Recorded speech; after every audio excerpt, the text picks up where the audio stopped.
Would you want a Gaddafi or an Arafat or a Castro to be a future president of South Africa? One of the mistakes which some political analysts make is to think that their enemies should be our enemies.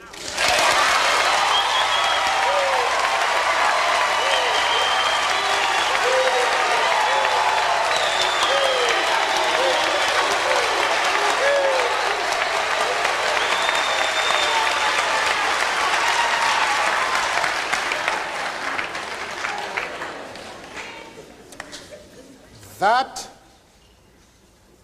we can and we will never do. We have our own struggle, which we are conducting. We are grateful to the world for supporting our struggle. But nevertheless, we are an independent organization with its own policy. And the attitude of every country towards, our attitude towards any country is determined by the attitude of that country to our struggle.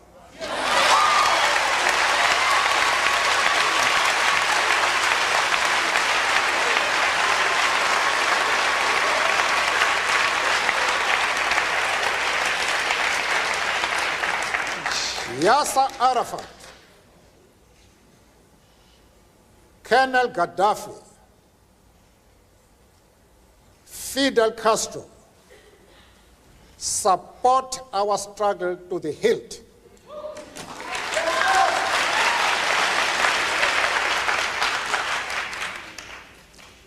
There is no reason whatsoever why we should have any hesitation about hailing their commitment to human rights as they are being demanded in South Africa. Our attitude is based solely on the fact that they fully support the anti-apartheid struggle. They do not support it only in rhetoric. They are placing resources at our disposal for us to win the struggle.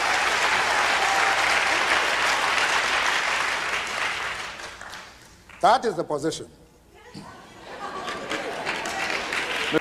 Having said that, I think I would be dishonest if I did not express profound disappointment with the answer that Mr. Mandela gave to the previous question, because it suggests a certain degree of amorality. It suggests that what these people do in their own countries, what a Gaddafi does in Libya, what a Castro does in Cuba, is totally irrelevant, even in terms of the issue of human rights, as long as they support the cause of the ANC. I hope that is not what Mr. Mandela meant, and I would hope that he would clarify that issue further. Mr. Mandela. And at the same time, want me to be involved in the internal affairs of Libya and Cuba. I refuse to do that. As far as Yasser Arafat is concerned, I explained to Mr. Sigmund that we identify with the PLO because just like ourselves, they are fighting for the right of self-determination.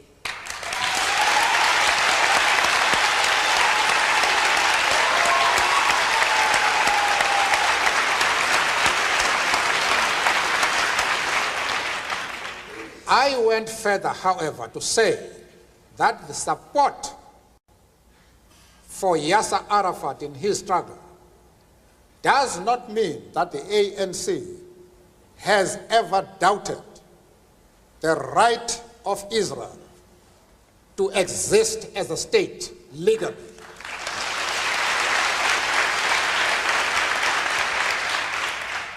We have stood quite openly and firmly for the right of that state to exist within secured borders. But, of course, as I said to Mr. Sigmund in Geneva and others, that we carefully define what we mean by secure borders. We do not mean that Israel has the right to retain the territories they conquered from the Arab world, like the Gaza Strip, the Golan Heights, and the West Bank. We don't agree with that. Those territories should be returned to the Arab people.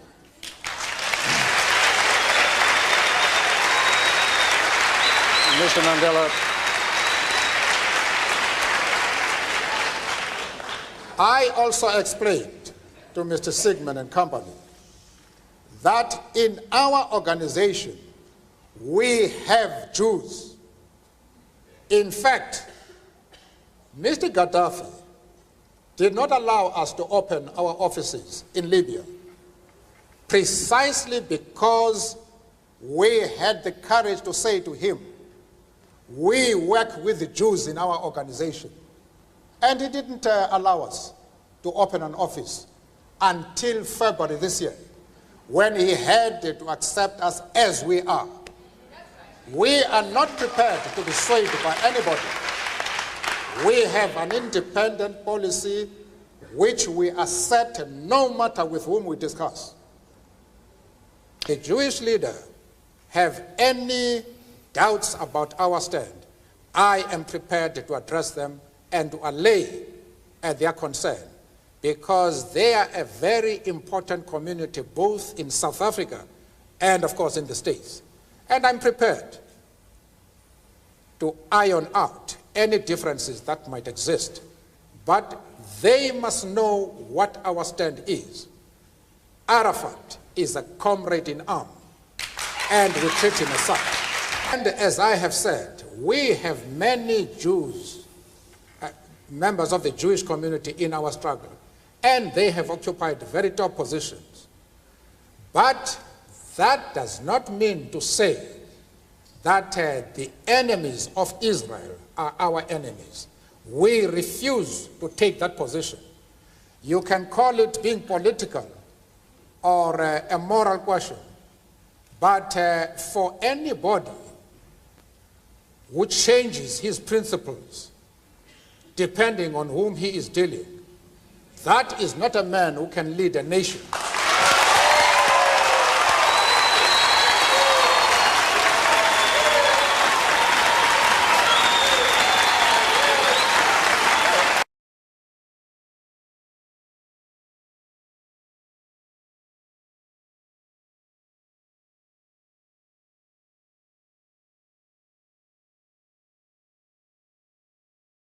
I'm doing a presentation tonight, and the title that we've gone with is Mao and American Socialists, the Chinese Revolution and its Impact on Activists in the United States. And I'm doing this class for a number of reasons. One of the main reasons I'm doing this class is because Mao Zedong is probably going to be remembered as one of the most important figures in human history. If you look at what China is today, the second largest economy in the world, the biggest manufacturer of steel in the world, the biggest manufacturer of telecommunications in the world, raising 800 million people out of poverty. That was a process that Mao Zedong started. Mao Zedong is a person who's had a huge impact on world events. I think that Mao will probably be remembered thousands of years from now the same way we remember like Julius Caesar or Alexander the Great. I mean, these are people that live on centuries and millennium into the future because of the dramatic impact they've had on human history.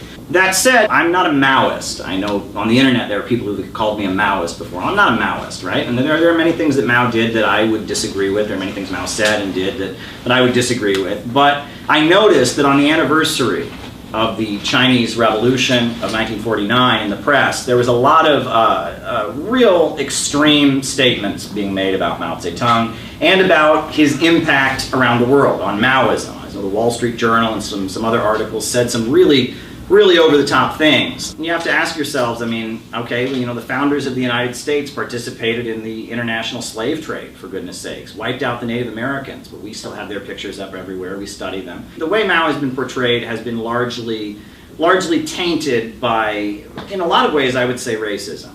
For example, there's an old racist concept called Asiatic despotism.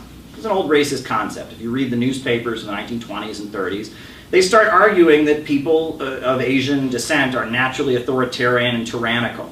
Leon Trotsky wrote a biography of Joseph Stalin. It was an attack on him. This is when Trotsky was in the West, blaming Stalin's tyrannical tendencies or whatnot on the fact that he was born in Georgia, which is a Central Asian country.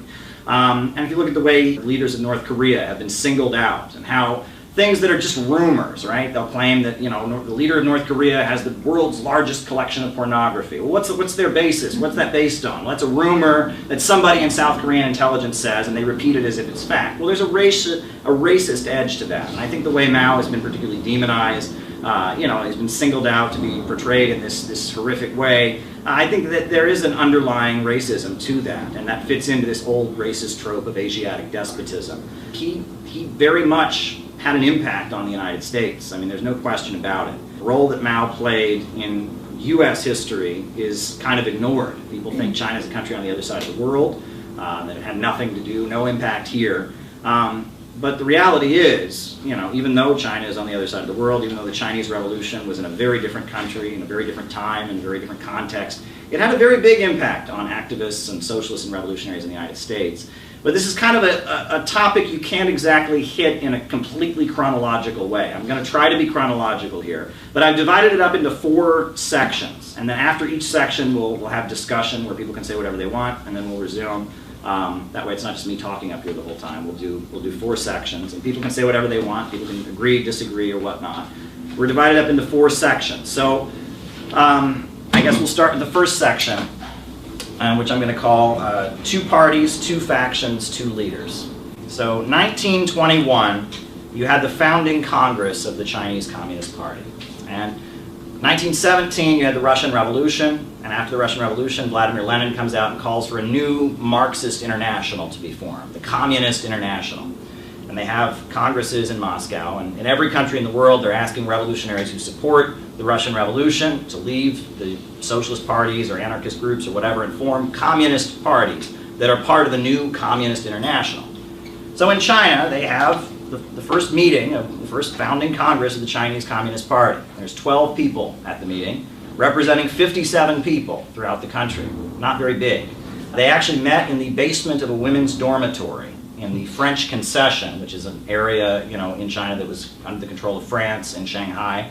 They realized after the first day that the police were monitoring all the 12 people who were going in, so they left the basement of the women's dormitory and they finished the meeting on a boat. They rented a boat and it was on a nearby lake, and it was on this boat that they finished the meeting up so that no police could come in because they were on the boat. They were surrounded by water, and there were 12 people there. Among the people there was Mao Zedong. Now, Mao Zedong had been the leader of something called the New People's Study Group. And the New People's Study Group was an association of young activists who were part of the May 4th movement. Now, that was after World War I, when the Treaty of Versailles was signed. A lot of Chinese territory was given by the Treaty of Versailles to Japan. And the Chinese people considered this to be a huge affront against them, an attack on their sovereignty. And so the May 4th movement was this mass uprising and rebellion and protest against both Japan and the United States. They called for the overthrow of Woodrow Wilson. They denounced Japan. And boycotting Japanese goods was one of the main things they did, like burning stores that sold Japanese goods and stuff. And the New People's Study Group was led by Mao, and they were leading a boycott of Japanese goods.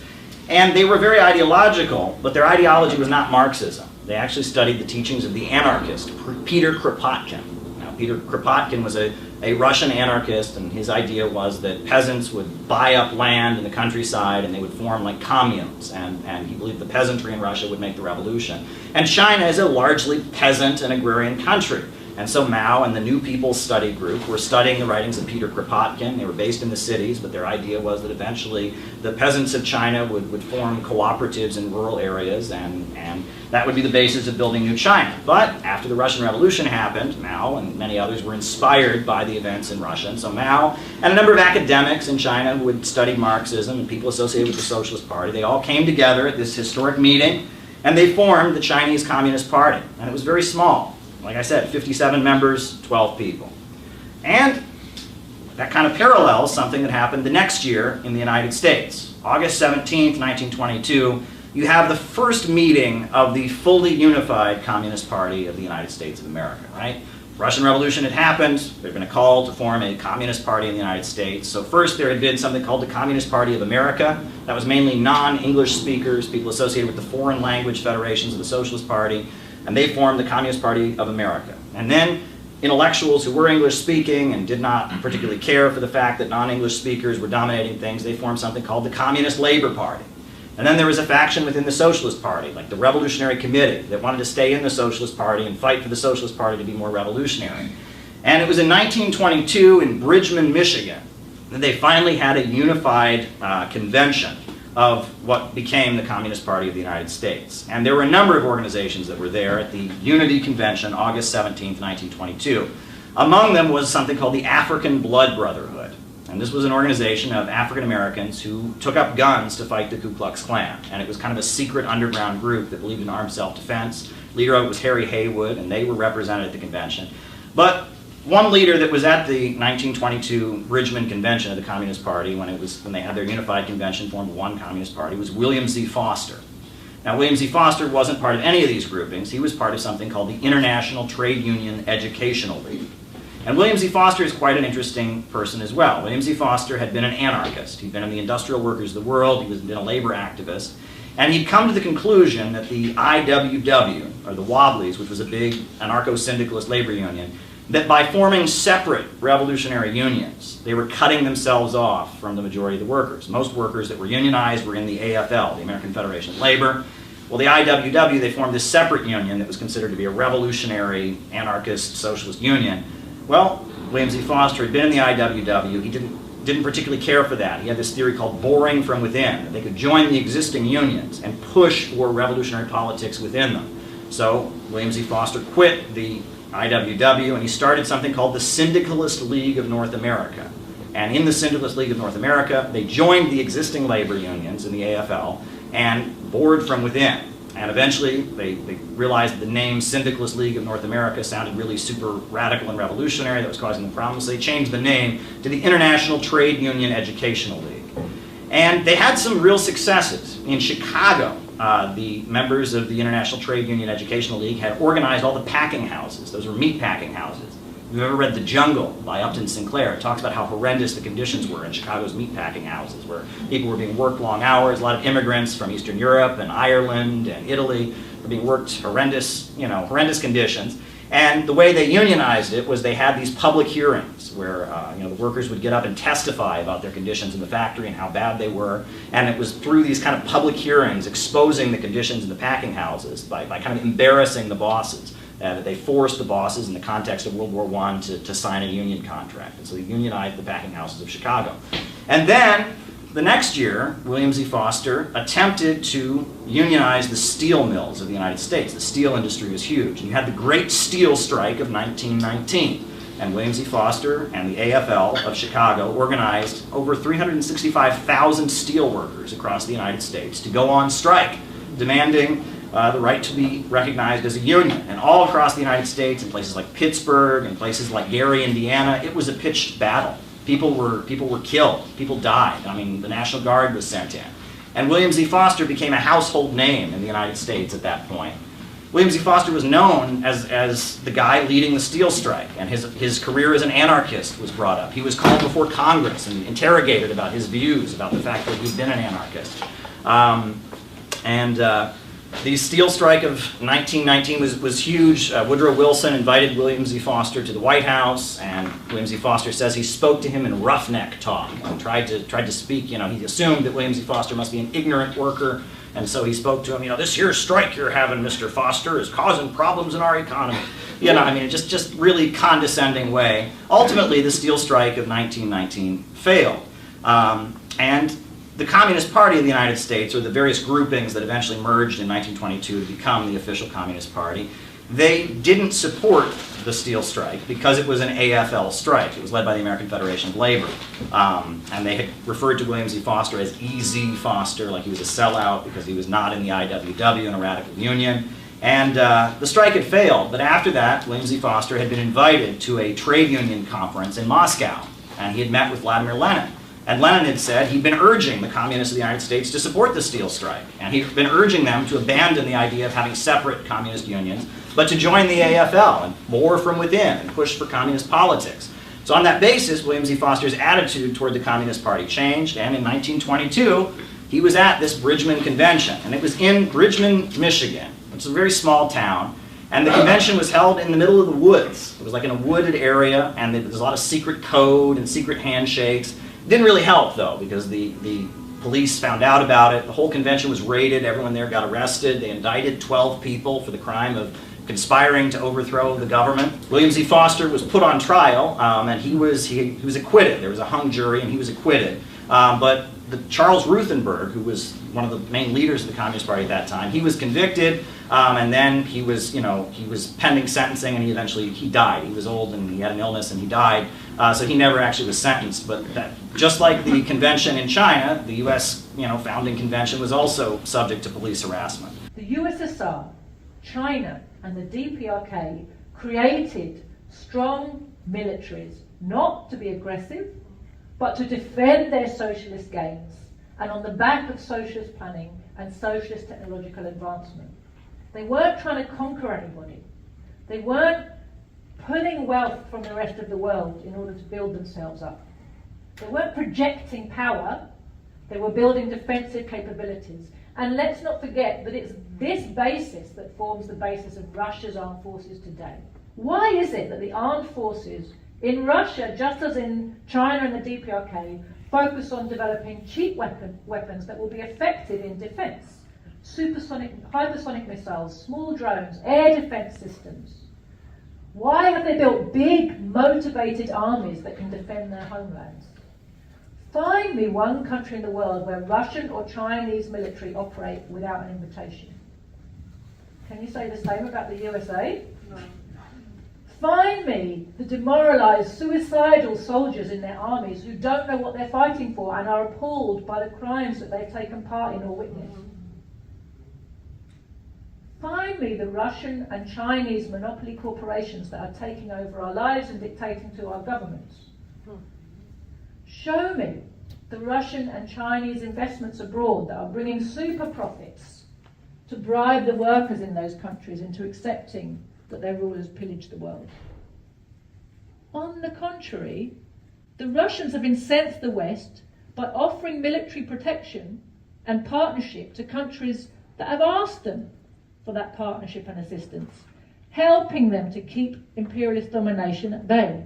And every time a country asks Russia for its help and Russia accepts, I cheer.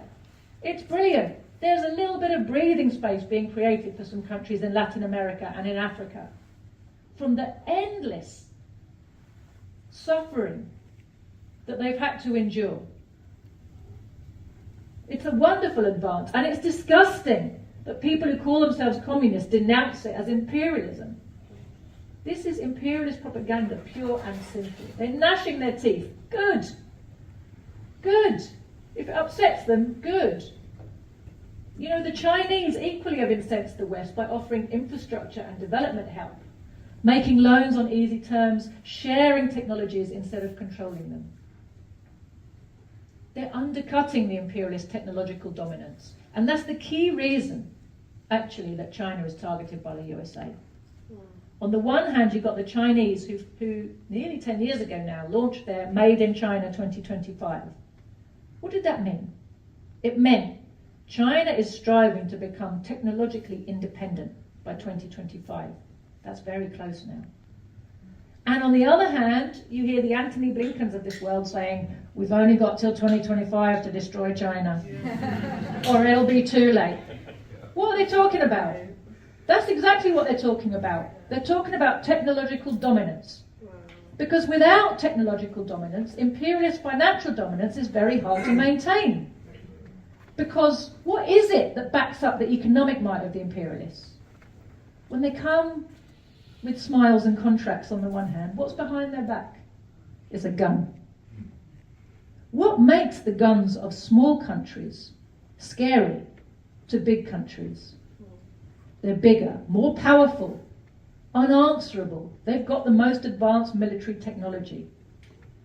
If they lose that dominance, their day is done. If I may, I want to talk a little bit about Palestine. You know, it's the same people who want us to believe that the war in Ukraine is a dispute between rival imperialist groups and the workers don't have a side. They're busy peddling this myth around the left that Hamas and Israel are as bad as each other, that both sides are in some way being manipulated by the imperialists for their own ends. It's a lie. Real tweets that we've gathered over the course of the last week that we just think are incredibly unhinged on the subject of Ukraine. And I'm going to start off with one that just left us our mouths agape. I feel like I am watching George Floyd die again, only the country version. We all stand around knowing this is wrong, but are helpless to stop it. What can we do? Hashtag Ukraine is George Floyd. Wow. Yeah, that's when I saw that, I was just like, I can't believe that a person thought of that. Another is give Ukraine their land back. Hashtag land back.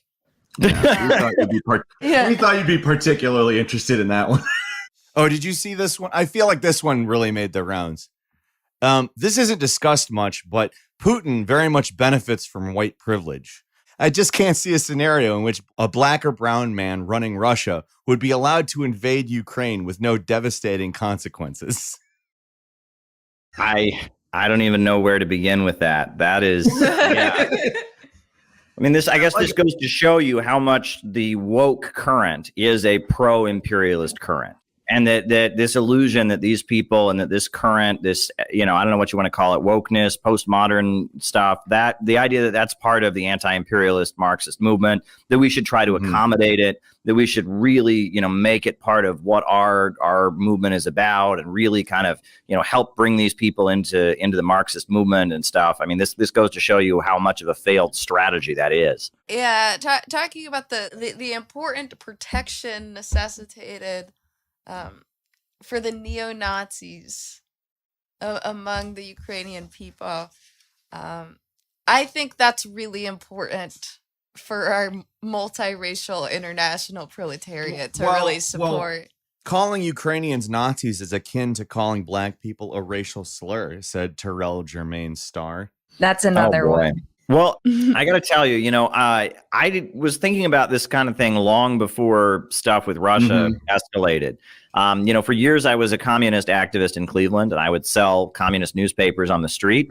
And in Cleveland, especially Parma, which is a suburb of Cleveland, there are a huge amount of Ukrainian folks. And a lot of them are Ukrainian nationalists who fled the USSR and moved to Cleveland. And what's interesting is that, the Ukrainian diaspora is largely more nationalistic and right-wing than in Ukraine itself.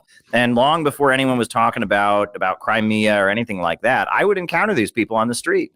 And they would say, oh, my God, communists are evil. Communists are controlled by the Jews. Communism, killed more people, and the Holocaust was made up. It was a fiction invented to justify what the communists did to you. I mean, these people were neo-Nazis. And what was weird is... And you agreed with them because you're anti-Semitic. Right, yeah. And, I mean, you would talk to these people. They were straight up Nazis. And I met them over and over and over again. I would meet them. And they were not, they had no apologies about it. And what was weird was that, if an average American person who's not from like a special ethnic community was walking around Cleveland or Pittsburgh or one of these cities, Chicago, and was saying stuff like that, everyone would be like, you're a Nazi, you're a white supremacist, you're a scary anti-Semite, go away. But there was this weird, especially at my college, there was this feeling, well, they lived under communism, and communism is just so bad. You have to understand, Caleb, that communism is just so evil that it makes sense these people would want to be Nazis. And you got to sympathize with them. It's like communism has a special property to it that is somehow, maybe not necessarily if you asked them, they'd say it's worse than Nazism, but in their minds, it triggers something where it makes Nazism okay. Yeah. And I mean, with the Ukrainian community, it is especially, exaggerated because of Stepan Bandera, the Nazi collaborator who's been made a hero by Ukrainian nationalists, because of this. They had stamps of him. Yeah. And because of this allegation that a famine that took place that was very awful was somehow an intentional genocide of Ukrainian people, that's not what happened. And because of that, with Ukrainians, it's particularly exaggerated. But you see this with Hungarians. You see this with some of the Polish anti-communist folks. There is this weird feeling that the Nazis weren't so bad, and American media gives them a pass. And the American society gives them a pass simply because, well, communism's bad, Russia's bad. And I find it particularly shocking from the woke left that thinks everyone's a Nazi. Everyone's a Nazi, by the way. You're a Nazi, I'm a Nazi. Every Trump voter is a Nazi. But actual Nazis in Ukraine who wear this like lightning bolt Nazi symbol, tear down World War II memorials, have torchlit marches for Nazi collaborators, right? Go around beating up Jews. They're just, Putin's bad or something. It's unbelievable. A good friend of mine, Alex Rubinstein, has highlighted how there's an anti-Semitic themed restaurant in Kiev right now. You can read about this. There's a whole restaurant, and it is built on the ruins of a synagogue, and it is people dressed in like Orthodox Jewish costumes. And it is an anti-Semitic themed restaurant where they don't have a menu and you have to haggle for your food, and it is like a whole my God. Wow. Anti-Semitism, anti-Russian feelings, anti-Roma people. It's been given just a pass by these people that are woke because they take their directions from CNN. It's shocking to me. I feel like this is a good time to bring up that official who was interviewed on the BBC recently. You were actually the one who posted that clip that I saw it from. The gentleman who said that they were sad that blonde-haired, blue-eyed European children were under attack. And it's like, you said that on BBC. You'd think that they'd have the sense not to say something like that if they don't want to be seen as neo-Nazis on the world stage. But then the guy is just like, let's get past that. Yeah, the BBC guy has no fucking idea how to respond. He's like, oh shit. Yeah. It is just utterly shocking to me. And they've just been beating this drum of fascists are everywhere. And it's like, it's right in front of your face. They make no bones about it. And we're just, all these woke people just go along with it. It's really frustrating to see, and it shows you how manufactured a lot of this discourse is. Because if these people actually had concerns, they would at the very least be neutral in the conflict that's happening right now. At the very least, but they're not. And it's important to talk about this in regards to January 6th, because, Joe Biden, in his speech, that he made, his first State of the Union, he tried to link January 6th with Russia and China. He talked about insurrection and autocracy. But that crowd on January 6th, that was all of these right-wing extremist groups that the U.S. government has cultivated around the world. It's not just, right-wing Ukrainians. It's the right-wing Miami Cubans. It's the Shahs of Sunset Park, the Pahlavi monarchists who fled Iran after the 1979 revolution. It's the Falun Gong, the Epoch Times, the anti-China fanatical religious cult that's been around. Weren't there some Moonies there? Oh, yes. Sean Moon, Reverend Sun Myung Moon's son, was walking around the crowd. This is the guy who has the weird ceremony where they bless the AK rifles. And the United States government has this policy of going around the world cultivating these extremist groups, these terrorist groups, these hate groups, these counter gangs is the word that the British intelligence officer Frank Kitson described them as. And we've gone around the world cultivating these groups. And then, Donald Trump basically built a rainbow coalition of these groups, right? From all around the world, who all have their short-term vendetta. and they don't really care about the overall interest of U.S. imperialism, right? You know, they're not thinking about like how can we make sure the USA, you know, dominates the world. These Miami Cubans, they just want to overthrow Castro. They don't care, right? The Iranians, they just want to escalate with Iran. They don't care, right? And so the USA has kind of cultivated these groups. Donald Trump kind of, you know, found them all and made like a coalition of them, and then they stormed the Capitol on January 6th, and we saw the crowd was full of those folks. I mean, every one of these groups that you can think of was there, and you know, that's who these woke folks are upset about, right? I mean, that's the Donald Trump movement is dominated by these folks, and you know, I mean, if they're worried about Donald Trump, a lot of his base is these extremist groups, and that includes the Azov Battalion. Barack Obama would not send lethal weapons to Ukraine because he knew about, you know, there was some feeling that, okay, there are these extremist groups. Barack Obama was very anti-Russian, and he carried out that coup and destabilized the country, and we can get into that. But Obama wouldn't send lethal aid to Ukraine. Donald Trump did. He did send lethal weapons to Ukraine. So it just shows that they are building these extremist groups around the world, and these extremist groups are very right-wing. And if you're going to be a woke supporter of U.S. imperialism, you just kind of have to turn a blind eye to it. It's really bizarre, and it's an important part of what's happening in the United States right now. That, you know, when Donald Trump says America first, that hits home with a lot of people in the Rust Belt because they kind of notice that our government has a different agenda than you know, the interests of the country, and that there is a feeling that our government is loyal to somebody else that has a more global agenda than it is to average working families in the United States. Now, we understand that in a, you know, Marxist terms, but they understand it maybe in vague nationalistic right-wing terms. But they're catching on to a real trend, which is that, you know, fighting for the Azov Battalion, fighting for the Miami Cubans, fighting for the you know, the Falun Gong seems to be more important than our leaders than making sure Americans can have clean drinking water and, you know, not have lead in their water. Folks, who rules the world? Who rules the world?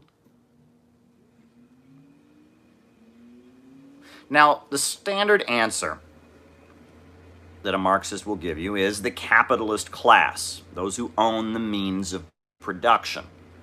And they are correct. But how do those who own the means of production, own the major centers of wealth and power, how do they go about exercising their rule of the world? And obviously, not all of them own the world equally. Some capitalists are left out. Other capitalists have far more influence. There are struggles among the bourgeoisie. So how is it that figures within the ruling class exercise their power? Who really has the influence? Who really has the power? Well, folks, in theory, power lies with politicians, with heads of state, with government officials. Right? In theory, the government has a monopoly on force. Right? The government can kill you, the government can seize your property, the government can do things that individuals cannot do.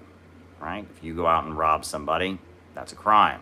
If the government does it, they call that taxation.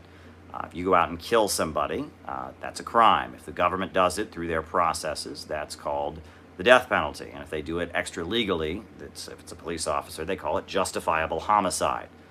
The state has a monopoly on armed force, and the state tends to be led by figures that we call politicians.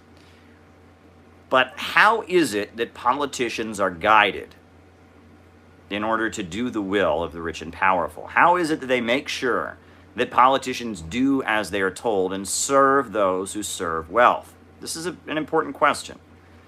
And it really gets down to the fact that political leaders never are simply themselves. You don't have political leaders that are just people, you know, I'm on here, right? No one's telling me what to say on here. I do my own research, I do my own reading, I do my own analysis. No one's telling me what to say. I just come on here and do that. That's not how it works for presidents.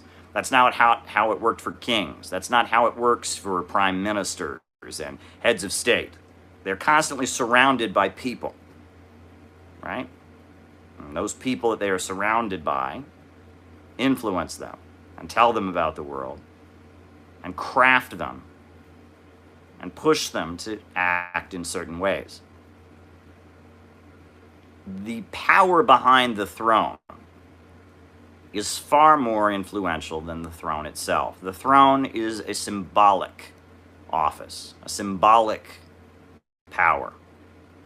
But at the end of the day, it's the people behind the throne, the advisors, the people whispering into the ear of powerful people. They are the ones that really determine how things get going. And those folks are carefully crafted.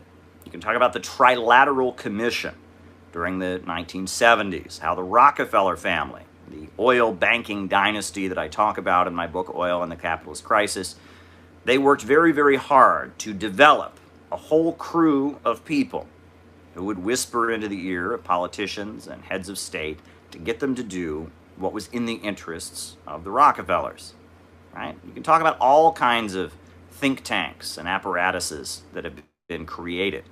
But there's a whole history of this going back thousands of years, right? The Roman emperors were constantly surrounded by soothsayers. Soothsayers were people that would predict the future by giving these kind of poems or prophecies. And there's a story of the Emperor Tiberius in Rome, and he decided that he wanted to consult soothsayers. He needed a new soothsayer. But he knew that a lot of the soothsayers that were walking around Rome claiming that they could predict the future, that they were fakes. And so he got all the soothsayers he could have and took them to an island. Took them to an island with a big cliff, on the edge of the cliff. And he lined up all the soothsayers. One soothsayer would come up to him, and he would say, "Tell me the future, tell me my future." And if the guy started speaking, and he didn't like what he said, he'd grab him and throw him off the cliff. And this happened. Right? The story goes that Emperor Tiberius of ancient Rome was standing by the cliff, and different soothsayers would come up, start predicting the future. He thought they were full of baloney, he thought they were full of malarkey, he thought they were feeding him a line of bullshit, so he would throw them off the cliff. And then the story goes that one soothsayer walked up to Emperor Tiberius, and he said to him, "Okay," after having thrown a number of previous soothsayers off the cliff, he said to them, "Tell me my future." And the soothsayer says, "I cannot." And he says, "What do you mean you can't?" And he says, "My vision, my prophetic vision, is clouded by the fact that I am in great danger of losing my life." And the Emperor Tiberius looked at him and said, "I like this guy. He'll be my soothsayer." Kind of an ironic story, but that's how things have gone. There have always been people whispering into the ears of kings, whispering into the ears of politicians, advising them, driving them, giving them influence. And those people are very, very carefully selected by the rich and powerful, right? If you are a wealthy person, you want someone who's in your pocket whispering into the ear of the president, whispering into the ear of the king. If you're the owner of a big bank, if you're the owner of a giant oil corporation. However, occasionally you will have wise leaders who will look past their advisors and take action, mobilize the public. You know, they talk about Julius Caesar being a populare or a populist. Great book here by Michael Parenti, right? The Assassination of Julius Caesar, A People's History of Ancient Rome. One of the greatest studies of ancient Rome, showing how Julius Caesar stood up to the rich and powerful and fought for the Roman proletarians and took all kinds of progressive moves. An amazing book by Michael Parenti. I quoted extensively in City Builders and Vandals in our age. But, you know, yes, occasionally you will have leaders who will align themselves with mass movements, etc. But generally, the way societies that are divided into classes, with a ruling class, are structured, you have one group of people whispering, you know, you have a group of people that surround the politician, the king, the emperor, the president, the prime minister, whispering into his ear or her ear, telling them the way events should go, crafting their views. There's a long history of this. Now, you know, one great example, when I was a child in Sunday school, we always learned the story of Daniel in the lion's den. There was this ancient Israelite named Daniel, and he was thrown into the lion's den, but God sent an angel to close the mouth of the lions, we were told, and he was saved. And then, of course, that story always accompanies the story of Shadrach, Meshach, and Abednego, right? 3 Israelites who were thrown into a fiery furnace. But again, the story is that, an angel came and protected them from the flames. But they never really, when we were learning this story as kids in Sunday school class, they never really told us why it was that Daniel was being thrown into the lion's den, or why it was that Shadrach, Meshach, and Abednego were being thrown into the fiery furnace. Well, this was in Babylon, and Daniel was an advisor to the king, and he was listening to the king's dreams, advising the king what to do, claiming to have mystical powers and mystical insights. And of course, the other soothsayers and fortune tellers and such, the other sorcerers and others who were advising the king, were jealous of Daniel because they saw him becoming more and more influential over the king. And that's the story goes, right? Or Shadrach, Meshach, and Abednego, the same story. The other soothsayers and fortune tellers became very jealous. This is a long story of how do you influence those who hold the official seat of political power. How do you do it? How do you drive those that have the official seat of political power? How do you craft them? How do you craft their worldview? How do you drive them to do things? Now, probably one of the most successful attempts at doing this was the Oracle of Delphi. It's very interesting, right? You can learn about ancient Greece, you can learn about ancient Rome, you can learn about antiquity, and never hear about the Oracle at Delphi, right?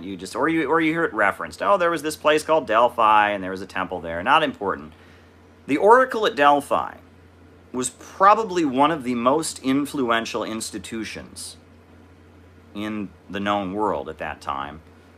Probably one of the most influential institutions for at least 800 years. 800 years. The Oracle at Delphi existed. Now, what was the Oracle at Delphi? Well, the Oracle at Delphi, it was this temple, right?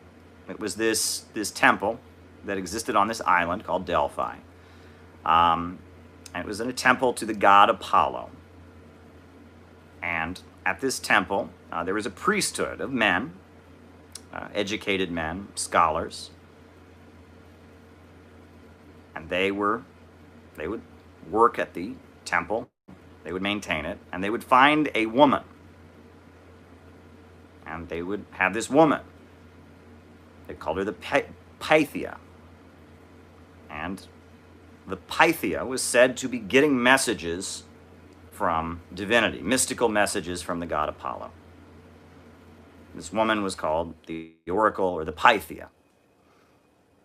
And they would get this woman, and they would feed her certain foods, they would burn certain incenses, and they would get her into a kind of hypnotic trance state.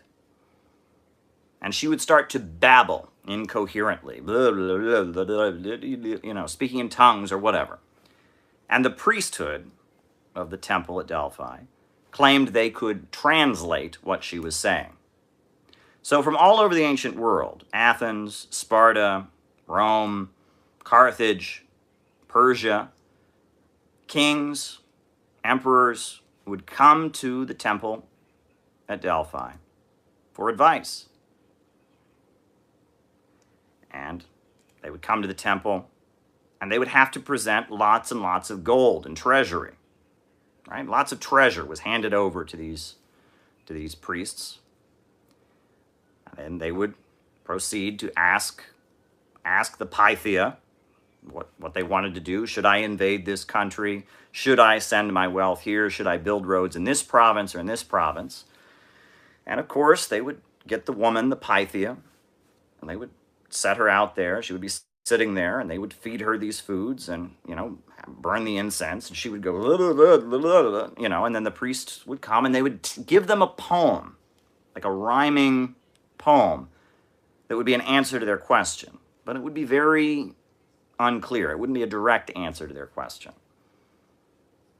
And all of these ancient kings, all of these ancient emperors, they paid a lot of attention to what the Oracle at Delphi was saying. What was interesting about the whole thing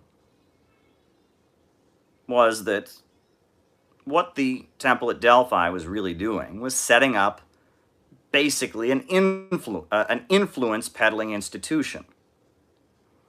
Because when all these kings and emperors would come, they would chat them up and get information from them.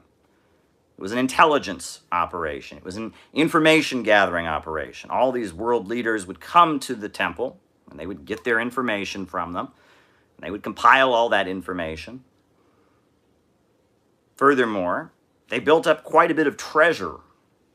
The treasury of Athens, they talk about. A lot of treasure was accumulated at the temple at Delphi, the oracle at Delphi. So they started lending money. Became a bank. A bank, right? The temple at Delphi was also lending lots of gold and money to different kingdoms and having kingdoms become in debt to them. And it was really the priesthood. It was the men who conveniently could interpret what the oracle was saying. They really had the power. Right? She was just babbling incoherently, and they would say, well, what she's saying is, and they would cover themselves. For example, there's a story of one king went to the temple at Delphi, asked the Pythia, should I go to war? Should I go to war and attack this kingdom? And the oracle responded that if you go and attack this kingdom, if you go to war, you shall destroy a great kingdom. If you go to war, you will destroy a great kingdom. And he said, great, okay, I'm going to go to war and I'm going to destroy this great kingdom. Well, he lost the war. So he was furious, right? The oracle got it wrong. No. The great kingdom that you destroyed was your own. Aha. Right? It was a very, very careful, very, very careful operation, gathering intelligence and information all throughout the Mediterranean region, gathering and accumulating gold and wealth and lending it, carefully whispering into the ears of all the great kings and leaders, and carefully trying to advance your own agenda. That's what the temple at Delphi was. It was an ancient think tank, essentially. It was an ancient council on foreign relations. It was an ancient Ford Foundation. It was an ancient Asia Society. It was essentially a giant global think tank, carefully gathering information and whispering into the ears of rich and powerful people to push its own agenda. And the amount of power and influence it had was far greater. We hear about great leaders from the ancient world. But at the end of the day, the priesthood of Delphi probably wielded far more power than any of these individual kings. And the priesthood at Delphi was very key in transitioning the world toward the domination of Rome, right? You remember there was Athens, there was Sparta, there were the Greeks fighting the Persians, there was Carthage that was fighting Rome, and the oracle at Delphi never blatantly took sides, right? They had to maintain their illusion of objectivity, right? They had to present the idea that they were taking no sides, they were just getting messages from divinity, from the gods, they were just predicting the future, but they liked the Romans. The priesthood of Delphi liked the Romans. Something about the Roman Empire they liked. And so they made a decision to carefully push the world into the hands of the Roman Empire.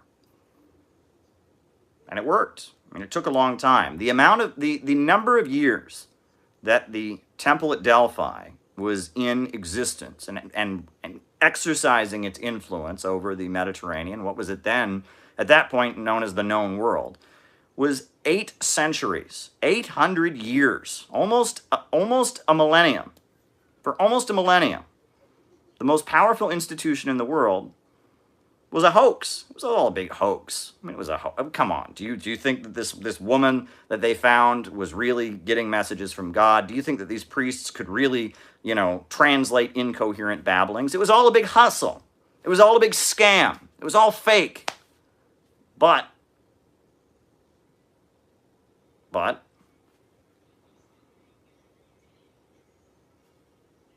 it was a way to peddle influence.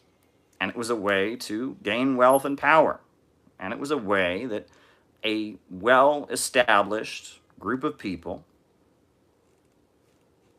could influence the world and push the world toward the way they wanted. And they wanted the Roman Empire. They liked the Roman Empire. Now, why they liked the Roman Empire, you can only speculate about. But Plutarch, for example, one of the greatest Roman historians, had been part of the priesthood, was part of the priesthood of the Temple of Delphi. One of the craziest stories that just shows you how ridiculous the entire thing was. One of the greatest stories about the Temple of Delphi is that when they started the oracle at Delphi, the woman, the priestess, the Pythia, that they called her, they decided it had to be a virgin. It had to be a young virgin who was pure, had never had sex, and was beautiful. And so that's how they started it out. But then they had a little bit of a problem. Why? Because of the fact that one king came to the temple at Delphi, went before the Pythia to get his vision, and fell in love with her. And he said, she's just so beautiful. So he took out his sword, and he and his soldiers took the priestess away. So after that, the priesthood, the priesthood of the temple at Delphi got together, and they decided, okay, from now on, the woman who is the priestess has to be over 50 years old and not good looking. I kid you not. I mean, it was a scam. It was a hustle. But it was a way that this brotherhood, this priesthood, could accumulate lots of wealth for themselves by becoming the central bankers, by lending money all throughout the ancient world.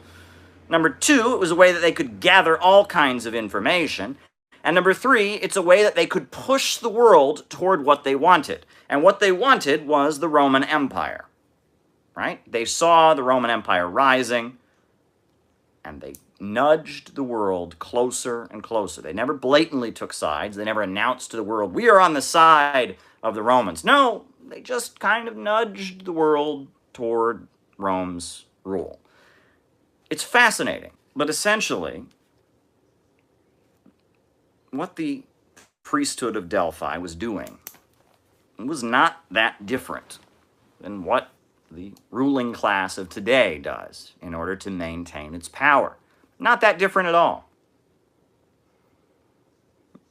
It's really the same thing, right? They cultivate leaders with their think tanks. They have these leaders, these academics, these big brains, whisper into the ears of the politicians who we get to vote for, and policy is enacted. Look into who some of these people are, who are now whispering into the ears of our leaders. It's far more important, I would argue, to know who's whispering into the ears of the president, who created them, why they created them, what they want. Far more important than to know who the president is and where their life story came from, right? A lot is written about the life of Barack Obama. A lot is written about the life of Donald Trump. A lot is written about the life of George W. Bush and Bill Clinton and such. But the people whispering into the ear of Barack Obama, Ben Rhodes, for example, was one of the key people in writing Obama's speeches and crafting Obama's policies, right? Understanding Ben Rhodes and who's behind Ben Rhodes is far more important than really understanding Barack Obama. Understanding Steve Bannon is also far more important than understanding Donald Trump. Understanding Peter Navarro, right? Why is Donald Trump waging this crazy trade war with China? Right? Is it Donald Trump just really, he looked at the facts for himself? No. It has been arranged that one of Donald Trump's chief advisors, one of the people whispering into Donald Trump's ear about the trade war with China, is Peter Navarro. And who is Peter Navarro? Peter Navarro is a hack. He's a phony. Right? He is an academic who has dedicated his life to demonizing the People's Republic of China. He has done nothing his whole life but make, little documentaries, go around giving lectures, anything, writing books. China equals bad. That's all this man does. And his ideas are not taken seriously by any other economists. Whether they're libertarian economists, he tends to hang out with the libertarian Austrian school free market crowd, whether they're Keynesian economists. Nobody takes Peter Navarro seriously. He's a hack. He's a phony. But people who don't like China pay him. They pay for his work, basically. And, you know, there's a lot of people who don't like China, right? A lot of American businesses don't like Chinese businesses competing with them. The owners of Apple do not like the fact that the biggest telecommunications manufacturer in the world is Huawei Technologies. American steel corporations don't like the fact that China produces half of the steel in the world today. American copper corporations don't like the fact that China produces half of the copper in the world. China is producing like crazy. They have an industrial powerhouse. They are a booming center of global production. And the capitalists who once had a monopoly, the Western monopolist corporations, don't like China. And so a lot of money has been put into cultivating Peter Navarro. And what does Peter Navarro do? He comes up and he churns out garbage that other economists look at and giggle and laugh. But it's well-paid work, right? It's slick. He's got a big production budget because it's what a lot of people want to hear. And so now he's on the White House Trade Council. And he's telling Donald Trump, fight China. Oh, China is responsible for all of America's economic woes. Oh, COVID-19 is a secret Chinese bioweapon. I mean, there's no proof of that, but whatever. You know, he is Peter Navarro, an economic hack, a flim-flam man, a phony, who's been cultivated to whisper into Trump's ear, is pushing this stupid trade war. It's the same thing that happened in the ancient world. But if you really want to dig into this, if you really, really want to dig into this, right? It's the same on the liberal side as on the conservative side. Probably one of the most influential people during what you can call the late Cold War period in the United States. They give you little bullshit amounts of money for working, wages and so forth, and then they steal all that shit back from you in terms of the way he got his other things set up. His whole credit gimmick society, man, consumer credit, buy shit on credit. He give you a little bit of shit to cool your ass out, and then steal all that shit back with shit called interest, the price of money. Motherfuckers are non-producing, non-existent, industries, motherfuckers who deal with paper.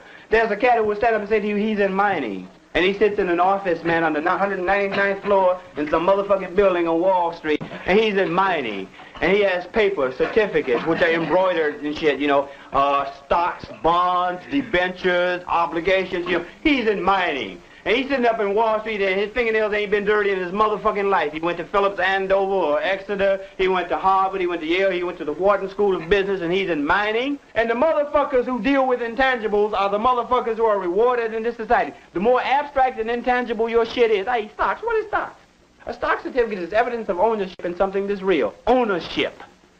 He owns and controls and therefore receives, the benefit from. That's what they call profit. He fucking with shit in Bolivia. He fucking with shit in Chile. He's Kennecott. He's Anaconda. He's United Fruit. He's in mining.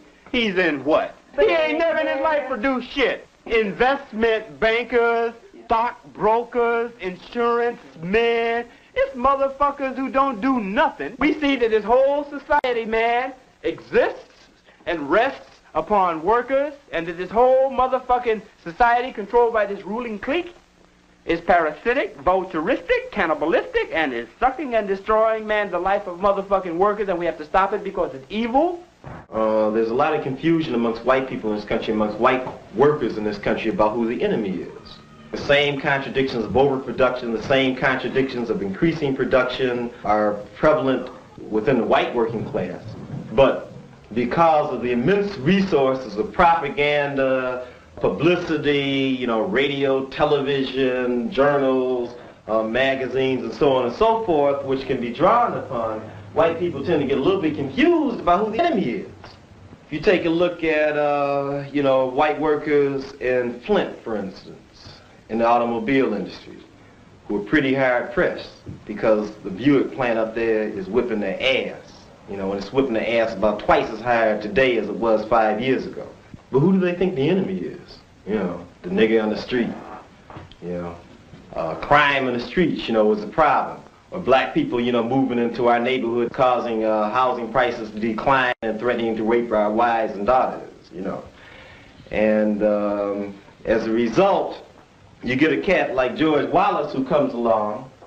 And George Wallace is not the first of the populist fascists in this country. And George Wallace talks about how the big fat cats of Wall Street are messing up the country. It's the little man that's suffering because of, you know, the big, rich financial bears of Wall Street in conjunction and in alliance with the niggers. And the white folks, the white workers tend to buy that shit up. They tend to eat it up. They tend to love it.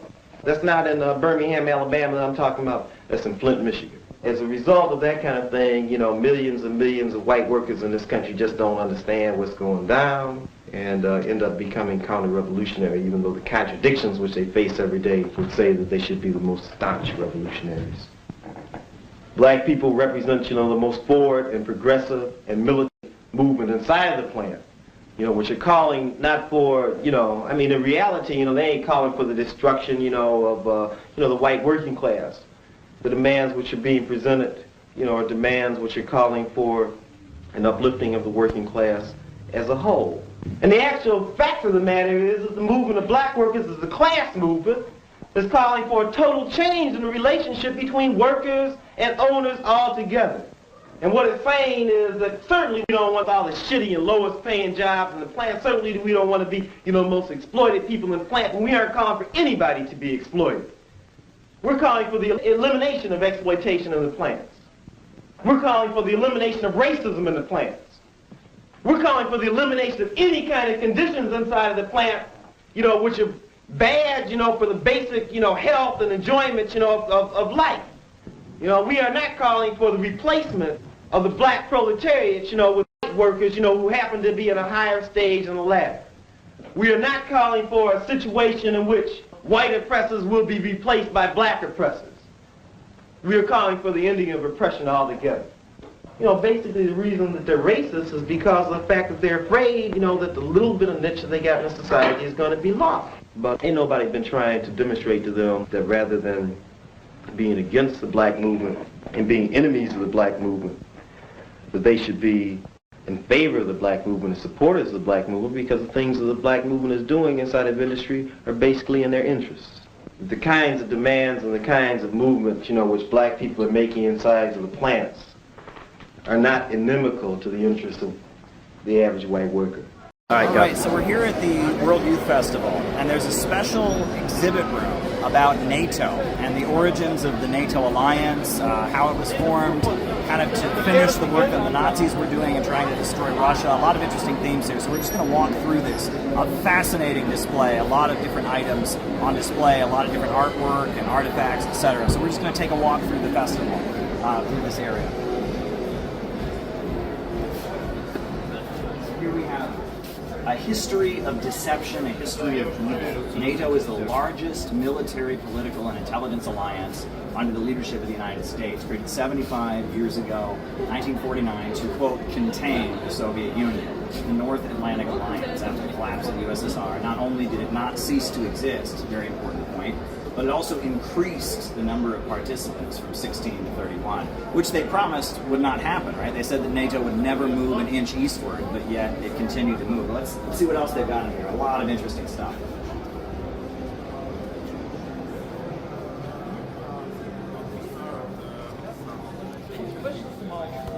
Now, this here kind of documents America's support for the Euromaidan riots that overthrew the democratically elected president of Ukraine.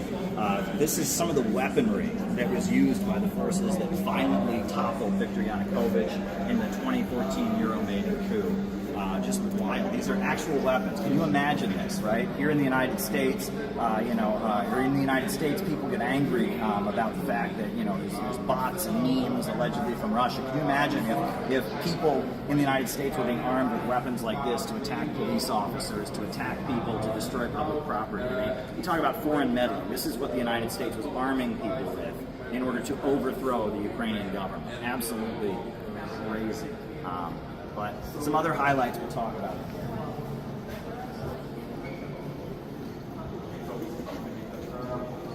over here, this is a U.S. supplied weapon, you know, that has been provided to Ukrainian forces by the United States. It's an anti-tank missile system. You know, this is, instead of feeding Americans, instead of providing jobs and healthcare and education in the United States, this is where our tax money is going. These kind of sophisticated weapons to prolong the Ukraine conflict. Absolutely, absolutely insane. But this is an actual U.S.-created weapon that was supplied to the Ukrainian military by our tax money. Absolutely crazy.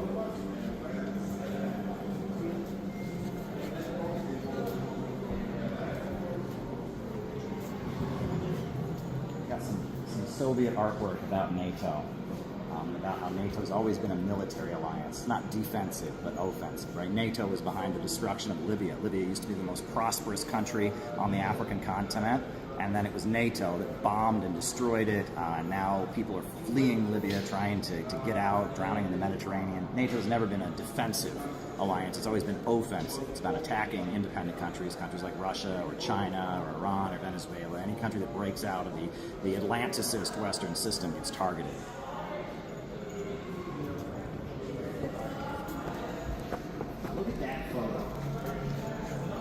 There we have the President of the United States, Franklin Roosevelt, who I think was the greatest president we ever had. We have, you know, Winston Churchill, the leader of Britain, and then we have Joseph Stalin, the leader of the Soviet Union.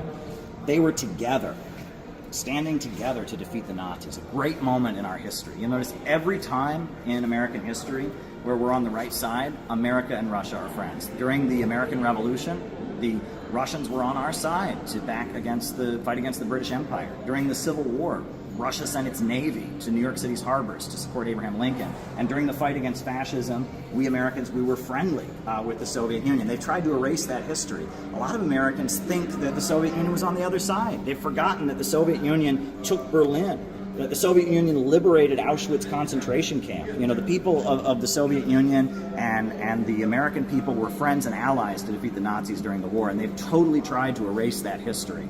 But here we have it on display.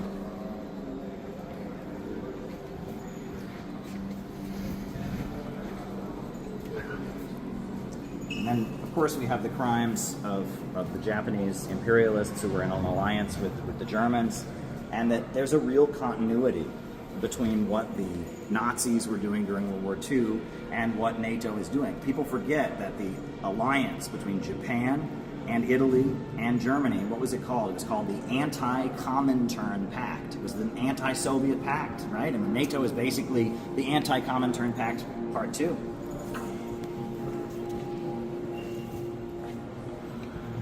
A lot of great history on display here.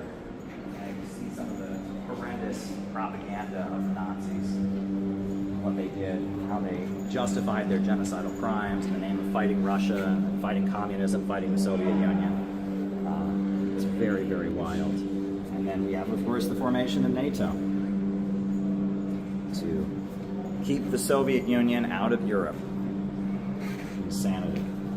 Wow, well, that's a lot of beautiful stuff, important stuff that people need to hear about here at the festival. Thank you. When I talk about shallow political analysis, and this is what I really want to get to on this stream, because I'm going to talk about a lot of different Broadway shows, but, you know, a friend of mine, a good friend of mine, was taking a class on Marxism at New York University, at NYU. And I asked him, you know, what they were reading in his class called Marxism. I think it was called Marxism and Society, something like that. And I assumed they'd be reading the Communist Manifesto, the Poverty of Philosophy, the Critique of the Goethe Program. But no, that's not what they were reading. What they were reading in his class on Marxism and Society, they were reading novels. They read Dracula. And I said, why are you reading Dracula in your class on Marxism? And he said, well, we had a discussion about how Dracula is a parasite and he lives by sucking the blood of other people. And that's like a capitalist. And I heard that. And again, this is very surface level analysis. Very, very surface level analysis. Is it true? Yes. Dracula, vampires are parasites. They do exploit their victims. But you could say about any vampire book, any vampire movie. That's what it's going to be about. But if you read the Victorian novel Dracula, published by Bram Stoker. There is so much more there than just he's a parasite. And I don't think Bram Stoker intended for Dracula to be an analogy for capitalism. Dracula was written in the late 1800s when imperialism was in ascendancy. It was written by an Irishman, Bram Stoker, who worked in London, the capital of global imperialism at that time, the center of global imperialism. And he was a play producer. He worked in theater in London's theater district, and he had the idea to write this novel about a vampire, Dracula. So he wrote this novel, and Dracula has a lot to say about what's going on at that time. First things first, the most obvious thing on the surface is the Victorian era was an era of intense sexual repression, right? There was a huge public relations campaign back then telling people don't masturbate.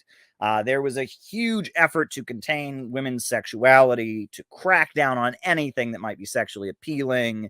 You know, it was a big part of British culture during that time. Is this really big? They were putting curtains over the piano legs because people thought the piano legs looked like human legs and they might turn somebody on.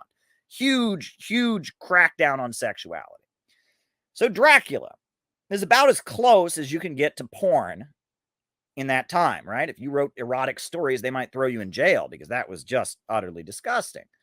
But Dracula, you have beautiful women, beautiful young women who are sleeping in bed at night, and then this man breaks in and pricks them with his fangs. And if you look at what Dracula does in the novels, it's much more graphic than simply biting them. At one point, he's piercing holes in his chests and making the women suck the blood from it, obviously hinting at something else that people do, which I'm not going to get into detail about. But it's porn, and it's rape porn. It's sadomasochistic rape porn, right? He can't write a novel about a man breaking into women's apartments and raping them. So instead, he writes a novel about a vampire breaking into their apartments and biting them and forcing them to suck his blood in great detail. So there's that. On the surface level, it's very clearly about as close to pornography as you could get away with at that time. And people knew that at the time. It was considered to be very, very, very vulgar, right? On top of that, where is Dracula from? Dracula is from Romania, Transylvania, a region of Romania. And what was going on at that time? Eastern Europe was being colonized by the British. The British were exerting economic domination over Eastern European countries like Romania. And the idea, there was a lot of stereotyping of Russians, of Lithuanians, of Hungarians. People from Eastern Europe were considered to be barbarians. They were considered to be scary, monstrous, people. So Dracula, the way he's portrayed in the novel, is he's got a huge beard. He's got a beard. He's a wild, wild creature from Romania. And how does he get to Britain? He gets to Britain because Jonathan Harker, a British capitalist, is going over to Romania to buy up the land, right? He's an imperialist. He's coming in and dominating. It's the export of capital. Jonathan Harker, the real estate imperialist, the wealthy British capitalist, the gentleman, goes over to this uncivilized territory of Romania to purchase land and all of that. Ends up going to Castle Dracula. Dracula's this Romanian noble he's supposed to make a deal with. He doesn't realize he's a vampire. And Dracula uses his train tickets or whatever and gets back to Britain. So it's the fear of reverse colonialism, right? And this is what Nietzsche, this is the Marxist interpretation of Nietzsche. If you read George Lukács, right? It's the idea that as the, capitalism is entering its monopoly stage of imperialism, you see the pretenses of being civilized being stripped away. And the idea is the imperialists are becoming more and more ruthless. All of a sudden, they're committing atrocities that are horrendous. And the idea is that we're going over to the developing world and we're proving that we are the superior man. We're proving that we're the Ubermenschen by engaging in cruel, barbaric activities. We're doing that, and the fear is that someone will turn around and do to us what we've done to them.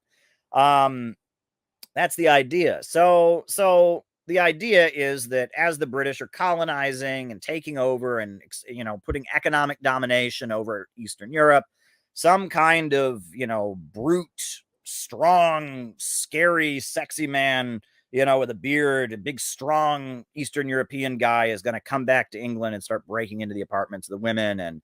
And I mean, the whole thing is very, very loaded with political implications. And of course, what is Dracula afraid of? It's the cross, right? It's the cross. It's anything Christian is what he's terrified of. So it's like, with the crucifixes and the cross, with the Christian values, they're going to tame the beast, right? There's all kinds of politics in Dracula, right? It's sexual repression. It's colonization of Eastern Europe and the fear of reverse colonialism. The imperialists become bestial and fearing that people will do to them what they're doing to others. They're going to Eastern Europe and exploiting the people horrifically, et cetera. And they're fearing that somebody from Eastern Europe will come back. That's a really common theme in horror stories, et cetera. Plus, there's this longing for the good old days. It's almost like Charles Dickens, longing for the Christian values of the pre-capitalist era. Oh, can't we all just be nice? We can make the beast go away with our crosses and with our Bibles. That's what Dracula's about, right? It's very much, it's about the Victorian era. It's about capitalism moving into its imperialist monopoly stage. That's a deep analysis of Dracula. But if your Marxist analysis of Dracula is Dracula lives by sucking blood, he's a capitalist, that's just surface level. That's just surface level. What is social democracy? It's a good question. And I think that in this time, when Bernie Sanders is on the rise but keeps losing, Jeremy Corbyn and all that, we should talk about the history of social democracy, because people don't really know what social democracy is. So let's first talk about where the word social democracy came from. So we remember in 1848, socialism was already quite popular. There were many different ideas about socialism. So Karl Marx, when he formed his organization in Germany, the Communist League, they gave themselves a different name, communist, so that they would be something new. They would be, they were socialists, but they wanted to be a specific new kind. So they adopted communist as opposed to just socialists, so that they wouldn't be confused with the utopian socialist, the Christian socialist, Robert Owen, Ferdinand Lassalle, others, right? And they called themselves communists, and they formed the International Working Men's Association. And Karl Marx, was in London, and he was part of the International Working Men's Association. And the International Working Men's Association tended to attract a lot of ultra-left kind of people, like Mikhail Bakunin, right? Like, anarchists and folks like that. And it was a problem. And eventually the fight between Bakunin and Marx resulted in the collapse of the International Working Men's Association.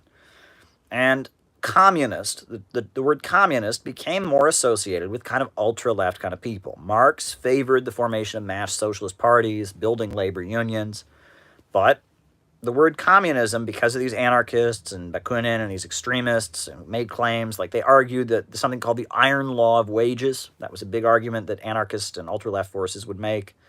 They would claim that, well, if workers go on strike and win a raise, then prices just go up, so it doesn't make a difference. That's not actually true.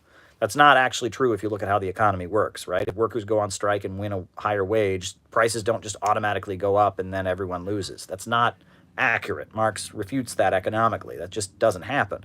But that's the kind of claims that people calling themselves communists were making. Oh no, nothing but revolution is the answer. Marx was a scientific socialist. He was for broad class struggle, supported Abraham Lincoln. So he was for building mass socialist parties, labor unions, community assemblies. At the time of Marx's death, there's already the formation of a political party in Germany, right? There was the Goethe program, where they met at this city and wrote this program, and Marx was very critical of it. And, eventually, after the fall of the First International, the International Working Men's Association, some new Marxist groups are starting to spring up. Some new socialist formations and parties are being formed. But they don't want to be associated with violent anarchism and extremism. They want to have a new face. So they start going back to using the other word, calling themselves socialists. or in some cases, they said they were going to form a labor party, a party for the working class, a labor party, or a workers' party. Or in some cases, like in Germany, they called themselves social democrats. Social democrats, right? And the idea was they're for democracy, but democracy in and of itself is not enough. They want a social democracy, right? Right? That getting rid of monarchs, giving people the right to vote, having, elected leaders is a good thing, but there's still an economic question, right? There's still workers' rights. There's still economic justice. So they're not just Democrats, they're social democrats. And the German Social Democratic Party was like the flagship Marxist party. It was the biggest Marxist political party in the world, and it was led by Karl, and it was a big party. And social democracy as a movement was basically the same thing as Marxism. Anyone who believed in Marxism was a social democrat or a socialist. In the USA, they tended to call themselves socialists. In Europe, they would call themselves either socialists or social democrats. That was just how it was done. And, in the 1880s, 1890s, even up until like 1910, social democrat just meant Marxist. But within Marxism, you had a crisis. You had the crisis of Marxism that was arising. Because Marx had predicted that because of capitalism, the gap between the rich and poor would simply continue to rise. There would be greater poverty among the workers in the Western countries, and eventually they would rise up and seize their factories. But, as we talked about before, capitalism was moving toward the stage of imperialism, right? So the cartels, trusts, and syndicates of Western countries were expanding across the world. They weren't just making profits, they were making super profits by super exploiting the developing world. And as a result, the standard of living in the homeland, with the formation of labors and whatnot, and formation of labor unions, but also just because there was more money coming into the Western countries, the standard of living started to go up. So Marx's prediction was not coming true. Marx's prediction didn't come true. So it presented a problem. Marx was predicting gap between the rich and poor, intensification of class struggle in the Western countries, but the Western countries were becoming wealthier. Workers in the Western country were seeing their standard of living go up, and there wasn't class struggle in the Western countries. So you had a crisis in Marxism. Marxism, like just what Karl Marx taught, was not answering the question. What was going on? What was going on? So Karl Kautsky, he was the true Marxist or whatever. He just clung to what Marx said. He was the defender of Marxism. But you had the rise of a guy named Edward Bernstein. And Bernstein called himself a revisionist Marxist. And Edward Bernstein said, well, Marx was wrong about this idea that there needs to be a revolution. There doesn't need to be a revolution. The movement is everything. The goal is nothing. Capitalism just kind of naturally turns into socialism. Look, he writes, we already have universal male suffrage. We have public schools that are set up. This is basically Marxism coming into being, and that there is no revolution that happens. There's no event horizon that divides capitalism from socialism. The capitalism just kind of gradually turns into socialism. We build socialism one step at a time.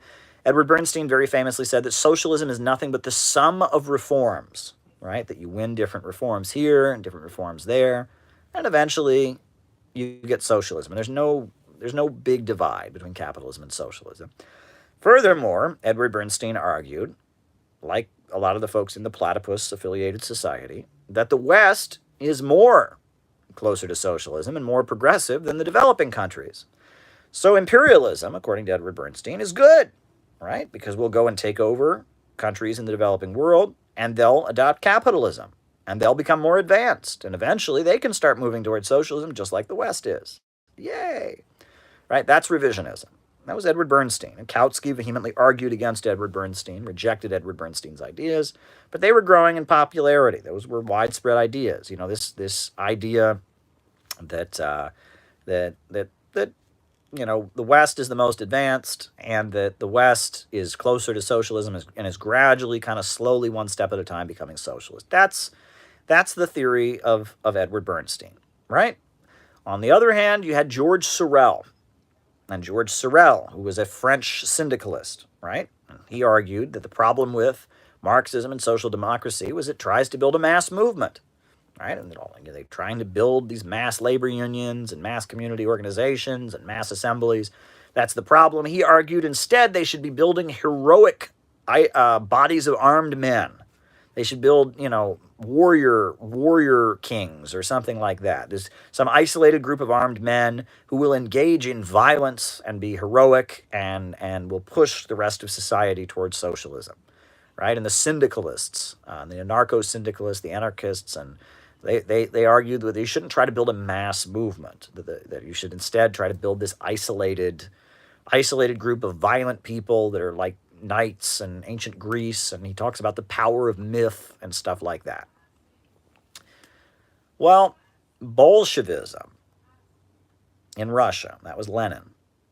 Bolshevism in Russia developed an answer as well to the crisis of Marxism. They said capitalism is developing into imperialism, and Lenin wrote an entire book, Imperialism, the Highest Stage of Capitalism, explaining how that was working. And they developed this theory of the party of new type, that you need a vanguard party, right? People who give the whole of their lives to the revolution, that will engage in agitation, stirring up the broad masses of people to fight for their conditions, and propaganda, teaching people Marxist ideology, right? So there was Bolshevism. But overall, by about 1910, 1912, it was pretty clear that social democracy, the mainstream Marxist movement, was pretty bankrupt.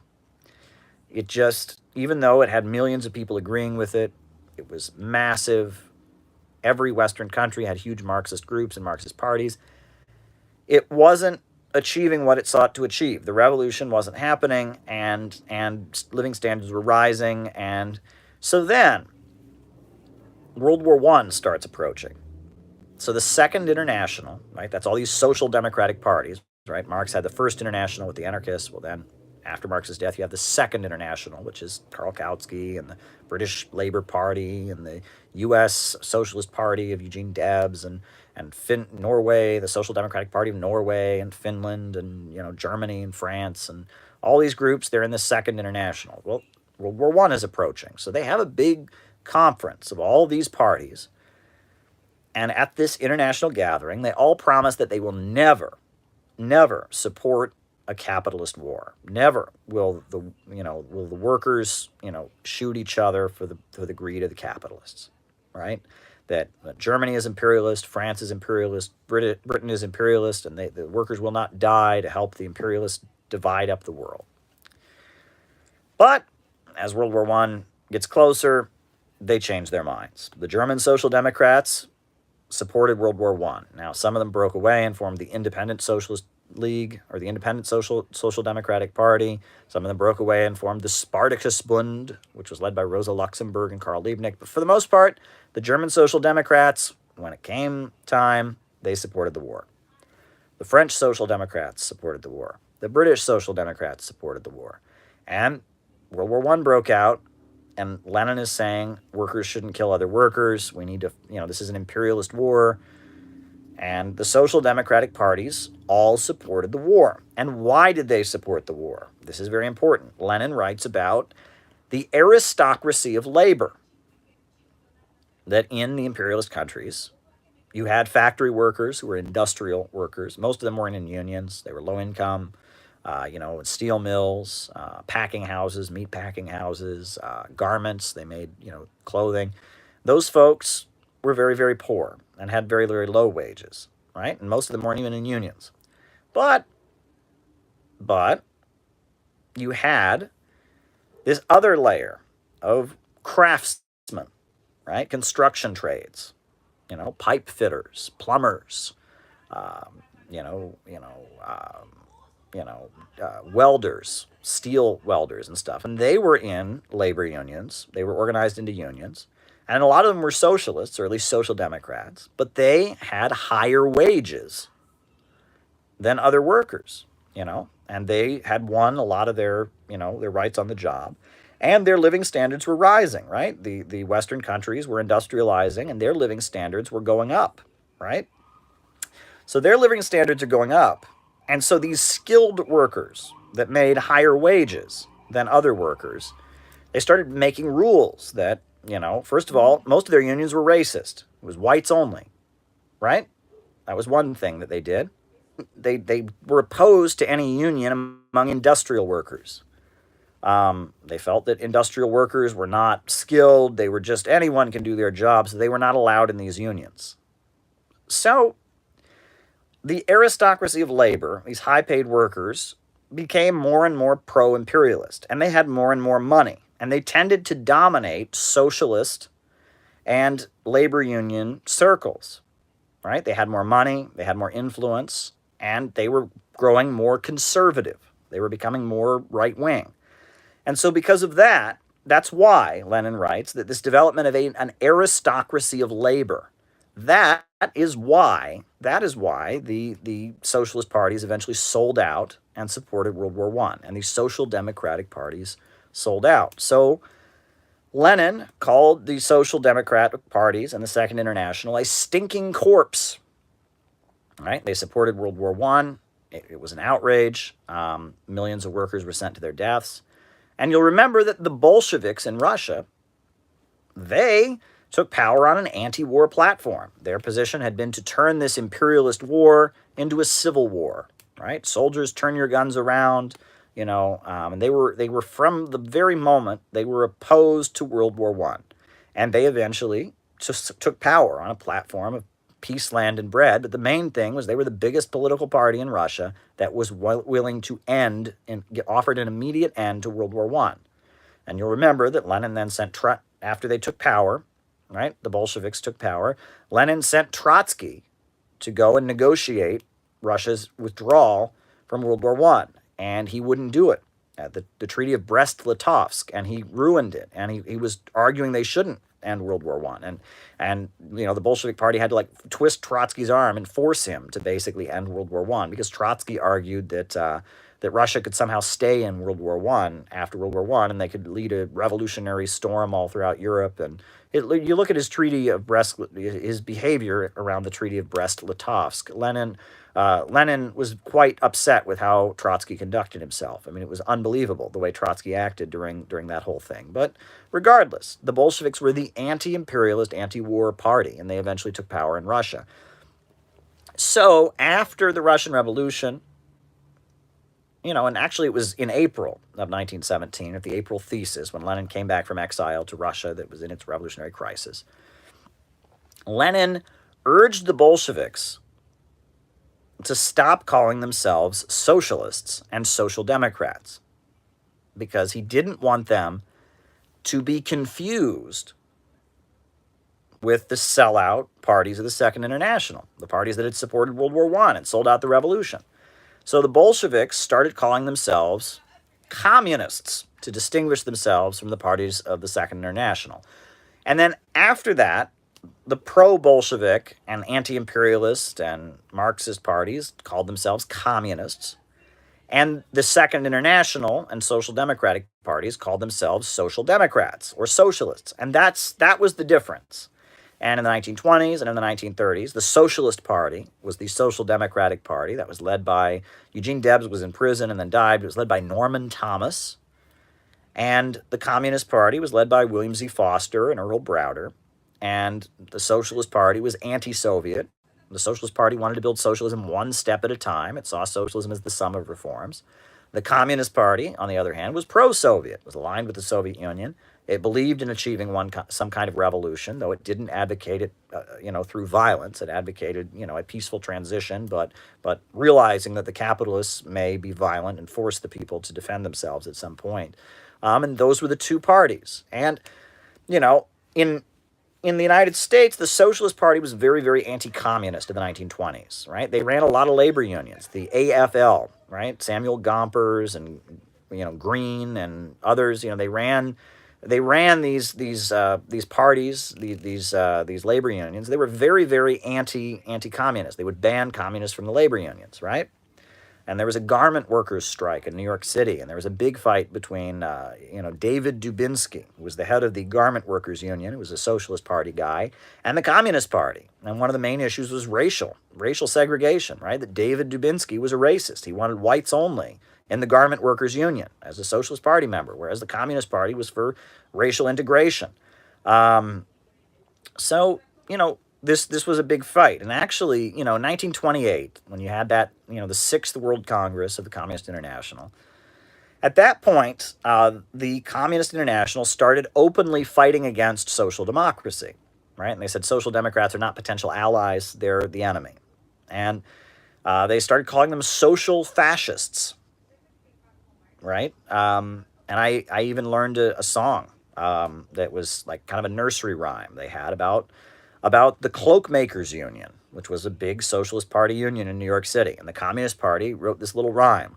They said, the Cloakmakers Union is a no-good union. It's a company union by the bosses. Those right-wing cloakmakers are just socialist fakers who play upon the workers' double crosses. The Hill Quits Dubinskys and the Thomases are making the workers false promises. They preach socialism, but they practice fascism to preserve capitalism for the bosses. Right?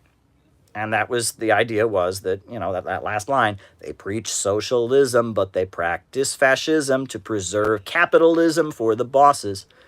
Well, the idea was that, that the Social Democrats were, quote, social fascists. They preached socialism, but practiced fascism, right? And, that was the feeling, right? And that if you read from the early 1930s, every issue of the Communist Party publications, almost everyone, had a dig at the Socialist Party for being phonies and sellouts. And the Socialist Party at that point went into a very, very reformist phase to contrast themselves to the Communist Party. Like, Norman Thomas actually had the idea that the workers would buy the means of production from the capitalists, that the unions should all start a big fund where they save up their money, and eventually the workers can buy the means of production from the capitalists. I kid you not. That was their brilliant idea, that the unions should just start saving their money, and eventually the workers will buy the means of production, right? And that Norman Thomas got up and gave speeches condemning the Soviet Union. The Soviet Union was an evil country. The main roadblock to socialism was the Soviet Union. And the communists, their attitude was the Soviet Union was proving that socialism was possible. It was the homeland of socialist revolution. You should defend the Soviet Union. And there was a lot of fighting between the two groups. But, and people sometimes will point out that in Germany, that fighting was far more intense than in the USA, right? In the USA, people probably had fistfights and stuff like that. But in Germany, the Social Democrats ran the Weimar Republic. They were one of the biggest political parties in Germany in the 1920s, and they killed communists, right? In 1928, in Berlin, the communists wanted to have a parade for May Day, and they had an armed parade where they marched with their guns. They're a self-defense group they'd formed to fight for workers' rights. The Red Front Fighters League marched with firearms on May Day. And the police, most of whom were members of the Social Democratic Party, opened fire on that march and killed communists, right? On the Red May of 1928. You can read about it. And in Wedding, which is part of Berlin, there was weeks of fighting where there were barricades erected, and it was communists revolting against capitalism, sure, but the people that were shooting at the communists were Social Democrats. They weren't defenders of capitalism in most cases, right? And that in Germany, the fight between the Social Democrats and the communists was really, really violent and extreme. And as a result of that, in the final moment when Hitler was on the verge of taking power, it's true that if the communists and the Social Democrats had been able to reach an agreement, they probably would have been able to block Hitler, but they couldn't do it. They couldn't do it. Now, some people will say things like the communists were aligned with Hitler. That's a lie. But the communists, did Bernie run a message campaign? Knew he'd lose. I don't think that was clear. I think that Bernie was in it to win it. But, if you look at it, though, there was a reason that the German communists and the German Social Democrats couldn't work together. And the reason that they couldn't really work together was because, the Communist Party in Germany was the party of the unemployed. And that was how the U.S. Communist Party was at that point, too. In the 1920s and 30s, it was the party of desperately poor, unemployed people. They built unemployment councils. Whereas the Social Democrats were the party of people that were in unions, right? The craftsmen, the people in unions. And that was the divide. And in Germany, the communists, they had the bread riots where they would lead people to go out and break store windows to feed hungry unemployed people. That was one of the main things the communists in Germany did, the bread riots, they were called. You know, whereas the Social Democrats, they ran labor unions, and they were labor union bosses. And there was bad blood, really strong bad blood. And, you know, Hitler took power. And yes, if the Social Democrats and communists had been able to reach some agreement, I mean, they could have stopped him, but they were not able to reach an agreement. People blame the communists for that. People blame the Social Democrats for it, you know, regardless. So after the rise of Hitler, in 1935, the Communist International had its 7th World Congress. And at that 7th World Congress, they completely changed their tactics, right? And they said, no more are we going to say Social Democrats are the enemy. Because right now, fascism is on the rise, and fascists kill Social Democrats. Right after Hitler took power, he put a whole bunch of Social Democrats in concentration camps. And there's stories about the communists and Social Democrats would be in the same concentration camp, and they'd be fighting with each other while they're being, you know, locked in concentration camps, blaming each other for Hitler taking power. That's a whole other thing. But regardless, Cuomo thanks Jack Ma for 100 ventilators. Good, great. I mean, Project Airbridge is amazing. And these ventilators and all the stuff coming from China, amazing stuff. Amazing stuff. But because the Social Democrats were opposed to fascism, they were more open to working with communists, right? And the communists knew that the fascists were the main threat, so they changed their tactics. At the 1935 World Congress, this 7th World Congress, they adopted the strategy of building a people's front against fascism. And it was a flip, and it was a change. And the Trots made fun of them and said, oh, look, they're zigging and zagging, they're changing their position. But it was the right thing to do, right? That, you know, the Social Democrats were their main enemy before, but in the period where fascism was rising, Social Democrats were potential allies. And the Communist Party reached out to the Socialist Party and offered to run a joint presidential ticket in 1936. Earl Browder as the communist and Norman Thomas as the socialist. And the idea was to align with socialists. There were wooden lavatories outside and a communal kitchen. Water was rationed, and we had to get that outside as well. I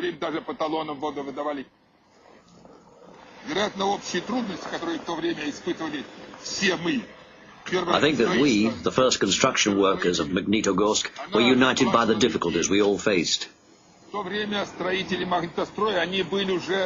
We were already schooled in our Soviet traditions. We felt the whole economy was ours, that we were the bosses, that we were working for ourselves.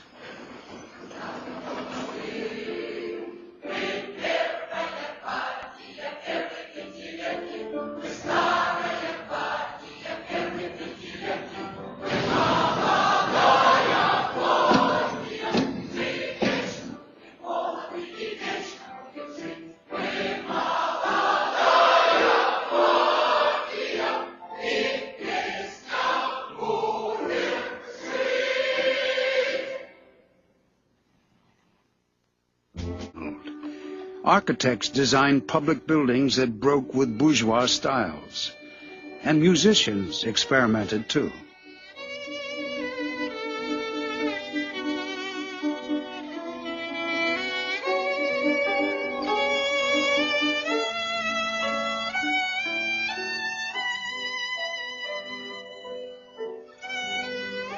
Izzo Dekja was part of a bold experiment that took the idea of equality to new heights. He played in a special Moscow orchestra in which the musicians were so equal that no conductor was needed. To achieve this solidarity and harmony, the musicians sat facing one another. В начале революции, когда произошло, было очень тяжело жить. Life was very hard for musicians at the beginning of the revolution. The conductors didn't treat them well at all.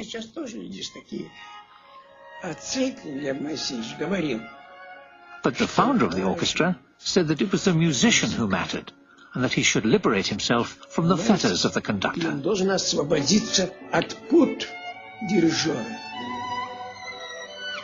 In the first symphony orchestra without an oppressive leader, musical decisions were made collectively. Что-то не понравилось кому-то. If you didn't like something, you all had a vote. Если не слышны были, скажем, кларнеты. For instance, if you couldn't hear the clarinets, you told them the truth. You're behind. You're not coming in on time. Or you have to play this bit like this. Давай, вот это место надо играть так. Кто за, кто против. Who's in favor? Who's against? This wouldn't happen in an orchestra with a conductor. It was a real innovation.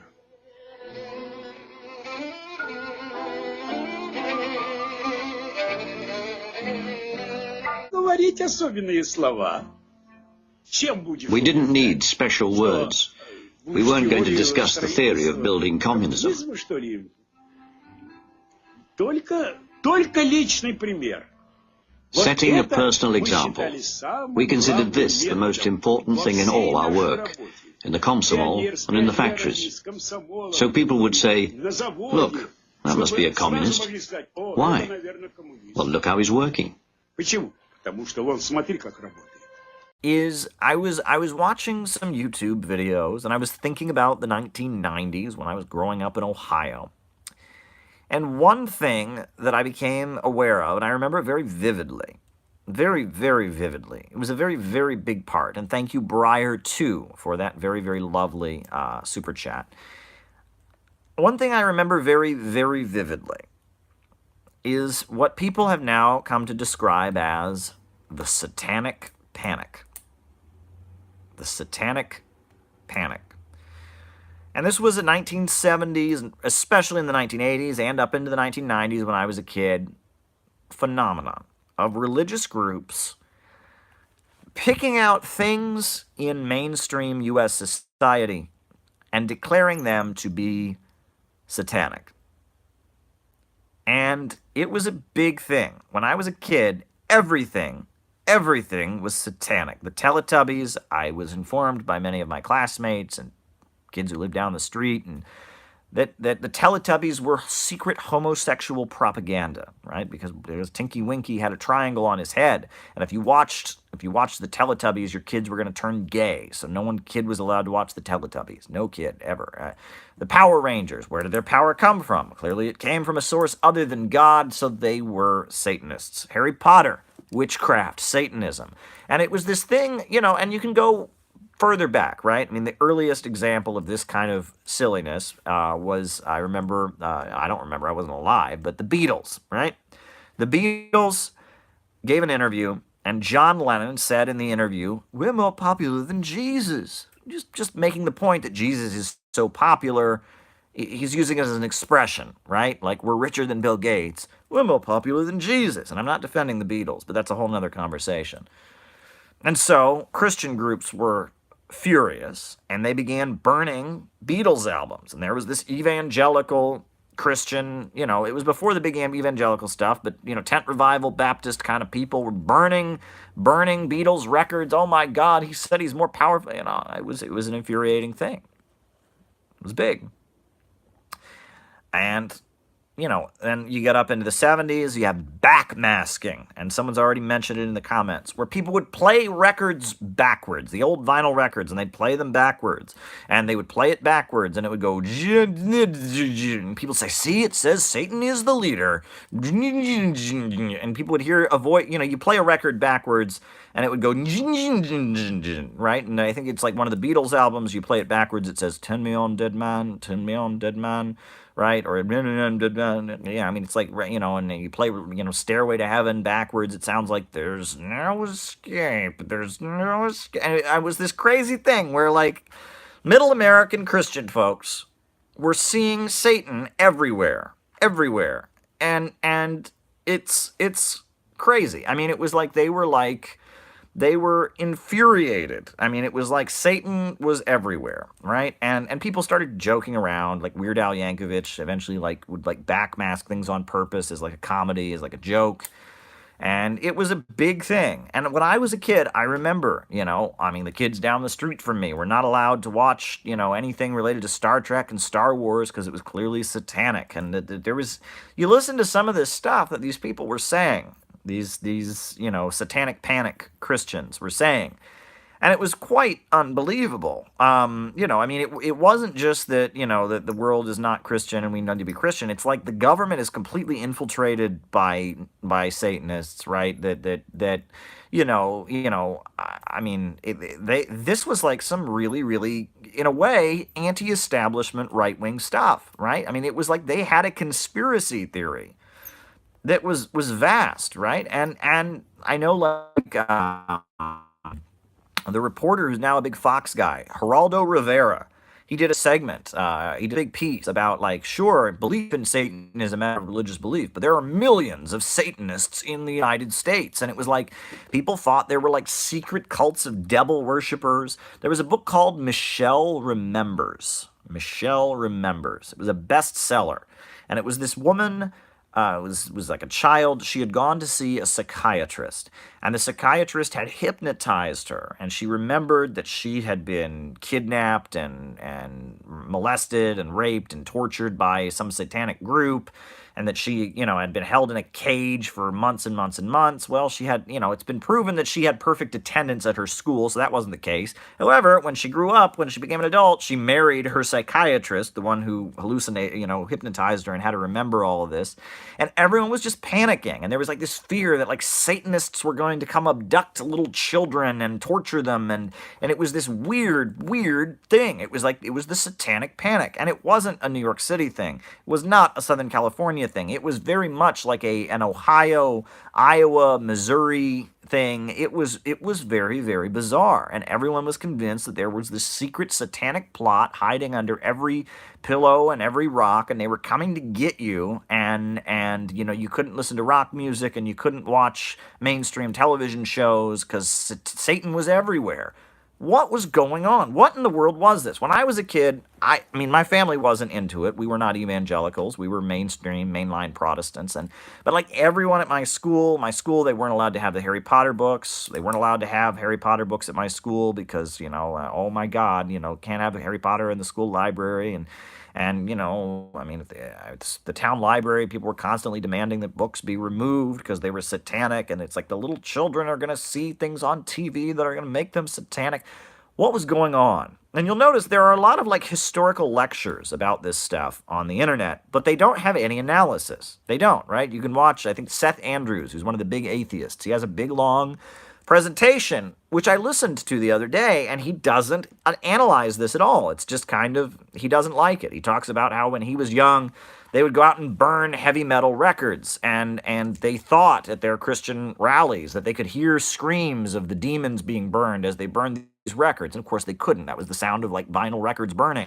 But they were convinced they could hear the actual screams. And it's people talk about the satanic panic of the 70s, especially the 80s and 90s. They talk about it, but there's no real analysis of what was going on. What in the world was going on? What was going on? Why was this happening? What was going on? And no, I did not grow up near the west side of Cleveland. And what was going on? Well, here's the thing. Here's what was going on. I, Caleb Maupin, will tell you what was going on. And bear with me. It's a little bit of a longer explanation. I will tell you what was going on. Why people were listening to records backwards and hearing things, and why best-selling books were claiming that secret satanic cults were going to kidnap you, and I will tell you what was going on. Here's what was going on. So, the ruling class of the United States and of Western Europe was very divided during the Cold War about how to defeat communism. And there were two schools of thought about how to defeat communism. The first school of thought, which was popular among factory owners, National Association of Manufacturers, J.P. Morgan, their school of thought was to defeat communism, we must build the most authoritarian society possible. We are going to reinforce patriotism. We are going to reinforce religion. We are going to militarize the economy and, sell lots of guns, and, military industrial complex. And we are going to have a militarized, patriotic state, and we are going to outlaw communists, and we're going to put them all in jail, and we're going to have the Pope declare a holy crusade against the communists, and we are going to march in and destroy communism, fascism. That's the fascist viewpoint, ultimately. That's what Hitler believed. That's what Henry Ford believed, is that the way to defeat Marxism was to make U.S. society into an authoritarian police state, crush the unions, reinforce, put patriotism everywhere, put religion everywhere, and march in and crush communists. And look how well that worked out for Hitler. Sarcasm, of course, right? Look how well that worked out for Mussolini, right? Hung upside down. Wasn't a very good strategy. Was not a very, very good strategy at all. But it was what the factory owner faction wanted. It's what the industrial capitalists wanted, mainly because labor unions were cutting directly into their profits. J.P. Morgan, the National Association of Manufacturers, Oswald Mosley, those folks wanted fascism. Fascism means a highly centralized authoritarian society in which religion is everywhere, in which patriotism is everywhere, in which any leftist is dragged away in the middle of the night and exterminated, and that's how you're going to defeat the communists. And that faction seized control in Germany and in Italy, and it tried to seize control in Britain and failed, and it tried to seize control in France and failed, and ultimately France was invaded. And that was one view. That was the view of factory owners. That was the view of lower levels of capital about how to defeat communism. However, the Rockefeller family and the Fabian Society of Britain had a very different view about how to defeat communism. Their view was the complete opposite. They said, if we're going to defeat the communists, we have to steal their thunder, right? Communists say that in order to, in order to liberate women, we need communist revolution. Well, instead, we're going to form a feminist movement that is not communist, and so people don't have to become communists if they want to be feminists.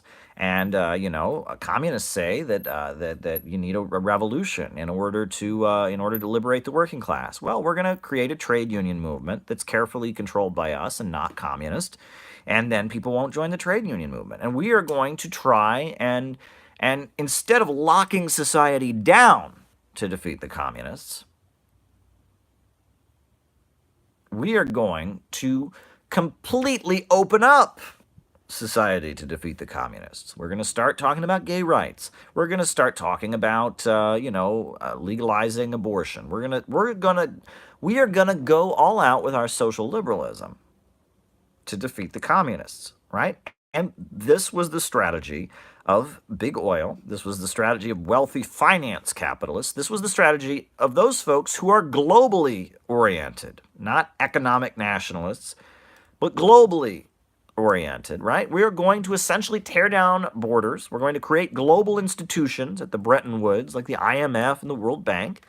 And we are going to defeat the communists by creating a new liberal order in which we tear apart all the things that drive people together to resist, in which we push radical individualism.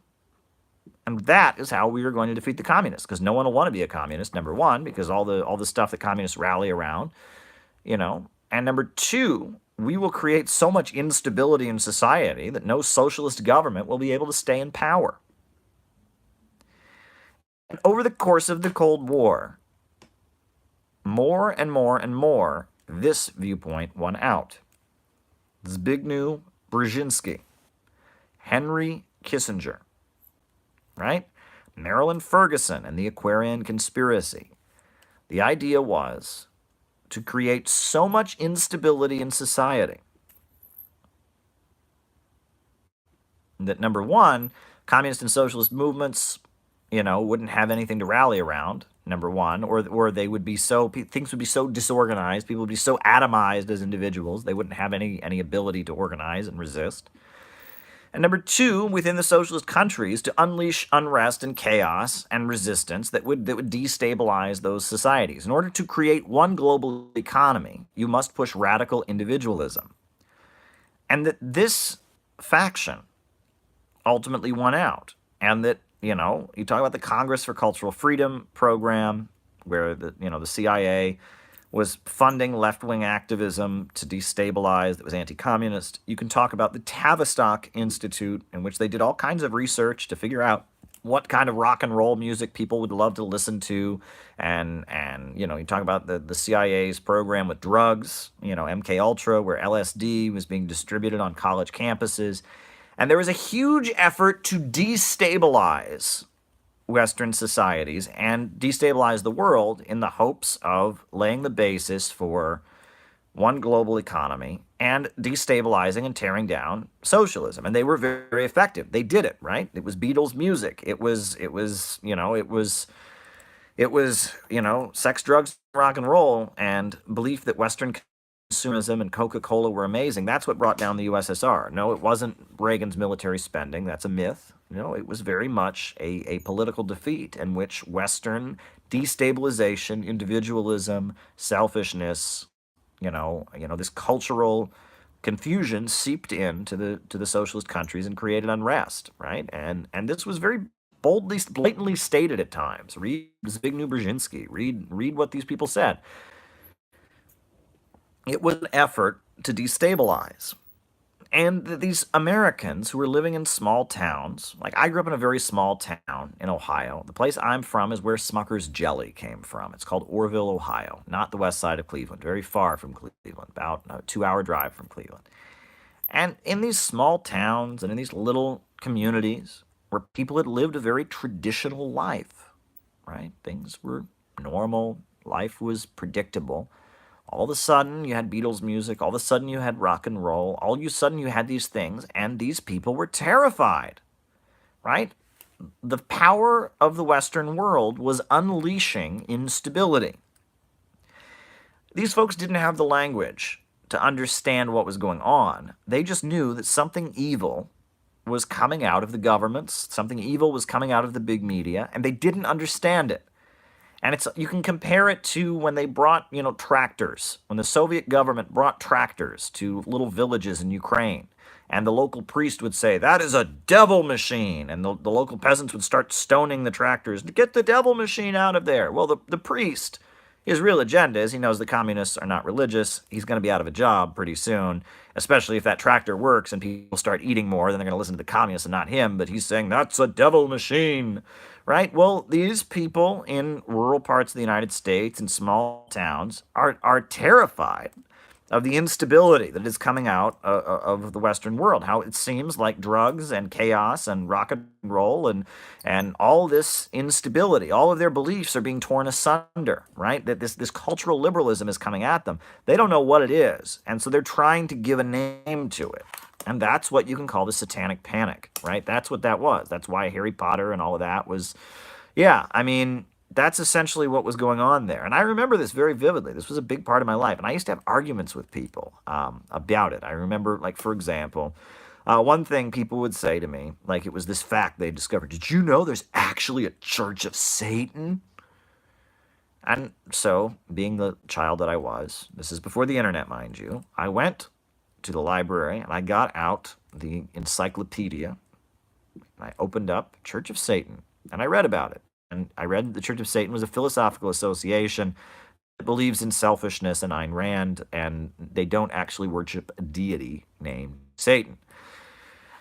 And I would say, well, actually, according to the encyclopedia, yes, there is a Church of Satan, but they don't worship a deity named Satan. They are a group of, people who believe in free market capitalism and libertarian ideas and selfishness. And people would look at me, you looked up Satan in the encyclopedia? So there you go. I mean, it was like, you actually looked for facts about what we're arguing about? I mean, And that was the response to me.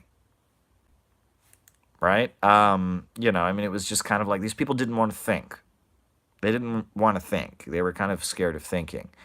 But, you know, I remember the satanic panic and how big it was. And it was a big thing. And people underestimated it. It didn't happen in New York City. Or it probably did, but, like, it wasn't, like, a big thing. You know, New York City public school kids weren't being mobilized. I'm sure they had Harry Potter in all the New York public schools. There are evangelicals. Fundamentalism exists in New York City, but it's not, it doesn't have power. It's not running the government. It's not running the school boards. It doesn't have the ability to shut down other people. And, you know, I remember the satanic panic and how weird it was. And I felt like no matter what it was that came out, they would find a way that would be satanic. And it was like ridiculous. They would go to like great leaps and ends to figure out that it was satanic. You know, I mean, it was childish, but it was part of that settler culture. And that's a big part of the American right that makes the American right a little bit different from the right in Europe. It's very much a settler right wing, right? It's like if you watch, there's previews for this movie that Kevin Sorbo, the guy who was Hercules, he just did a movie where Antifa are the villains, and if you watch it, you know, I mean, you watch this preview, Kevin Sorbo, big muscly guy, and he has his family, and they have their nice little cabin in the woods where they're a lovely family. And there are these scary Antifa people who he has to go fight and protect his little family in the woods. And that's very much, very much the aspect of what it was. It was very much what you might call a settler kind of thing. It's like, well, we're on our own, right? That we're, you know, and if you look at it, the homeschooling movement, for example, there were kids down the block from me who were homeschooled. The homeschooling movement, and, you know, the right to bear arms, and a lot of these things that are very much an obsession of the American right, it's based on this, I'm going to have my family separate from everyone else in the middle of the woods, all by myself, and no one will touch me. And it's this fear that the government is going to come get them, right? That the government is going to come get them, and they're locked and loaded, and, you know, it's like the disaster movie, the survivalism, right? During the Cold War, people were, like, building bunkers in their basements because they thought the Soviet Union was going to, you know, bomb them, and it was going to be the end times, and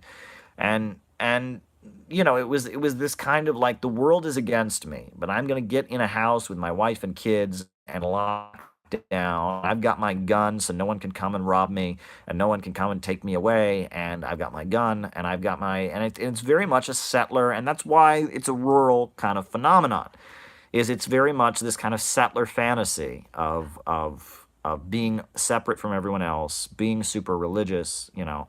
You almost feel like a lot of the you know, white European immigrants who came from Europe were like people who didn't like other people. And they felt, you know, they wanted to go and be religious in the middle of the woods and not be bothered by anyone else. They wanted to go camp out, right? It's weird, you know, to think that way. But it's like they saw the USA as this vast, unsettled territory. Well, Native Americans there, but they, you know, I mean, racist white settlers didn't care much for Native Americans. And it was kind of like we see the USA as this big giant woods where we can camp out every day and cook our own food and be super religious and no one will bother us, and we'll have this cabin in the middle of the woods and have guns. I mean, it's a very, very strange phenomenon, and it's mixed in with religion, and it's mixed in with kind of antisocial values, and it's kind of this feeling that the government and the state is out to get you. And, you know, you talk about the settler culture, that's a whole other thing we can talk about. But regardless, the American right, and I'm talking like the American far right, like the John Birch Society and stuff like that, it is very, very, yeah, it was very interesting. I saw someone sent me a super chat about Mao's revolution or something like that, and maybe someone can repeat that. I always want to answer super chats when I get them, but it like went by really fast. It was like $2, Mao's famine revolution something. What did they say? Does someone want to repeat it to me? It went by too fast. But yeah, I just wanted to talk about that. Shout out to the farmers during Mao's revolution. Yeah, well, there you go. Yeah, very good shout out. I mean, and you know, hail the communes, right? I mean, you know, the farmers and, you know, I mean, the peasantry was who made the revolution, but they weren't settlers. I mean, these are people who, it was very collective. I mean, the villages in China, it was a very, very collectivist kind of thing, and someone raised that during the class, actually.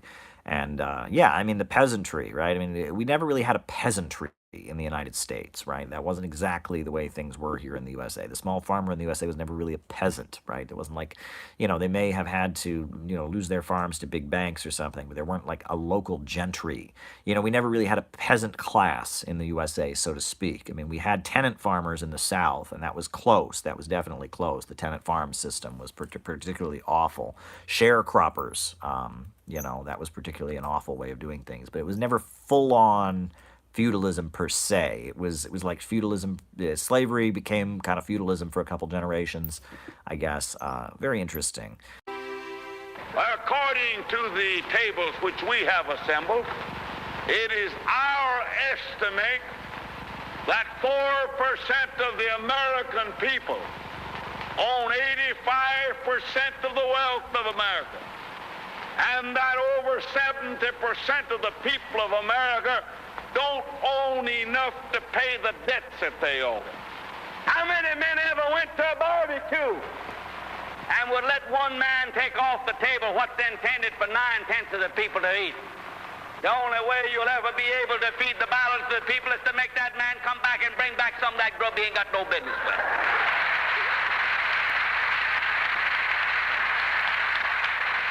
Under this oak, where one of our forebears, Evangeline, waited for her lover, Gabriel, who never came. This oak is an immortal spot. The entire world knows about this oak from the poem of Longfellow. But Evangeline is not the only one who has waited here in disappointment. No, no. Where are the schools that you have waited for your children to have but never come? Where are the roads and highways that you have sent your money to build but are no closer now than ever before?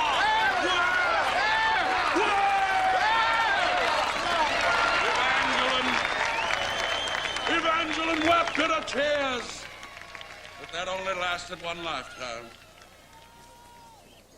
Your tears in this land and around this oak have lasted for generations.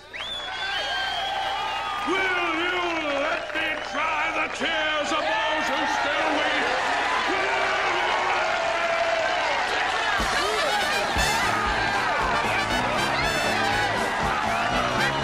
Now, how are you going to feed the balance of the people? What's Morgan and Baruch and Rockefeller and Mellon going to do with all that grub? They can't eat it. They can't wear the clothes. They can't live in the house. Give them a yacht. Give them a palace. Send them to Reno and give them a new wife when they want it. If that's what they want.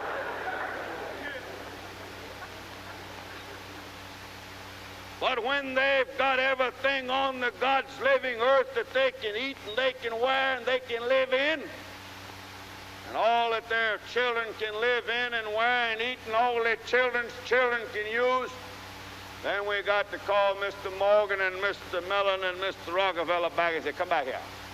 Put that stuff back on this table here that you took away from here, that you don't need. Leave something else for the American people to consume. And that's the program. We're not going to destroy the Gulf Refining Company. We're not going to destroy the Standard Oil Company. But we're going to say that the limit of any one man's stock ownership in the Standard Oil Company is from $3 to $5 million to that individual, and that the balance of the people of America own the balance of what the Standard Oil Company is worth. All right.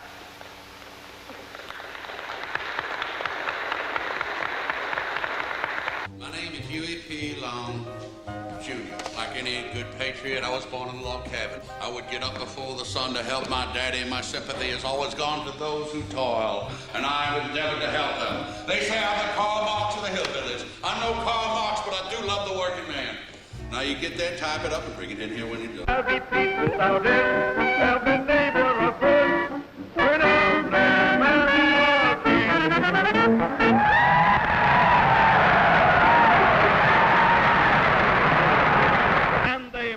masses of America, 75 to 80 to 85% of the people not only give up their property year after year, but they go further and further and further into economic slavery to where the flesh and blood of the born and the unborn will never be able to raise the debt, let alone come back and rescue the property that they've lost from these depressions.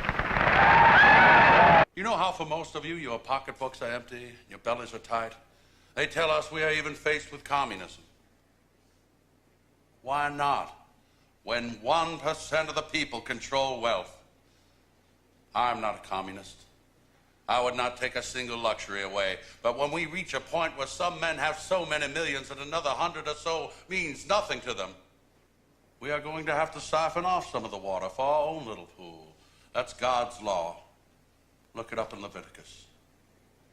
Well, we are going to restrict the piling up of wealth in the hands of the few, and we are going to give it to the people. Now, this is a chance for you to make your voices heard in Washington. We have created an organization called Share Our Wealth Society, and we have prepared a pamphlet for you, and we can send it to you for free. And the whole plan is set forth in it.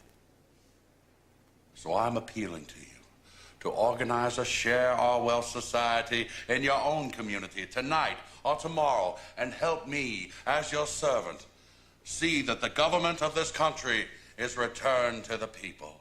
And now, the corporate element of this state that were cheek for Joel, hand in hand with them, who profited by it, who ransacked this state for the element of their allies, are being told what they can do and what they can't do, what they will pay, what they can't keep from paying for the welfare of the people of Louisiana, and we expect to have this state ruled by the people and not by the Lord and the interest of high finance. Will the distinguished senator from wherever the hell he's from please yield the floor for 1 moment?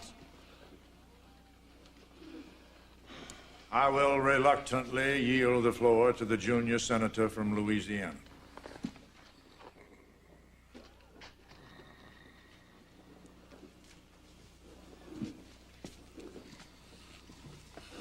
Thank you.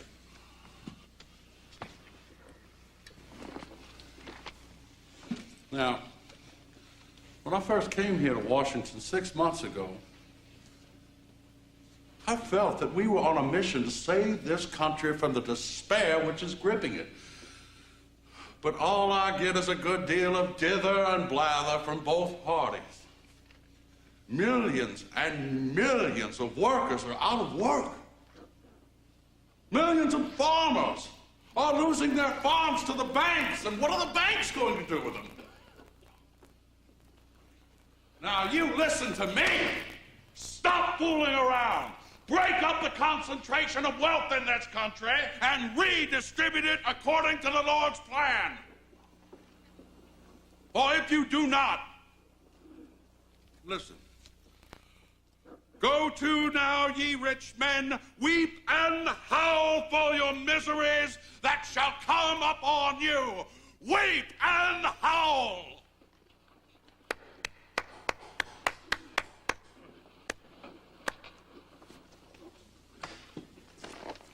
Senator, what are you trying to do? Start a revolution? No, sir, I'm trying to wake you all up. Sir, you are not speaking for us. Well, if I'm not speaking for y'all, I guess I'm speaking against you. The economy of this country is collapsing, and unless we do something about it, the people will be at those Capitol doors 6 months from now looking to string you scoundrels up. And unless you awaken, I'll be there tying the noose.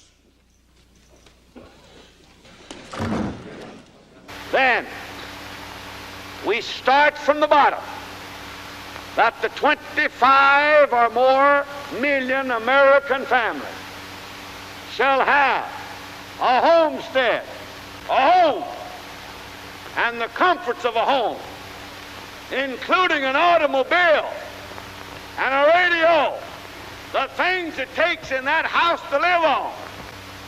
we say to America, 125 million, none shall be too big, none shall be too poor, none shall work too much, none shall be idle.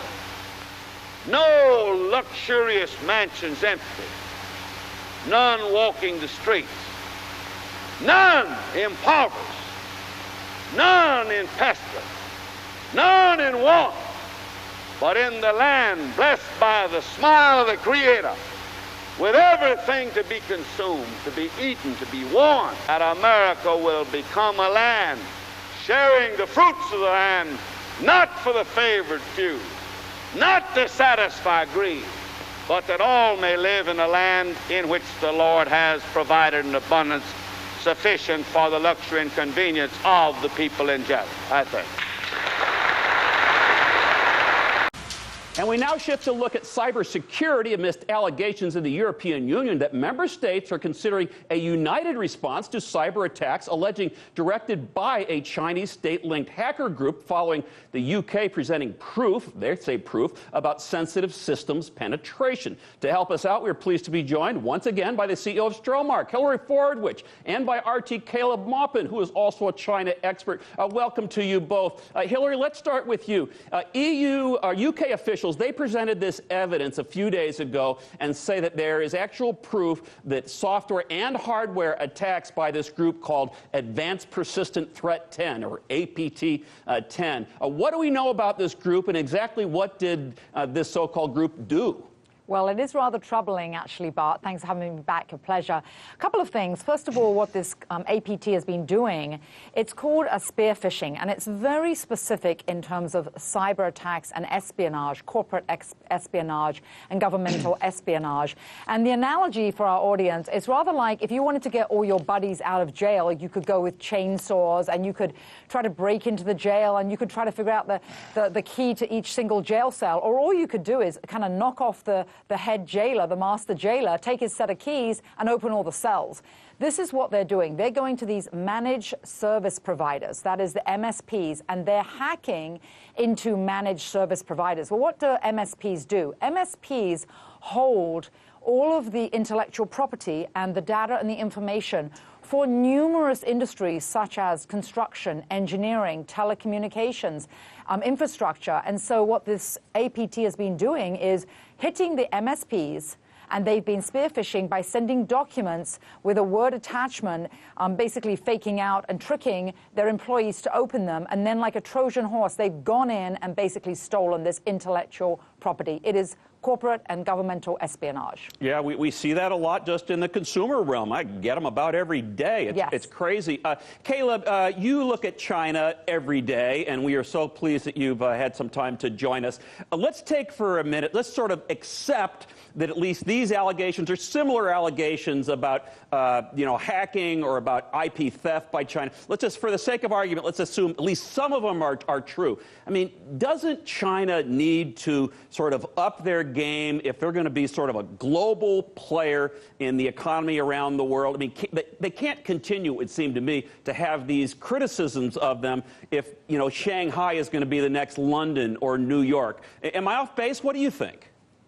Well, they're doing that. On February 1st, we heard a very important announcement from the Ministry of Commerce. They announced that they're teaming up with the Standing Committee of the National People's Congress, and they're having an IPR, intellectual property rights crackdown, stiffer penalties, doing everything they can to make sure that there's a better environment for business. And IPR is at the center of the talks that have taken place, and both sides want this issue to be resolved. People acknowledge that there is a problem that needs to be resolved, but as far as the hacking thing is concerned, I just can't accept that we should just take these claims at face value. I mean, we have seen a lot of, misinformation lately. For example, the New York Times was caught by journalist Nathan Rich, an American living in China, an American journalist, basically mistranslating. He exposed that it looks like they were mistranslating people in a video the New York Times released about China's healthcare system. There seems to be quite a bit of just not clear facts and distorted distortion of facts in American media when it comes to China. Certain forces certainly have an axe to grind, and when it comes to cybersecurity and cyber hacking, in a lot of cases, you know, you look at the evidence, we just have to take their word for it. Well, I think that with the atmosphere the way it is, we shouldn't just be taking their word for it. And Hillary, let me ask you sort of the same question. I mean, I get what Caleb is saying, and good on them. The proof will be in the pudding. But what's your view about China sort of upping their game to be accepted more in the global economies? Well, two things, actually, Bart. I would defer to FireEye. They're a cybersecurity firm that has been tracking the APT-10 since 2009, and since then they have delivered to the U.S. Department of Justice, and that was what part of the indictment was about in December, the actual tangible reports. So I would say that they have the tangible proof. I don't think that it's speculation. I don't think that it's just imagery, nor is it politics. I think it's tangible. But I would say if they're going to join the global marketplace, they can't continue to act well, unilaterally, and they can't continue to act as they've been doing, which is obviously as a communist power. There's a dictatorial society where they have not had to answer to anyone. If they're going to join the global, a global integrated market, they need to become more collaborative and not more antagonistic, and nor can they commit corporate espionage. Hey, Caleb, we're running out of time, but there's some good news for Huawei. The Philippines, there's a company there that says actually the threat about Huawei technology is being overblown. What do you make of that? Well, Bart, I'll tell you what I think the real issue is here, right? You've got the Wall Street Journal. This was their weekend edition in mid-January, and they're talking about the fact that at this point, Apple's profits are dropping. Why? That's because people all over the world and people within China itself are realizing that Huawei has just made a better product with better battery life and a lot of features that are just better than what Apple is doing. And if you look at it, Huawei, which at this point is the biggest telecommunications manufacturer in the entire world, this is a super corporation that is cutting into the market, right? This is one of these mega state-controlled corporations. It's technically a cooperative under Chinese law. This is kind of a fixture of Deng Xiaoping's economic model, where you have the government and the private sector and the public all kind of teaming up to unleash innovation and growth. And at this point, people all over the world are buying Huawei phones and not buying phones from Western countries. And I think that's the issue here. You hear Western leaders constantly talking about the wonders of the free market and free competition, but when they start losing out, all of a sudden they change their tune. I mean, we saw the CFO of Huawei dragged out of the airport in Canada. You know, there have been many companies around the world that have been accused of violating U.S. sanctions, but you don't see that kind of special treatment being handed out. I think Huawei's being targeted. You've got a good point. It's free market until your ox is gored, and then maybe you want to put some sidebars on it one way or another. We're out of time for this time. What a great, great conversation, guys. Caleb Maupin and Hillary Fordrich, thank you so much. That was really interesting. And time now for a quick break, but hang here. You're with the Ayn Rand Park Avenue walking tour? Yeah, it's just me. It's just my own project. Okay, and what? Tell us about it. What do you do? I give about 30 different walking tours. 5 of them are about Ayn Rand. The American Revolution is another specialty of mine. This tour goes through the Murray Hill neighborhood. That's where Ayn Rand lived. And I show places that she researched and fictionalized in the foundation of that neighborhood, like the Grand Central Terminal here. This becomes the Taggart Terminal in that neighborhood. At the end of this tour, I show this very nice Art Deco building, number 2 Park Avenue, designed by this gentleman, Eli Jacques Kahn. He is the architect that Rand worked for in this building to do research for The Fountainhead, which is a novel about an architect. Yeah. He was very tickled by the idea that an author was using his office to do research for a novel about an architect. Now, is the building she lived in the same one that Alan Greenspan lived in? I don't know where Alan Greenspan lived. I know a couple places where he worked downtown as a consultant, but I don't think I know of any place where he lived. Okay. In the Murray Hill neighborhood, I show 4 different places where Rand lived from one time to another. All on the east side, all in Midtown, and it's because she was a writer, so this is where the publishing houses and agents were, so she wanted to be near her. Well, she started out in Hollywood, though, right? She started out in Hollywood. Yeah, after she came from Russia in 1926, she was in Hollywood, then New York, then Hollywood, then New York. Yeah. But this is where she lived longer than any place else. She was bi-coastal. What's that? She was bi-coastal, as they say. Yeah. Yeah. A lot of sirens here.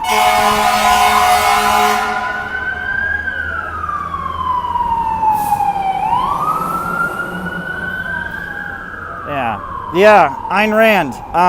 It's almost back to as busy as it was before COVID. Yeah. Now, Paul Ryan says Ayn Rand was his hero, right? That's who inspired him, right? And well, he said, I don't know what he said. and Stacey Abrams also, right? Stacey Abrams? Yeah, she said Atlas Shrugged is her favorite book. Really? I hadn't heard that. Yeah. Paul Ryan spoke to an objectivist group, and he said, I love Ayn Rand, and then he went back to his political base, Wisconsin Irish Catholics, and he said, I don't like Ayn Rand at all. Yeah. So he's a politician. Yeah. And Alan Greenspan was like her best friend, right? I mean, like her mentor. He was in her circle. Okay. In the 50s. Right. When he was starting out and getting a reputation as an economic analyst. But didn't he go to jazz clubs with her up into the 70s and stuff? Like they were close even when he was at the Federal Reserve? She didn't go to jazz clubs. Okay. He would take her out to dinner. Okay. Once a month or something when he was visiting. All right. But no, I don't think she wasn't see Ayn in a jazz club. She wasn't into jazz. Okay. I thought she was a classical music listener. She's Okay. buried in Kensico Cemetery, Okay. which is just north of North White Plains. And probably one of the reasons that she chose to be buried there is that her favorite composer, Sergei Rachmaninoff, is buried there too. Okay. I also do a tour there. You'll meet me at the terminal, we'll get on the train, we'll go up to Valhalla, appropriately, the town, and I'll show you Kensico Cemetery. Well, let me ask you, a lot of different famous people are buried. do you think her writing style was inspired by Soviet propaganda?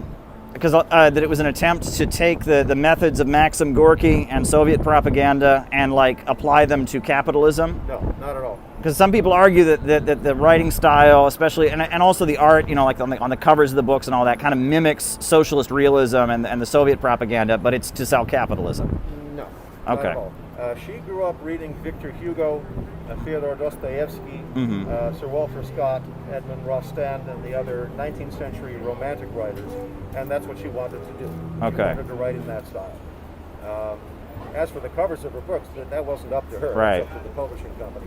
There was an artist, I can't think of his name, who did a series of covers for her books in the 1990s or so, long after she was dead, that are all very much in the Art Deco style of the 20s and 30s. So I like them. I don't know if Ayn would like them, but I like them. For the cover of Atlas Shrugged, she used a painting done by her husband. Her husband, Frank O'Connor, was a painter. He was a cowboy actor too, right? No, not a cowboy actor. He was an actor. I don't think he was in any cowboy films. Okay. He was in a very few films, just a couple of which I've seen. Okay. He was in Cimarron, based on an Edna Ferber novel, but he's only in one scene and he has only one line. Okay. Well, let me ask also, how do you think Ayn Rand would respond to the pandemic in COVID-19? I mean, would she say just government hands off, let everyone die, let the strong survive and let the poor perish? And what would she say? She would say, it's an emergency. Mm-hmm. Wear a mask. Okay. Don't be silly. Okay. Interesting. Right, so she was in favor of government action in emergency situations. Well, she was in favor of government action in an emergency if necessary, but for God's sakes, wear a mask. You don't need government to tell you that. Yeah. There's an old Klingon saying, only a fool fights in a burning house. Mm-hmm. Yeah. And it's a situation that affects everybody collectively. Exactly. Requires collective action, right? No, you don't die collectively. You die individually if you go around without a mask within 6 feet of people. Oh, sure. Yeah. Sure, I'll back up here. Yeah. Well, let me ask you, why do you think China, Vietnam, Cuba, Venezuela, and communist countries have dealt with the pandemic so well, why we here in the United States, where we really believe in free markets, we've done so badly? I don't know. Okay. You're talking to the wrong guy on that. Okay. All right. Well, good luck with your tours. Thanks for talking to me here. Okay. And good luck to you. Okay. Okay. Here's my card. Oh, Go to sure. my website, read all about my tours. Well, I'll check it out. Do you do other tours or just Ayn Rand? I do about 20 or 30 different tours. My other specialty is the American Revolution. Okay. I give a bunch of tours on that, both downtown and up in Washington Heights. And I do one called Vaudeville, the theaters before Times Square. Okay. And one called Newspaper Row. Park Row downtown is where most of the newspapers were back in the days of Horace Greeley and Joseph Pulitzer and William Randolph Hearst. Very good. So a variety. All right. Well, thank you very much. Good luck. Okay, and Right now, there are a lot of people who really strongly believe that that there are just not enough resources, and that the human race needs to stop expanding. That we just, human beings have too much stuff, and growth is no longer sustainable. Growth is bad, and if you look at the way these people frame their arguments, there are some fundamental flaws in what they are saying. For example, there's a book that was published by the Club of Rome. It was published in the 1970s, and it was called The Limits to Growth. And they basically argued that the human population is too big, that economic growth cannot continue, and that we would run out of oil in the 1990s at some point. And here's the thing. If we were currently extracting and producing oil the same way that we extracted and produced oil when that book was published, they would be correct. Right? If we were getting oil the same way we got it in the 70s, we would have run out by now, except we didn't. Deep sea drilling has expanded, hydraulic fracking has expanded, and we have not run out. We have not run out. We have not run out of oil. Now, I think that oil is a very inefficient mode, and I think we need to get off of fossil fuels. But what that book failed to take into account was human innovation. At the time that book was published, there were minerals that were completely and utterly worthless. But now, these minerals are very, very valuable. Why? They're used in computer chips.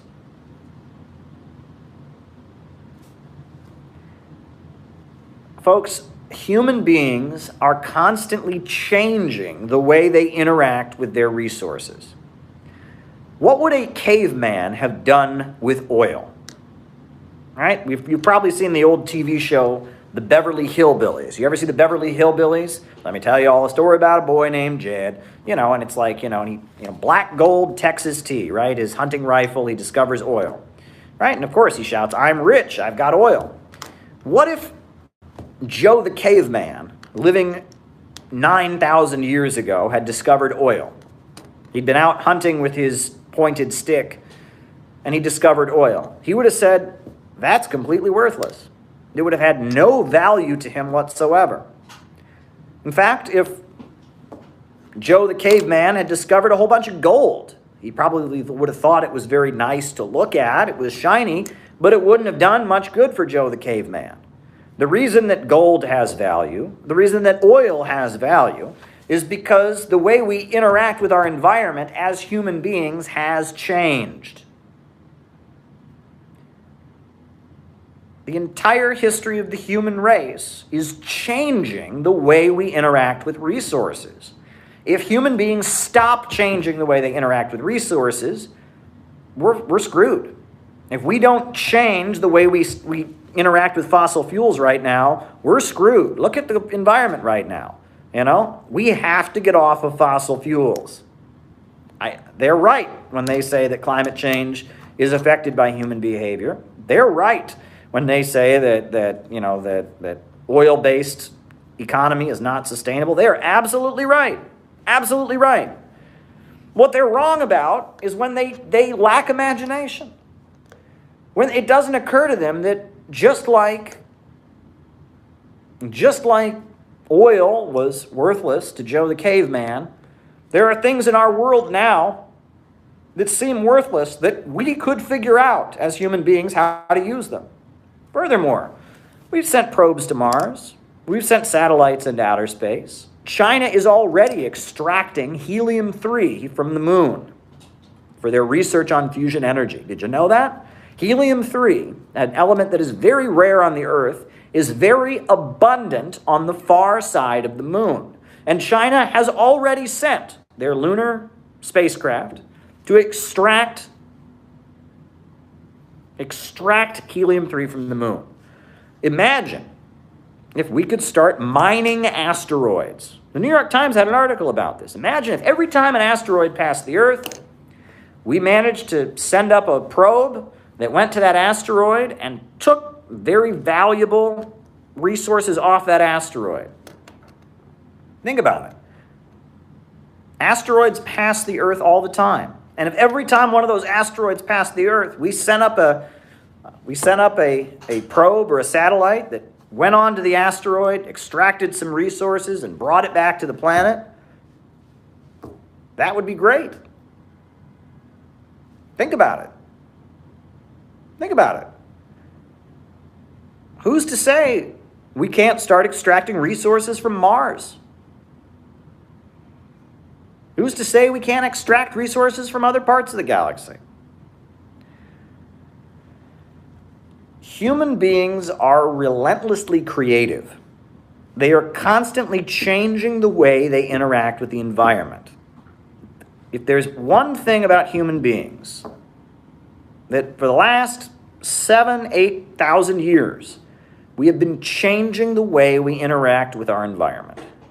We are the only animal that has the ability to make the environment serve us.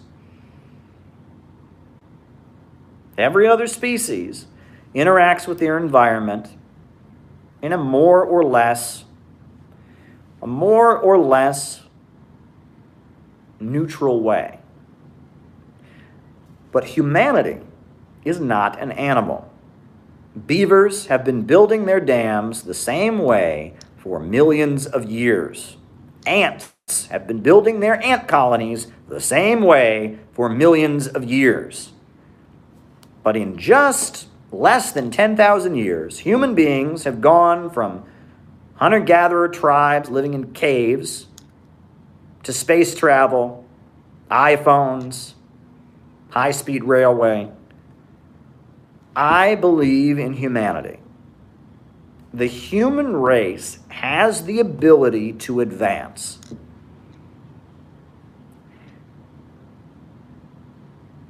And if you stop believing in humanity,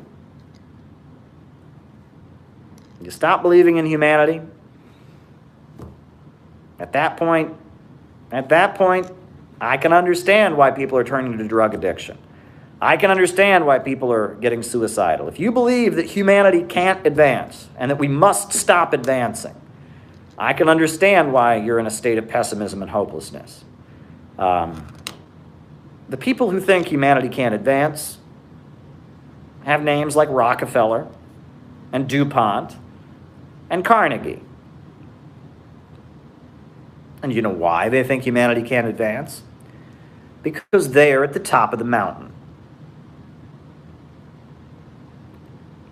Global capitalism is like that game that kids play, King of the Mountain. You ever see King of the Mountain? Those kids are trying to get to the top of the mountain. What has happened is that Rockefeller and Carnegie and DuPont and Rothschild and Vanderbilt and Mellon have gotten to the top of the mountain. They've wrestled their way to the top of the mountain. They've killed a lot of people to get to the top of the mountain. They have ruthlessly gotten to the top of the mountain. And now that they're at the top of the mountain, they are declaring, game over. Nope, we got to stop playing. We got to stop playing the game now. We're at the top of the mountain. The game's over. Now, you know, it's been fun, folks. I had a great time, but we won the game. Game over. We're at the top of the mountain. That is exactly what they're doing.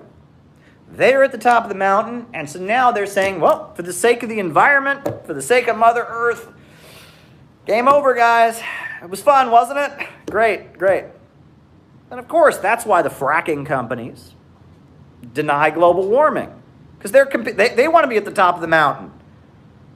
Right? That's why a lot of these low-level capitalists, My Pillow, Mark Lindell, that's why they deny global warming. That's why they are so full of anger right now, is that they're competing with Mellon and Carnegie and DuPont. And they want to get to the top of the mountain. Well, Well, I'm here to say that yes, we have some big problems. But the answer is not to end human progress. The answer is not to end human history. In fact, it's the opposite. The answer is to go further ahead. The answer is to get beyond fossil fuels. The answer is to get beyond the fuel sources that are destroying our environment. The answer is to find other sources of energy. The answer is to find other sources of resources. The answer is progress. The answer is progress.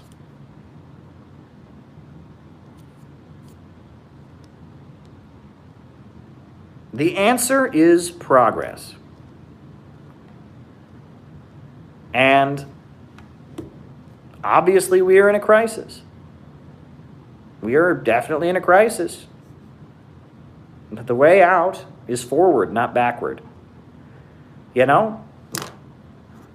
I'm trying to think of a good analogy. But there are many analogies I could make, but ultimately, the answer is progress. The answer is human progress. Human beings are quite an amazing species. We are quite an amazing species.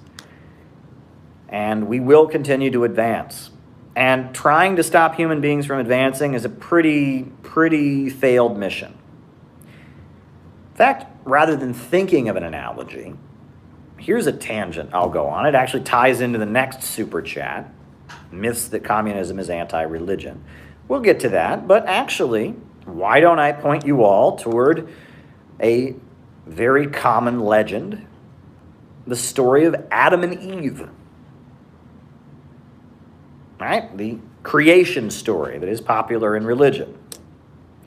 It actually fits in quite well with everything I just said about human progress. Right? We know the story that there was this garden, this magical garden, in which human beings had everything they needed. They had everything they needed, but they were told that there was a certain tree, and that tree was the tree of knowledge. And they could not eat from that tree, for if they ate from that tree, they would die. But the story goes, the snake showed up and convinced Eve to eat from the tree. She liked it. She ate from the tree. She went over to Adam, convinced him to eat from the tree. And they ate from the tree, and they were then cast out of the garden. And when they were cast out of the garden, the story goes, suddenly they had to grow their own food. And that story is actually a very, very good analogy for the birth of human civilization. When we were hunters and gatherers, everything was there for us. We killed animals. The animals, we killed them. We had fruits and things to eat. We didn't have to grow our own food. But then at some point, thousands of years ago, human beings acquired knowledge. Something changed in our brains. We went from being animals to being humans.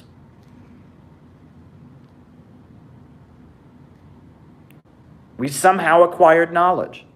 And once we acquired knowledge, we got way too good at gathering fruits and nuts. We got way too good at killing animals. We developed spears. We figured out patterns in animal herds. I mean, we knew, and we got really good. Thank you, Teresa. We got really good, very, very, very good at hunting and gathering. So good at it that there was a scarcity of fruits and nuts. There was a scarcity of animals. And suddenly, we had to grow our own food. We acquired knowledge. And as a result of acquiring knowledge, we had to grow our own food. We were no longer able to live in the balance of the garden. The garden, we are told, Everything was in balance, according to the legend. Right? Everything was in balance. Everything was in balance, right? They never ran out of fruits and nuts, never ran out of animals, human beings and animals, and everything was, but everything was frozen in the garden. But it was when we acquired knowledge that we were kicked out of the garden. It's funny that this fairy tale, this fable, that it actually has some rather interesting parallels to the historical materialist understanding of human civilization. That we once lived in a world of great abundance, but somehow we acquired knowledge. We acquired the ability to be progressive. We acquired the ability to advance. And once we acquired this ability to advance, suddenly we were cast out of perfectly being in balance with nature. And the legend continues that, according to the Christian narrative, after thousands of years and struggling with good and evil, eventually Eden is restored.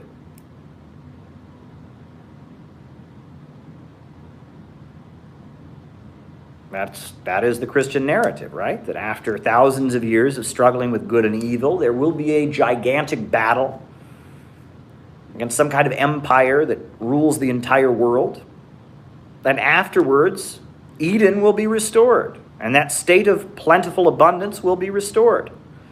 Well, Marxism has the exact same narrative. It argues that, yes, class society came out of the society of great abundance, and we continue to advance, and through the class struggle, eventually we will get back to that state of abundance, from each according to their own ability, to each according to their need. We will get back to that state of no longer being in economic want. We will be back into the balance that we were in at the beginning. The historical materialist narrative and the Christian narrative are actually quite similar to each other. But if you look at the legends and myths about many societies in history, there are many, many similar stories. You look at the Greek mythology, you look at Roman mythology. Yes, the characters are different. Yes, the messages are different. But ultimately, this narrative that humans were in a state of perfection, gained their knowledge, and had a fall from grace, a fall, and then we will go through thousands of years of trials and tribulations and some kind of world empire coming into existence, and that empire falling in some kind of epic battle. And then we will once again be restored to that state of prosperity. That is the narrative of human history that you will find in almost every society. It's actually interesting.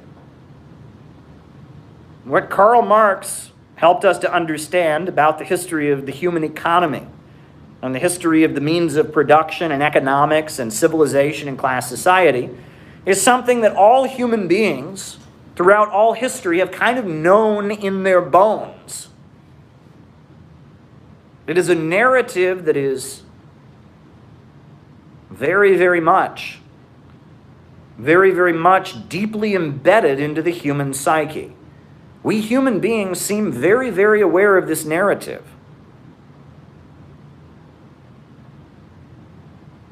And what's interesting is there's an odd parallel in this narrative to human life. When a baby is born, it can't feed itself, can't take care of itself. It desperately depends on other people.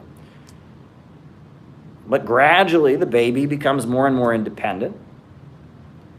And eventually, it becomes an adult and is kicked out of its parents' household, has to go out on its own. But eventually, the human being becomes older and can't take care of themselves and depends on other people once again. And once again, and that you can make a parallel to the life of a human being. This narrative that Marx gives us about human history, going from primitive communism to class society, back once again to the higher stage of communism. That Christianity gives us the Garden of Eden, the fall of man, and human civilization, ultimately leading up to the Battle of Armageddon, and then the restoration of Eden, heaven on earth. Also humans, the baby, dependent on others, not able to survive on its own, growing into adulthood, becoming self-sufficient, and then eventually getting old and deteriorating to the point that they depend on others, and then eventually dying. Right? This is a narrative that seems well embedded in the human psyche. It's very interesting. It's very interesting that this understanding of where human beings came from before human civilization existed, which was the majority of human existence, was pre-civilization. Something happening, and then we acquire the ability to build a civilization, to have technology. And that creates new levels of productivity and new expansions of the life expectancy, but all kinds of new problems and contradictions. And those contradictions proceed and escalate and get bigger and get more dramatic. And human beings become more connected with each other than ever before. Nations emerge, a global economy emerges. And then finally, the contradictions that emerge because of our human progress get so dramatic and big that they finally get resolved. And then once again, we're back to a state of prosperity and abundance. It's an interesting way of looking at things. Thank you for letting me go down that rabbit hole with you all. I enjoy talking about these kinds of things. You would think that mythology and dialectical and historical materialism would have nothing in common. But actually, they do. There are similarities in the narrative.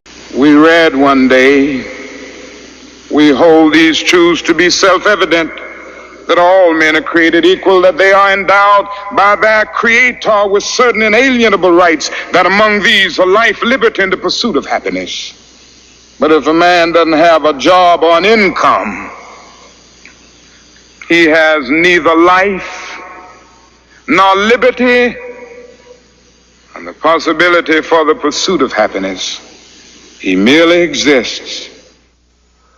Estimated that we spend $322,000 for each enemy we kill in Vietnam, while we spend in the so-called war on poverty in America only about $53 for each person classified as poor. The promises of the Great Society have been shot down on the battlefield of Vietnam, making the poor, white and Negro, bear the heaviest burdens both at the front and at home. The other thing I want you to understand is this,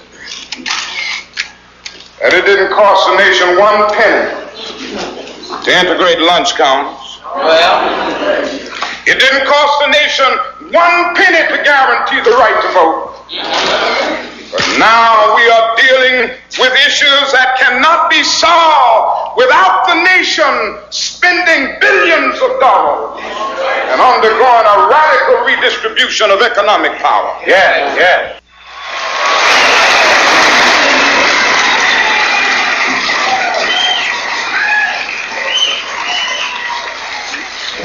All labor has dignity. Yes. But you're doing another thing. You are reminding not only Memphis, but you are reminding the nation that it is a crime for people to live in this rich nation and receive starvation wages. America's opportunity to help bridge the gulf between the haves and the have-nots. And the question is whether America will do it. There's nothing new about poverty. What is new is that we now have the techniques and the resources to get rid of poverty. And the real question is whether we have the will. Hey folks, so the right-wing YouTube channel PragerU made a video supposedly addressing the question, who was Karl Marx? Now there's so many things in this video that are just wildly inaccurate and incorrect, I don't really know where to begin. But I'm going to go over just a few of the wildly inaccurate statements in this video. And controls pretty much everything. This notion was widely discussed and debated in European intellectual circles during Marx's lifetime. But nothing much came of it until Vladimir Lenin took power in Russia in 1917. Not much happened in relation to Marxism after Karl Marx's death until the Russian Revolution, they say. They say it was discussed in intellectual circles. Really? Really? How about the fact that progressive laws were passed all across Europe as Marxist-led movements and political parties demanded things like, 8-hour workdays and progressive legislation? How about the fact that in the United States, Marxists were key in the struggle to overturn slavery? I mean, Marxism, between Marx's death and the Russian Revolution, did all kinds of things. It was one of the biggest mass movements that had ever been seen, especially in Western Europe. Huge social democratic parties and labor parties were formed, unions were formed in factories. Later in the video, he goes on to point out that in the aftermath of Marx's life, the standard of living went up across Europe.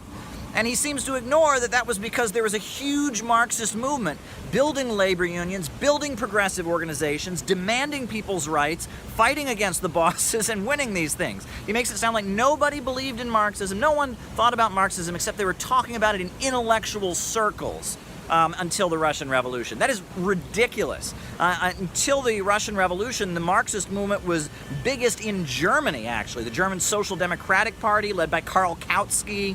There were figures like Edward Bernstein. All across Europe, there was a vast Marxist movement that was key in fighting for the right to vote, fighting for the rights of workers on the job, fighting for the rights of women. How in the world can he say that it was just kind of discussed in intellectual circles until 1917? That is just completely outrageous that he would even say that. He should be embarrassed. This man calls himself a professor of political science. Does he not know where one of the main political parties in Germany, the Social Democratic Party of Germany, originated? Has he never heard of the British Labour Party? Does he know where they came from? But nobody did anything about Marxism. Nobody. Not the Fabian Society, not the Chartist movement, not the labor movement. None of that. Nothing happened. Nothing. Nothing. They were just talking about it in intellectual circles until 1917. How does anyone take him seriously? Marxism was one of the biggest political movements Europe has ever seen, and it was very, very, very widespread and popular long before the Russian Revolution. Wherever Marx's ideas were practiced, life got worse. Not by a little, but by a lot. There is not a single exception to this rule. Not the Soviet Union, not Eastern Europe, not China, not North Korea, not Vietnam, not Cuba, not Venezuela, not Bolivia, not Zimbabwe. Wherever Marxism goes, economic collapse, terror, and famine follow. At the time of the Russian Revolution, Russia was a very, very impoverished country. It had an agrarian economy.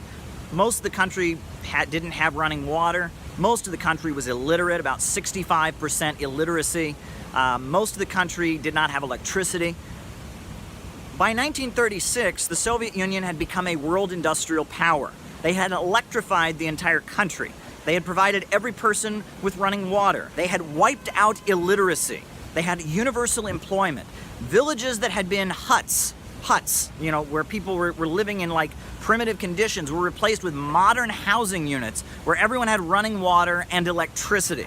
In 1936, just shortly after the Russian Revolution, just 2 decades after the Russian Revolution, the Soviet Union was producing more steel than any other country in the entire world. In 1936, the Soviet Union had the world's largest hydroelectrical power plant, the Dnieper Dam. The life expectancy vastly improved. The population for the first time had access to education, they had running water, they had electricity, they had access to medical care, but he says that it made life worse. You can criticize the Soviet Union all you want, there were problems there. We're not talking human rights here, we're just talking by objective measure. He says that it made life worse in the Soviet Union and everywhere else. Made life worse. Compare Russia in 1936, after it had fully industrialized with socialism and the 5-year plans of Stalin. Compare it to 1917. By no objective measure is that in any way the case. Living conditions had vastly improved. The standard of living had vastly risen. I mean, and this wasn't just something that communists were saying. Look at the Time magazine articles. Read the New York Times from that period. Read how even like right-wingers were going over there and marveling about it. The whole world was actually blown away by what the Soviet Union was achieving during the 1930s. So for him to say that it made life worse just shows that he's completely out of touch with reality. And he talks about China. You know, he says, oh, and it just made life worse in China too. Really? Really? Let's talk about China. In 1949, there was not a single steel mill in China. Today, half the steel in the entire world is produced in the state-run steel industry in China. The Chinese Communist Party has lifted 700 million people out of poverty. Today, the world tourism industry is having a boom because people whose ancestors, you know, parents and grandparents were peasants who were illiterate and malnourished are now going on vacation to New York City and Paris and London. I mean, the achievements of both the Russian Revolution in terms of making the Soviet Union into a world industrial superpower, the achievements of the Chinese Revolution are vast. How does this man say this with a straight face? I don't understand how someone can say such wildly inaccurate things. I mean, any economic textbook can show you what was achieved in both the Soviet Union and China. At the beginning of the 20th century, Russia and China were deeply poor countries. Today, Russia and China are global superpowers. China has the second largest economy in the world. I don't know how anyone can say this. I mean, this is just outrageous that he can even get away with this.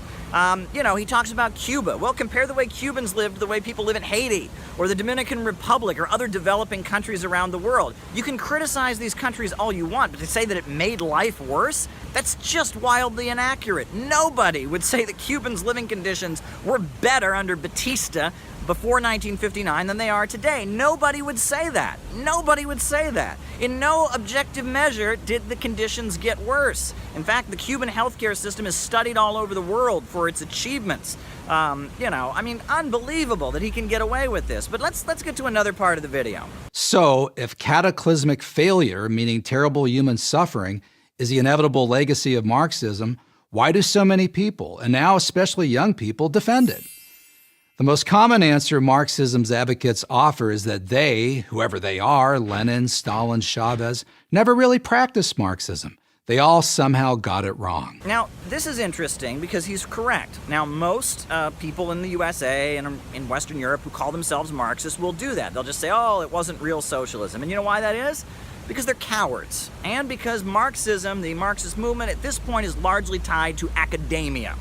If you are a Marxist, one of the places for you to get employment is at universities. And if you want to be a Marxist at a university, you can get a grant to write a book about white privilege. You can get a grant to write a book about transgender oppression. But if you write a book challenging the narrative regarding the history of the 20th century and the socialist countries, you're not going to get a grant to publish it, and they're not going to have anything to do with it. Why? Because the universities largely depend on grants and foundations provided by the Rockefellers and the Ford Foundation and lots of very, very well-funded capitalist institutions that do not want to hear this. They have no problem with the cultural side of Marxism. They think gay rights is great. They think that, you know, that women's liberation is great. They have no problem with, you know, the kind of cultural critique. But when you start defending alternatives to capitalism, they have a big problem with it. But I wanted to go on to another thing that he said in this video. This is another thing he says about Karl Marx. Marx spent his days in the reading room of the British Museum, researching and writing. Although he was obsessed with the term scientific, he was never able to marshal data to prove his theories. There's a good reason for this. There was no data to prove his theories. For all his time in the library, Marx couldn't find any evidence to suggest that capitalism, the free exchange of goods and services through privately owned business, was a passing phase. No data. Has this man ever opened the book Capital? Has he ever opened it? I mean, the book is full of statistics from the British Museum, statistics about the production of cotton, the production of steel, the production, all kinds of economic statistics throughout the book. It's a dense text. I mean, has this man ever even opened it? To say that Marx never relied on any data, I mean, what a lunatic. I mean, how does this man get away with saying these kind of things? I don't know how he gets away with this. No data. Really, open the book Capital. It's available. You can get it at most bookstores, most libraries. Open the book Capital and see if it has no data in it. I challenge you. The book is full of statistics. Since few people give up their liberties and property voluntarily, creating a Marxist state has always required guns, prisons, and summary executions. Marx's many disciples from Lenin on never considered this a problem. Here we go again. Now, he insists that Marxists believe in violent revolution. Well, actually, if you'll look at how these Marxist revolutions have happened, it wasn't the Marxists who favored a violent revolution. For example, he talks about China, the Chinese Revolution. The communists wanted, at the end of the Second World War, to have a coalition government with the nationalists and the KMT and Chiang Kai-shek. They favored a coalition government. And the KMT, the Nationalist Party of China, which was aligned with the United States, would not allow the communists to participate in the elections. He says that communists don't believe that they can ever take power peacefully. In Chile, in 1973, Salvador Allende took power peacefully. He was elected. And the response was the CIA removing him. The United States backed Augusto Pinochet to be very, very violent. And the Venezuelan government, the Bolivarian government of Venezuela came to power peacefully. Chavez was elected in 1999, and he peacefully took power and in 2003 began moving the country towards socialism. In Bolivia, Evo Morales, the Marxist president, was elected peacefully. You know, actually reading the writings of Lenin, the writings of Stalin, the writings of, other leaders, you can see a strong critique of what they call left adventurism or punchism. Communists always favor peaceful means of taking power. However, the capitalists, in order to preserve their wealth, tend to be very, very violent and get rid of any democratic institution in order to preserve their power. So this notion that communists favor violence or violent revolution is simply false. If you look at it, in so many instances, you can see communists are the ones that are trying to peacefully transform the society, and then the capitalists are violent to them and they defend themselves. That's almost how every single revolution in the history of Marxism has gone down. Grove City College should be embarrassed to have this man as a professor. This man thinks nothing happened in relation to Marxism except intellectual circles discussed it between Marx's death in 1917. This man does not understand that vast living standard achievements took place in the Soviet Union, China, and other countries. This man does not understand that the Marxist movement has vastly debated and discussed the issue of rejecting left adventurism and punchism and favoring a peaceful transition to socialism. This man doesn't know any of that, and he calls himself a professor of political science. This man is teaching young people about Marxism when he has absolutely no understanding of Marxism himself. This man thinks that the book Capital does not have any statistics in it. Grove City College should be embarrassed to have this man on the faculty.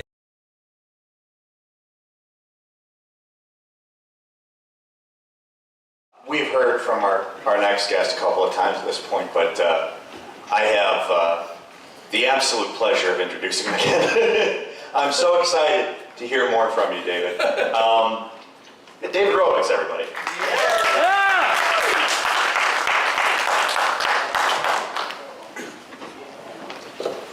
Well, there's been a bunch of things said that I keep wanting to say something about, and Caleb put in the program that I was going to say a few remarks here, so I'm going to take the microphone and say some remarks.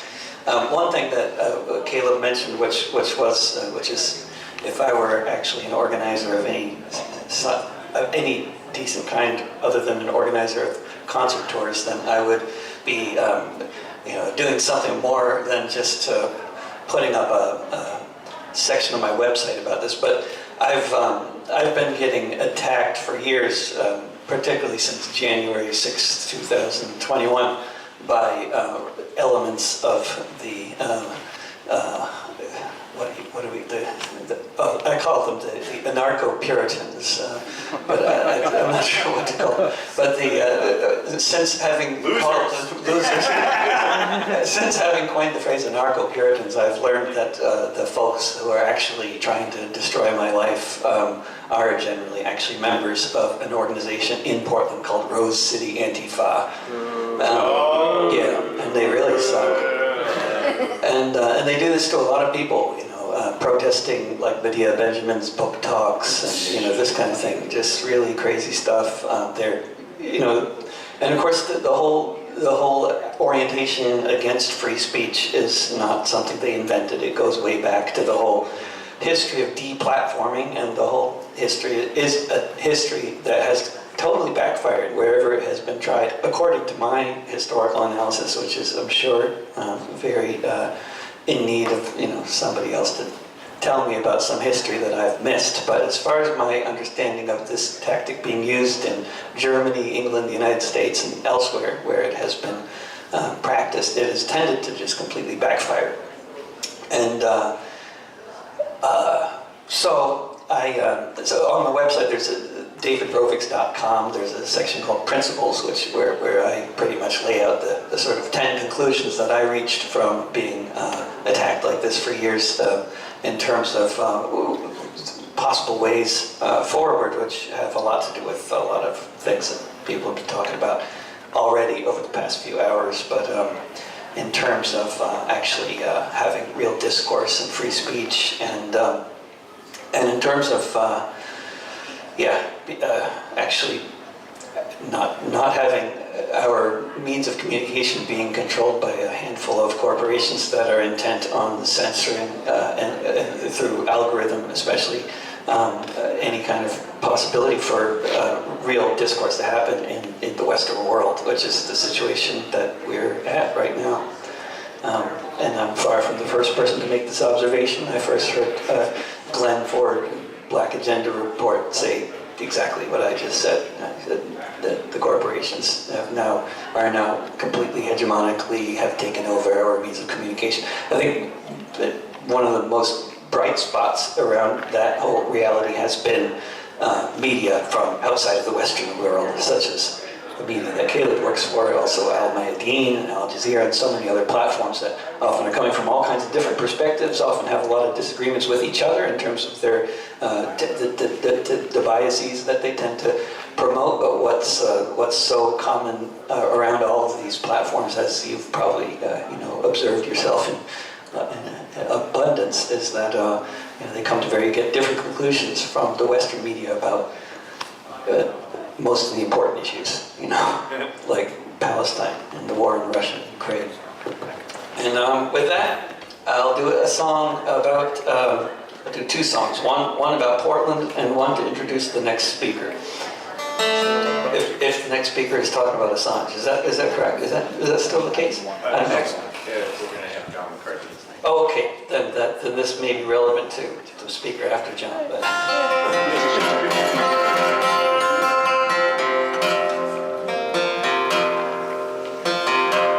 I wrote this song before the corporate social media platforms existed, which is evidence that there were problematic people ostensibly on the left before social media. There were.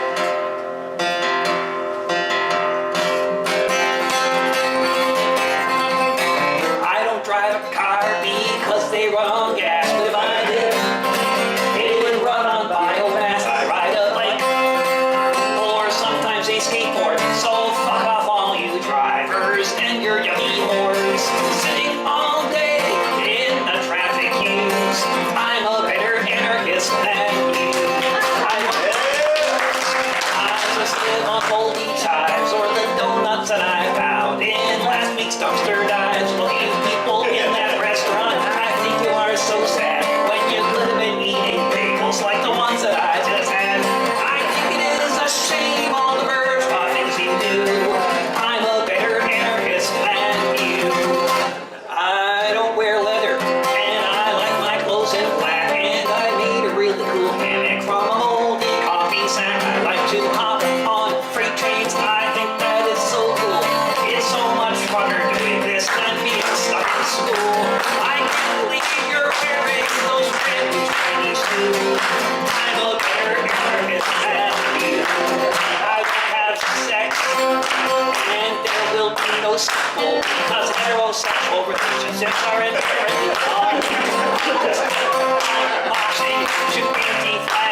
So I'll just introduce this next song a little bit, and with a microphone.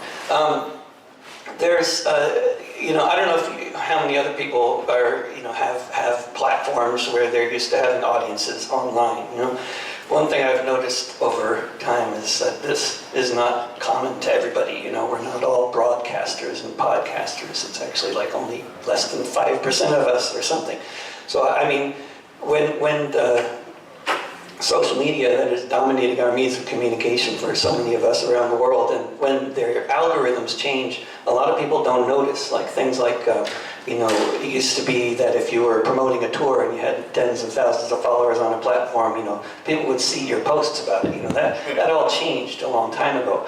But the way that it's changed, to the degree that it's changed in the past few months, is extremely dystopic and alarming and Orwellian and everything else. And the extreme is so intense, like since the war in Gaza, the war on Gaza, everything I've posted, I've written like 6 songs, right? And on Twitter, they'll get tens of thousands of views, and on every other platform I posted combined, it's in the low hundreds.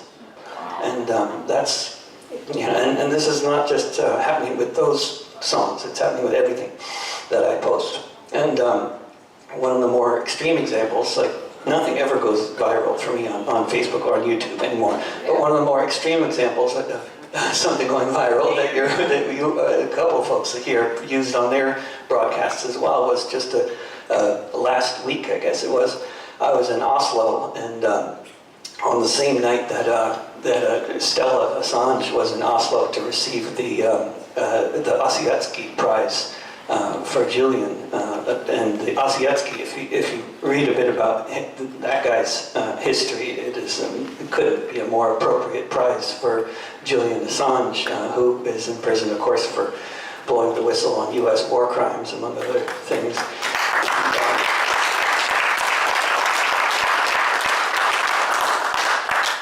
And then Stella, who is, along with her team, just absolutely spectacular organizers, and also just really savvy at using the media, social media. You know, they did what used to work really well on a lot of platforms, you know, a little bit of clickbait, you know. Julian called while I was in the pub, and these musicians were playing, and then watch what happens next, you know. Typical thing, right? So Julian Assange called her on her phone while she was sitting in the audience at the gig, and then we sang this song for Julian over the phone, which was beautiful, but it's also really good strategically in terms of getting people to click on a link, right?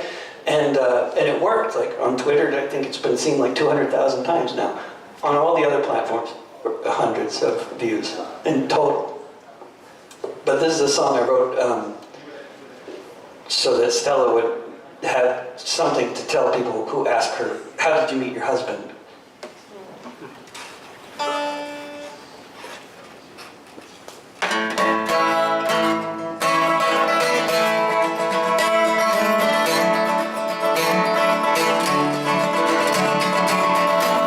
When Julian met Stella in the embassy, in the only room for 7 years that he would ever see, guarded by police, with cops on every street, an unusual situation for the first time you should meet.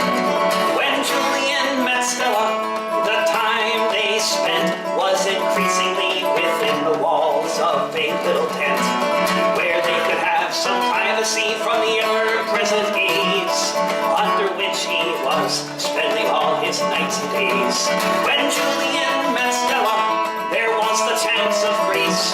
Perhaps the president would decide to drop the case. They had 2 children beneath the watchful eyes of the Americans and British and all kinds of other spies. When Julian met Stella on Embassy Row, it was before he was abducted and forced to go to Belmarsh prison without a chance to speak, awaiting the extradition that the USA seeks. When Julian met Stella, the folks at the UN and people all around the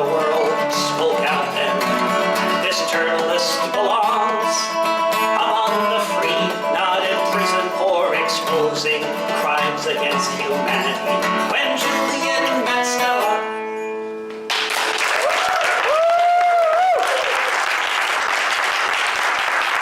Thank you so much, David. Hey folks, so why be a tankie? Now for those of you who don't know, on internet web forums and in the lingo of left-wing circles, those who defend the Soviet Union say that the Soviet Union was indeed a socialist country. Those who defend Mao's China say that yes, that China under Mao was indeed socialist. Those who support various countries around the world that have fought to build socialism, those folks are referred to as tankies. Now the term actually goes back to the debates within the British Labour Party in the late 70s. You know, in the late 70s you had the Italian Communist Party, the French Communist Party, the Spanish Communist Party, distancing themselves from the Soviet Union, criticizing the Soviet Union more. They began calling themselves Euro-communists. So then there was a division in the British Communist Party. Were you a tankie, which was one who defended Soviet military interventions, carried out often with tanks, or were you a Euro, one who was embracing the Euro-communism of the French Communist parties and others?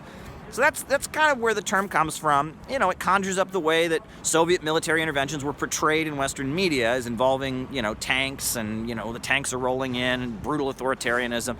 And it's a division that has taken place. And you get a lot of people that'll say, look, you know, socialism, communism, hey, it's an interesting ideology. No reason not to look into it. No reason not to study those ideas. But why associate yourself with those awful, awful authoritarian regimes? Well, first of all, I'll say that there is no reason that you can't be critical of what went on in the 20th century. Nobody should be a blind apologist. You should be scientific. You should be willing to admit the flaws of socialist countries and governments that exist around the world. You know, no one should be a blind apologist. But there's a reason that in my entire life, as someone believing in socialism, my entire experience as a leftist, I've always dared to defend and uphold the history, despite being critical of the Soviet Union, of different socialist countries. There's a reason for that, and the reason for it is pretty simple. When I was growing up, you know, very small town, conservative town, almost all Republicans, you know, I started getting interested in socialism and communism. It just seemed like common sense when you thought about economics, right? You have lots of unemployed people. Why does the government not make sure that everyone has a job, put them to work doing useful things? There's plenty of work to be done, right? You know, why does the government not control the major centers of economic power in order to make a better society? Why do we leave everything up to the market? Why do we assume that profits are what's best? It seems pretty clear that the USA is controlled by a lot of very rich people, and a lot of wealthy corporations and bankers run the country. So why not try to, you know, set up a situation where that wasn't the case, where you had a government that fought for ordinary people, right? It just kind of seemed like basic common sense. And every time I would bring up these ideas as a youngster, people would say to me, well, that's communism. That's communism. And that failed. Everywhere it's ever been tried, communism failed. The Soviet Union, they tried to have communism, and everyone was just poor and starving and miserable, and they all died.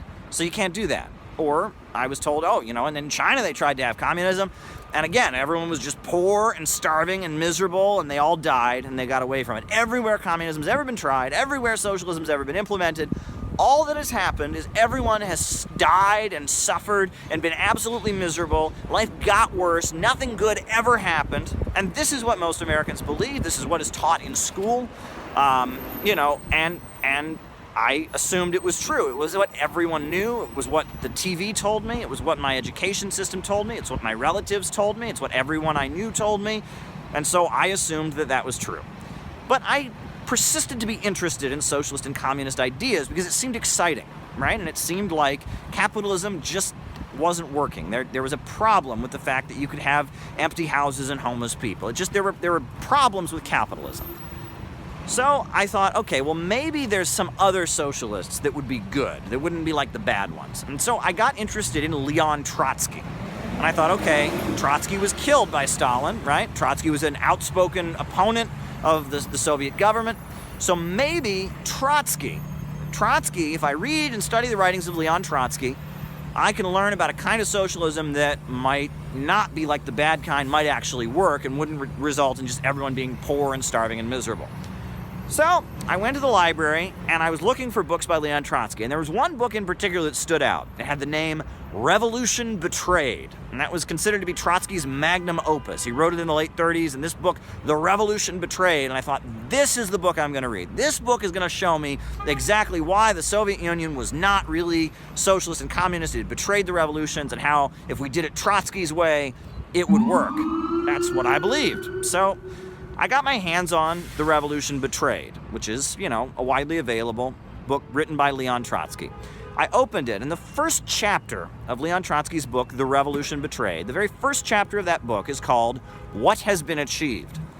And this was published in the late 30s, and it starts going over all these economic statistics about what the Soviet Union had accomplished. It talked about how the Soviet Union had built some of the largest hydroelectric power plants in the world. It talked about the amount of steel that they were producing. It talked about how they had wiped out illiteracy. It talked about, you know, the amount of grain production that went on. It talked about how they were producing tractors, and more tractors than any other country in the world. And I was reading all of this, and I was puzzled. And I thought, this can't be true, because everybody knows that everywhere that socialism and communism have ever been tried, it's only resulted in people being miserable and starving and dying. Everyone knew that. That was what everyone told me. So I then went to the library, and I checked out encyclopedias, and I read the economics of the Soviet Union in encyclopedias. And lo and behold, it was actually true. The Soviet Union was producing more steel than any other country in the world. The Soviet Union did indeed have a huge oil production apparatus. The Soviet Union had wiped out illiteracy. The Soviet Union had electrified the entire country. The Soviet Union had been the first people in space. And I thought I knew that, but it just never occurred to me, wow, well, you know, and everything that I had been told was a lie. I mean, the statistics just didn't check out. And I noticed that a lot of books would lie through omission, right? They would have 6, 7, 8, 9, 10 pages on a famine that went on in the early 1930s in Ukraine, and about how everyone was starving. And then there'd be like 2 paragraphs about, yeah, but, you know, they also wiped out illiteracy and greatly expanded the life expectancy and were, you know, conquered outer space. But, you know, it was lying through emphasis. They would basically emphasize the hardships the Soviet Union had while overlooking the huge economic achievements they had. And so I would start to tell people, well, actually, you know, the Soviet Union had huge economic successes in addition to the problems. And people would say to me, you don't really believe that, do you? That's just got to be communist propaganda. Everybody knows that the entire time the Soviet Union existed, everyone was poor and starving and miserable. And the facts just didn't confirm that. You know, and this is all throughout my high school experience, and I would prove to people statistically that yes, indeed, there had been huge economic advances by socialism in the Soviet Union. Then I remember when I went to the university, and I had professors at the university, and a lot of them would admit, yes, indeed, there were huge economic achievements, you know, by the Soviet Union. They would criticize the Soviet Union in terms of human rights and other issues, but they would admit this. But then, the second that the right wing would get up and say, well, you know, and there was always, it was weird. And then when I met the socialist movement, it was the same kind of story, right? And all the socialist groups, you know, people would come up to them and be like, socialism's failed everywhere it's ever been tried. It's never accomplished anything. And rather than try to point out that just objectively wasn't true, they'd be like, well, you know, that's not real socialism. It was weird. It was weird because it seemed like the entire conversation related to everything about socialism and communism in the United States was premised on a lie, right? The lie wasn't that the Soviet Union had problems and eventually collapsed. The lie wasn't that various countries have had difficulties no, the lie was that nowhere has socialism ever improved people's lives. Nowhere has socialism ever made things get better. Everywhere that communism or socialism has been implemented, it's only made life worse and it's resulted in people being starving and miserable.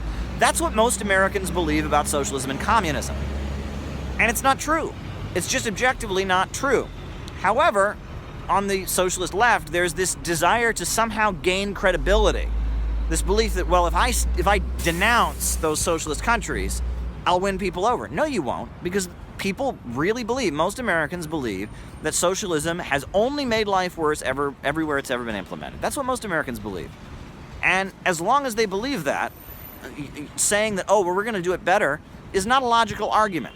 Right? And if indeed it were true that everywhere socialism had ever been implemented, it had only made life worse, it had had no successful results, the right wing and those who denounce socialism would be 100% correct. They would be absolutely right.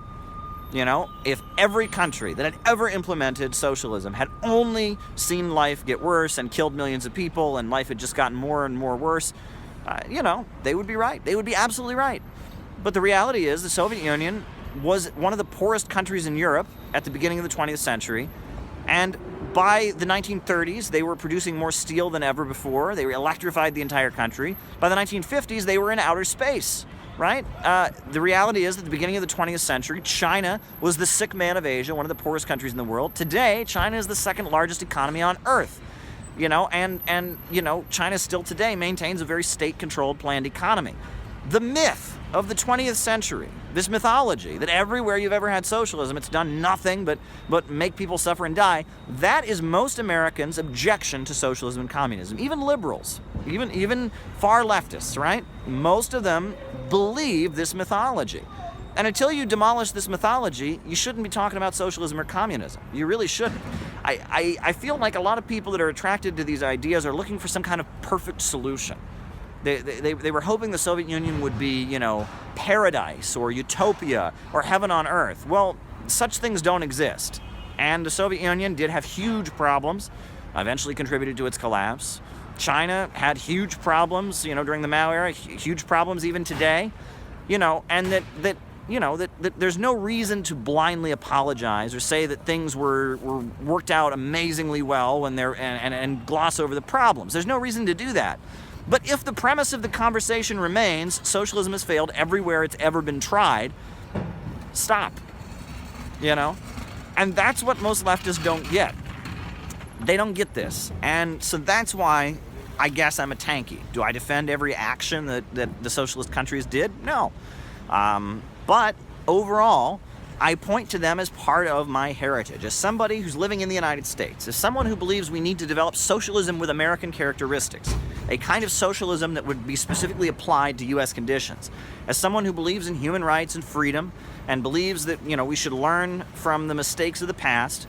I consider the Soviet Union to be part of my heritage. I consider China and Mao to be part of my heritage as well. I consider, you know, Fidel Castro to be part of my heritage. I consider the Bolivarians and what they're doing to be part of my heritage. I consider the Ba'athist movement to be part of my heritage. Overall, if we're going to try and build socialism, to build a better country for the working people of the United States, we can't not learn from what went on in the past. We should look into all of these socialist countries of the past, see what they did well, and see where they had shortcomings, and learn from them.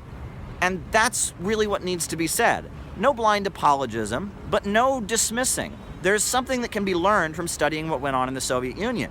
And this desire to somehow gain credibility by saying, well, I'm a real socialist, I'm not like the bad ones, is childish, right?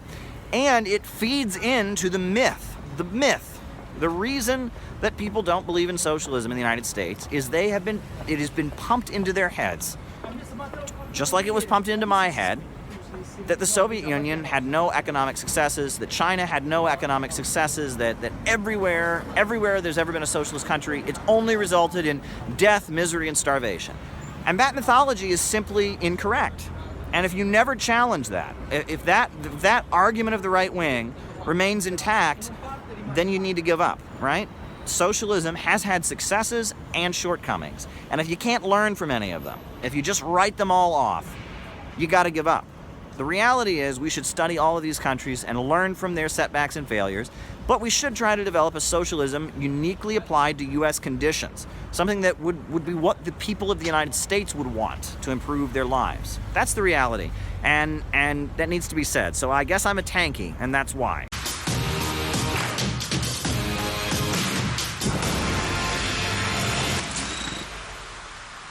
Welcome back. The dark side of the moon is getting brighter today as China landed a spacecraft on what is known as the far side of the moon. What does it mean, and how is the business of space taking off? Here to discuss is RT correspondent Caleb Maupin and Alex Mihailovich. Welcome, guys. Happy New Year to both of you. Caleb, first of all, tell us about the effort by the Chinese government. What did they do, and why did they do it?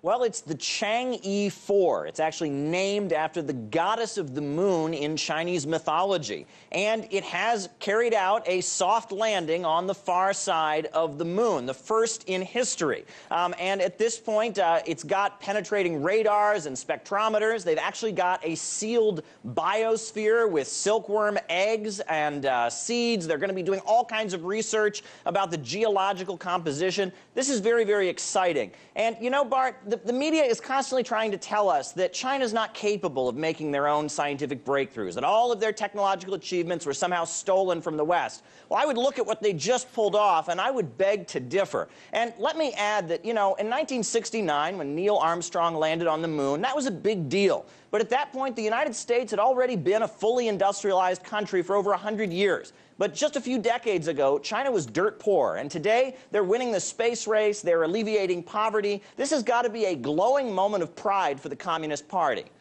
You know, I'm curious, Caleb, you know, why we didn't hear about this before, because it is significant. I agree with you 100%, but is it that maybe they were afraid that it might, you know, fail and they didn't want to publicize it? What do you think?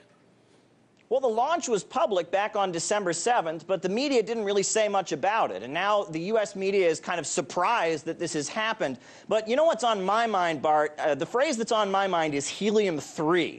That's a rare isotope that is on the moon, and that could be a huge game changer when it comes to fusion energy, right? I mean, this could potentially change everything. And what I don't understand is the pessimism. If you turn on American television, a lot of the commentary we're hearing, you would almost think that somehow this is a bad thing. This is a great moment for all humanity. This is like being there when Michelangelo painted the Sistine Chapel or the ancient Egyptians started laying the stones for the pyramids. This is a big moment for all of the human race, and I wish we could all just be on the same team.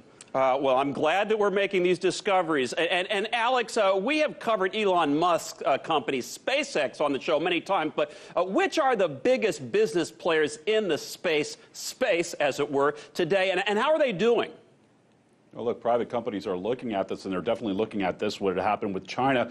We know China and India are big game players now when it comes to the new space race. That's what people are calling this, a space renaissance or a new space race, actually seeing countries get more and more behind pushing this technology forward. And as I mentioned, private companies are doing it as well. So you look at something like SpaceX and Elon Musk, well, you know what? They came in out of nowhere, and they pushed some new guys out into the game, as well as pushed the old guys into game changing. So if you look at some of the companies that are there at the top, you got companies like Boeing, of course. Boeing, along with their with Lockheed Martin, they have something called the United Launch Alliance. They've been in this game combined for about 100 years. If you put the two companies, that's a lot of thought, a lot of knowledge to go behind there. So they have to really up the game now when you have a company like SpaceX coming there. So you also have Sierra Nevada Corporation. They have a vehicle, if you remember, space planes. That was something that was being talked about before. Well, it's being talked about again.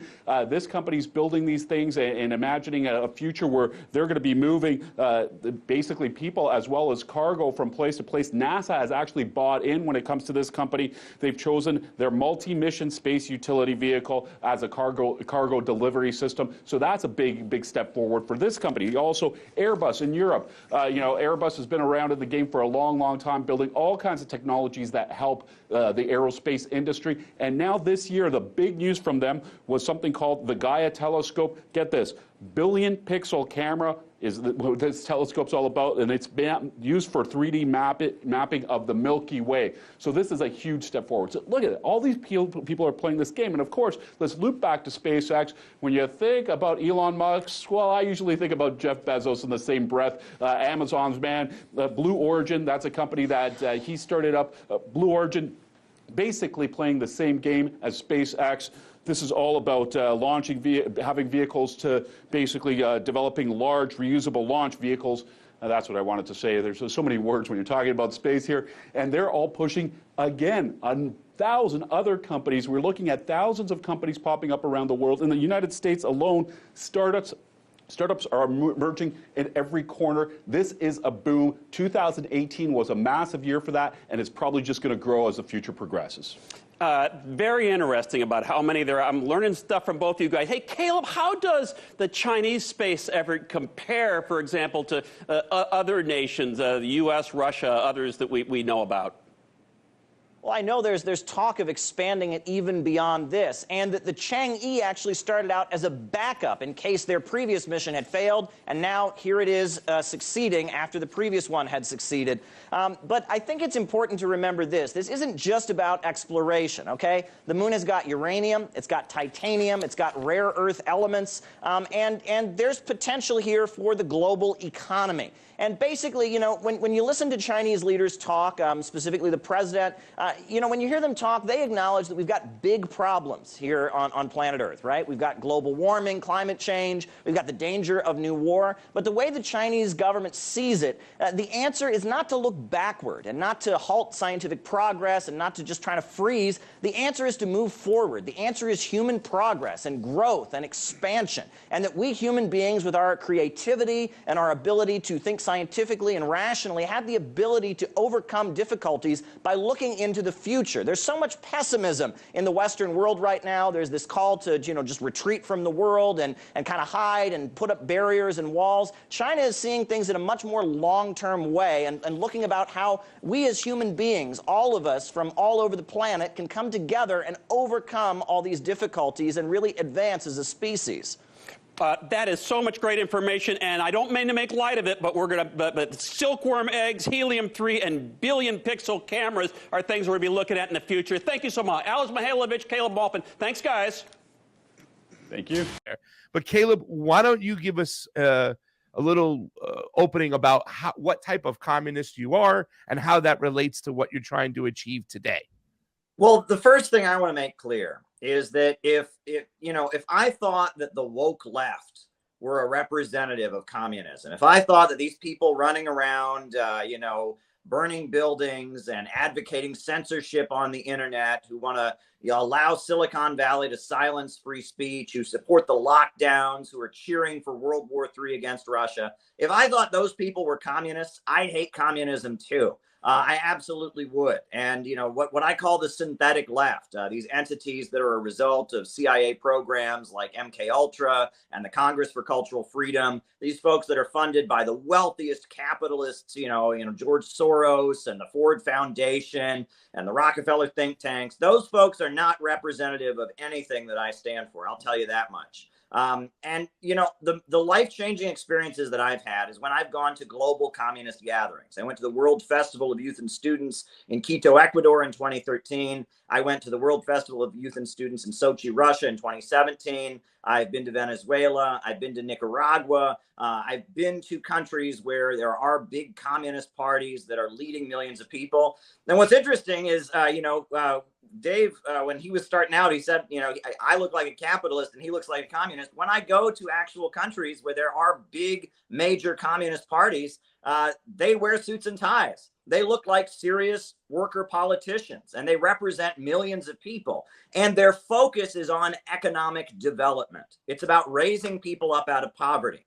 21st century socialism in the Bolivarian countries, socialism with Chinese characteristics, which has raised more people out of poverty than any other system in history. It's about using state power and controlling the market to raise people up. It's about promoting technology and innovation. And the ultimate goal, if you read what Karl Marx wrote in his critique of the Goethe program, is for a society with so much wealth and abundance that the state can fade away, that there can be total equality, social hierarchies can fade away. Labor becomes life's prime want, meaning people only work because they feel like it, to not be bored. It's not a necessity. Labor is no longer a necessity because technology has advanced so much. 21st century socialism, the movement that has raised millions of people out of poverty, that has turned Russia and China into superpowers, that has built some of the biggest telecommunications manufacturing corporations in the world, has the fastest trains in the world in China these days. This system of having an economy that is organized to serve public good and having a government of action that fights for working families and utilizes the market to strengthen an overall state-run economy. That's the vision that has been very successful in both the 20th century and the 21st century. Obviously, the Soviet Union had problems, and we've modernized, and things have changed. But around the world, if you get past the woke left and all these, hipster kids that think they're Marxist, there is a global communist movement that runs many countries: Vietnam, China, Angola, many countries around the world, Cuba, Nicaragua, Venezuela, and they have had very positive results by utilizing a market sector to fit in with an overall state central vision for leading toward that ultimate goal of a stateless, classless world, building up and advancing technology. And I think a lot of libertarians, if they saw it this way, if they saw that we believe in technology, we believe in growth, and we believe in innovation, and we see capitalism and the rule of the world by big banks and big corporations, what Lenin called imperialism, capitalism in its monopoly stage, the highest stage of capitalism. I think if a lot of libertarians saw that we believe in growth, and we are opposed to these global big corporations and the governments that enforce their will with war, I think they might have a different perspective. Well, I'm going to just let one of the guys, Dave or Spike, jump in. I'm assuming when they heard the word state power or state control, that's when they got a little bit of, because, we know how they hate government. I think that, libertarianism obviously has a lot of tendencies of anarchism, where we want no state, we want no overreaching power. Dave, why don't you jump in and give us your take on what type of libertarian you are and what you're all about, and why it might not be so great to go the communist route over here. Yeah, well, I suppose then after listening to, I'm not very familiar with Caleb, but after listening to his open remarks, I suppose you could say all three of us are anarchists. Me and Spike are both anarcho-capitalists, basically believe in the non-aggression principle, self-ownership, private property rights. And Caleb is also a communist anarchist in the sense that the ultimate end goal would be the withering away of the state for a stateless, classless society. I would certainly be skeptical that the path toward abolishing the state would be to grow the state to be tremendously powerful. That seems counterproductive to me, and I don't think you're ever going to end up getting to that point. I think I can speak for Spike as well, and he can correct me if I'm wrong, but I'm not, because I know Spike very well, that both me and Spike have really no issue with socialism so long as it's voluntary. I mean, we have no issue with worker co-ops or people buying up plots of land and sharing them around. No issue with, all pitching in for mutual aid or something like this to take care of healthcare or something like this. Private sector unions, collective bargaining, in that sense, I have no problem with. I do have quite an issue when it's being forced on people. I don't agree with your assessment of history. I think that both it's not as if there were like some problems with the Soviet Unions or some problem with Mao Zedong's China, but overall it helped the country and turned them into superpowers.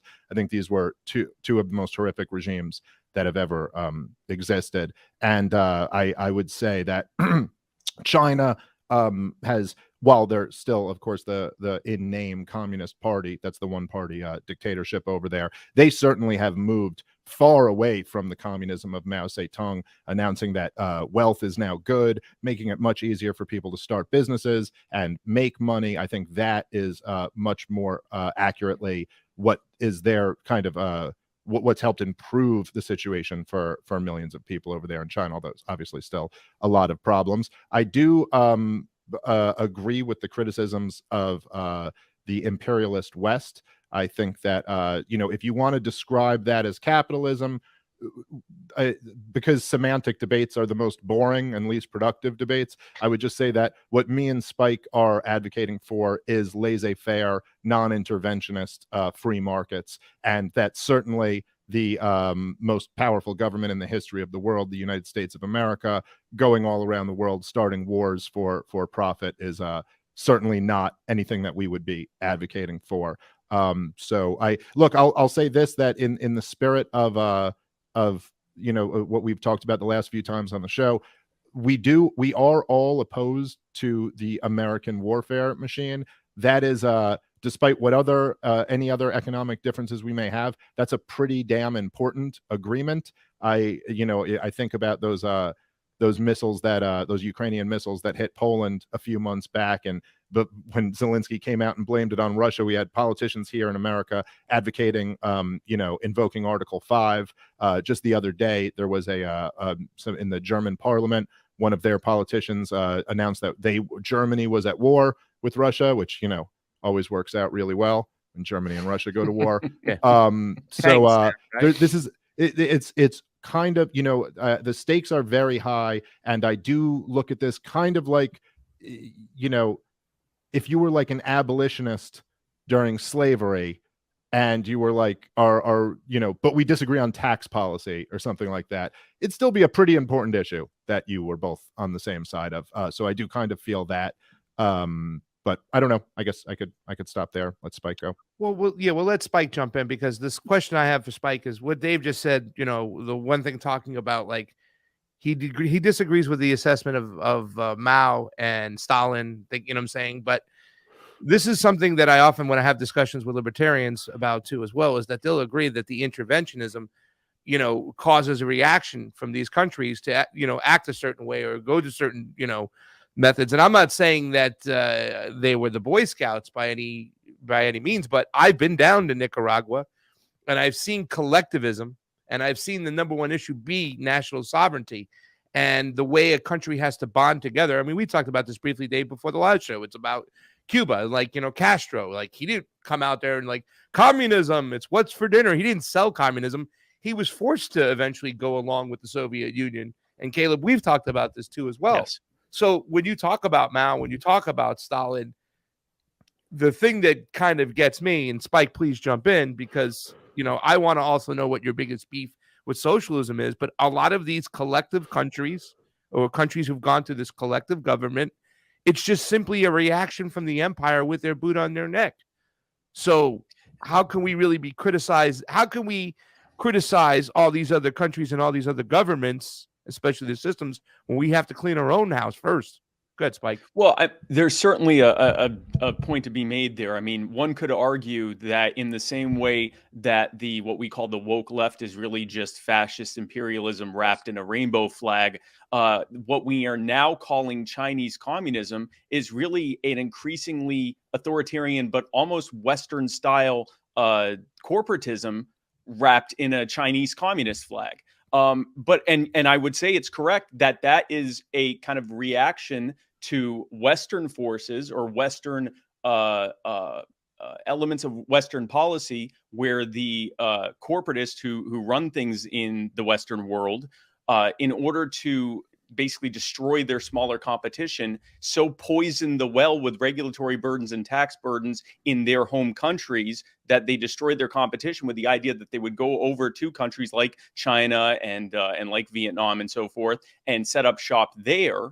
And then use the U.S. military to guard, protect their products as they're shipped back into this country, thereby, basically closing off entire markets to themselves. The exchange there, the trade-off, was that China would adopt an increasingly a less communist or less socialist push for how their government is run, and more of a corporatist one, which is why we see a lot of the elements in China that we see in the West, but just even more so. Yes, we see this broadly or seemingly fastly growing economy, but we also seeing an increasingly authoritarian structure, more and more censorship. We were talking about censorship earlier. We see more and more censorship. We see more and more of an aggressive stance in the region, although nothing. You're talking about China now, right?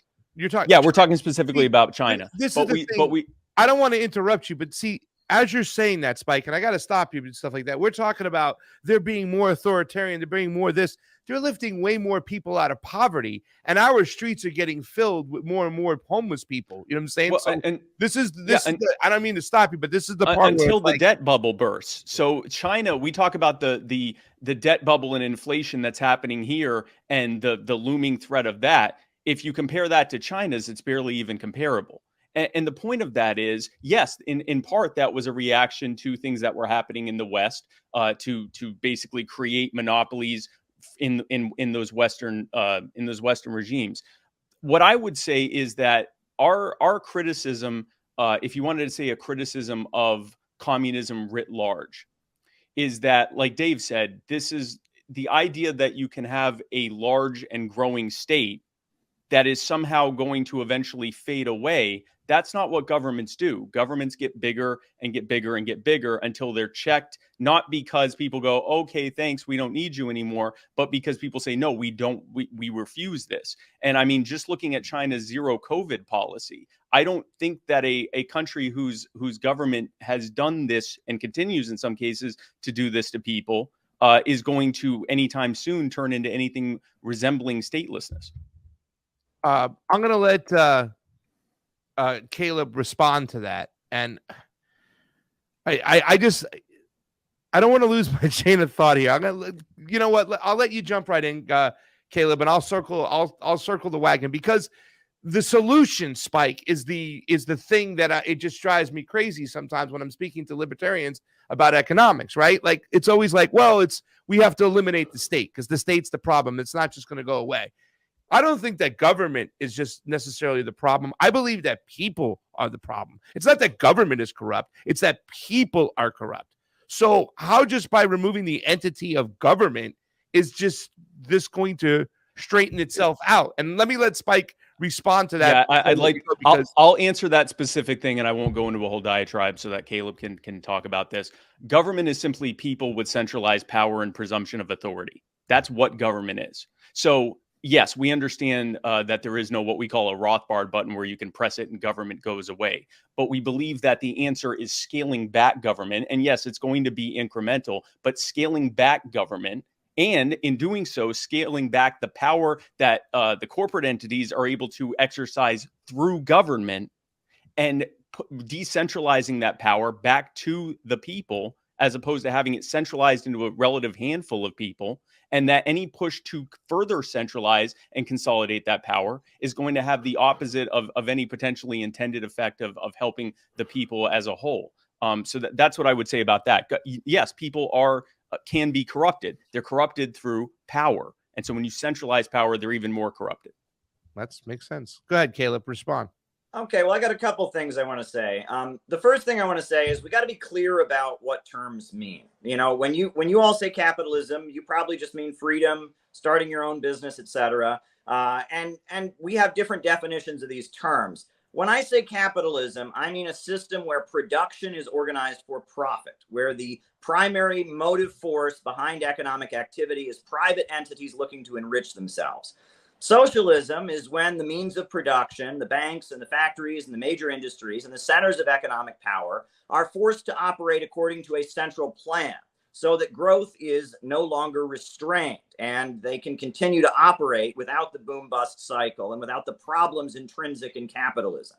I always use the example of self-driving cars. In a rational society, self-driving cars would be a great thing. All the labor that goes into driving and traffic courts and Uber drivers would be gotten rid of. People could focus their labor elsewhere. We'd have a much more productive society. But Andrew Yang pointed out that under our system, self-driving cars would lead to riots in the streets. There would be mass unemployment and hunger. And this is the problem of capitalism. The capitalist is always looking to produce as many goods as possible. But in the process of doing so, he wants to eliminate the jobs. The worker cannot buy back what he produces. You have a frequent problem of gluts and overproduction, the tendency of the rate of profits to fall. This is the Marxist understanding. And I also want to talk about, you know, when you talk about freedom, and this is a very important point. And I guess freedom in any society is always proportional to the amount of economic development that there is. Nobody anywhere in the world was talking about freedom of speech or freedom of religion or freedom of assembly until like the 1400s in Europe. And were people just evil until John Locke was born? Of course not. There was just not a level of economic development that could necessitate and allow that kind of freedom. That the dawn of capitalism emerging from feudalism gave birth to a new level of abundance and productivity in society, which led to a new level of freedom. And the understanding that Marxists have is that with a rationally planned economy, the level of abundance and prosperity in society can grow up to the point that eventually we can have a world in which a state and a government is not necessary. But the road to doing so is getting past the artificial restraints on human productivity that come from the irrationality of the market. We need a government that will control the means of production. And, you know, when you said that China has this debt bubble that's hanging over their heads, I've heard that my whole life. China's always about to fall. Capitalist economists, they look at China and they say, oh, that they can't have this much growth. This isn't possible. According to the laws of capitalism, yes, they should have a big correction. Their economy should have crashed about 10 times by now. But it hasn't because profits are not in command. In 2015, when their stock market went down and dropped dramatically, within a week, it was right back up because the Communist Party made some phone calls and they banned short selling and they threatened people on the threat of arrest if they moved in certain ways. And the state-run industries were told what to do. And the stock market bounced right back up because profits are not in command. And I will say, you know, with all due respect to our friends here, one of the frustrations I have with libertarians is the selective interpretation of what's capitalist and what's socialist. You know, libertarians told us Obamacare was communism. You know, that because the government's getting more involved in healthcare, we're going to have full communism and gulags and death camps. Obamacare is communism. But China, where the government owns the banks, where the government owns the major industries, where they have 5-year economic plans to plan out their economy, where there's a Marxist-Leninist party that's in charge, where even private corporations can't do what is profitable and are basically told what to do in line with the central plan. Somehow that's capitalism. Why? Well, everyone knows communism doesn't work and China's successful, so it must be capitalist. Whereas Obamacare, you know, which is just an adjustment of our for-profit healthcare system, which is a disaster. Oh, well, it must be communism because it's bad. And this is this selective interpretation. Anything bad in the United States is communist. Anything good China does is capitalist. Well, you know, hold on. Can I that's not what we said. Yeah, can we respond to some of this? Yeah, let's let Dave get in there because I think in all fairness, I don't think it was a lot of the libertarians that was saying that Obamacare was communist. I think it was more of the Alex Jones type and neoconservatives and populist right. But go ahead, David. Yeah, I think you tore that straw man to shreds, but that's not what any libertarian who said Obamacare is communism is probably just goofy and stupid. I don't know. What I said, and what I'd imagine Spike said at the time too, was that it was a completely crony scam that was going to lead to premiums increasing and crappy health care, and that the profits of the health insurance companies would go up. And we were completely right about that. What I actually said just a few minutes ago here was that China moved away from communism, comparing their current regime to Mao Zedong, and I think that's objectively true. Is that a fair statement? Caleb? They now praise wealth. They now allow people to own businesses. I mean, like, yes, it's less communist than it once was. Can we just I don't agree with that. I think communism always praised wealth. If you look at Karl Marx, he was saying that, you know, the ultimate goal is a society with so much abundance. The goal of the Communist Party is to increase wealth in society. The problem with capitalism is that it holds back productive forces. In China during the 1950s and 60s, they had a heavily state-run economy. In the 1970s and 80s, they adjusted to have more of a state sector. But the Soviet Union did the same thing. In the 1920s, they had the new economic policy in the Soviet Union. Then you had Stalin and the 5-year economic plans. And that socialism is always adjusting. Venezuela has a much smaller state sector than China does at this point. You know, Venezuela, the oil is in the hands of the state, and the oil is used to subsidize, but it's largely a private economy. Nicaragua, their big success has been their micro-entrepreneurship program, where the state loans money to Nicaraguans to start their own businesses. And socialism is constantly adjusting. You know, there's a big private sector in many socialist countries. There's worker cooperatives. There's state-run industry. All right, well, let's okay, fine. I mean, fine. You can say is planning. Okay. Yeah. Okay. Fine. Listen. Let me. You can say it's always adjusting. Okay. My point is that in this case, it adjusted to allowing more business and profits. But okay, whatever. In fact, it's very easy to start a business in China. In many cases, much easier than it is in the United States of America. Regardless of any of that, when you define.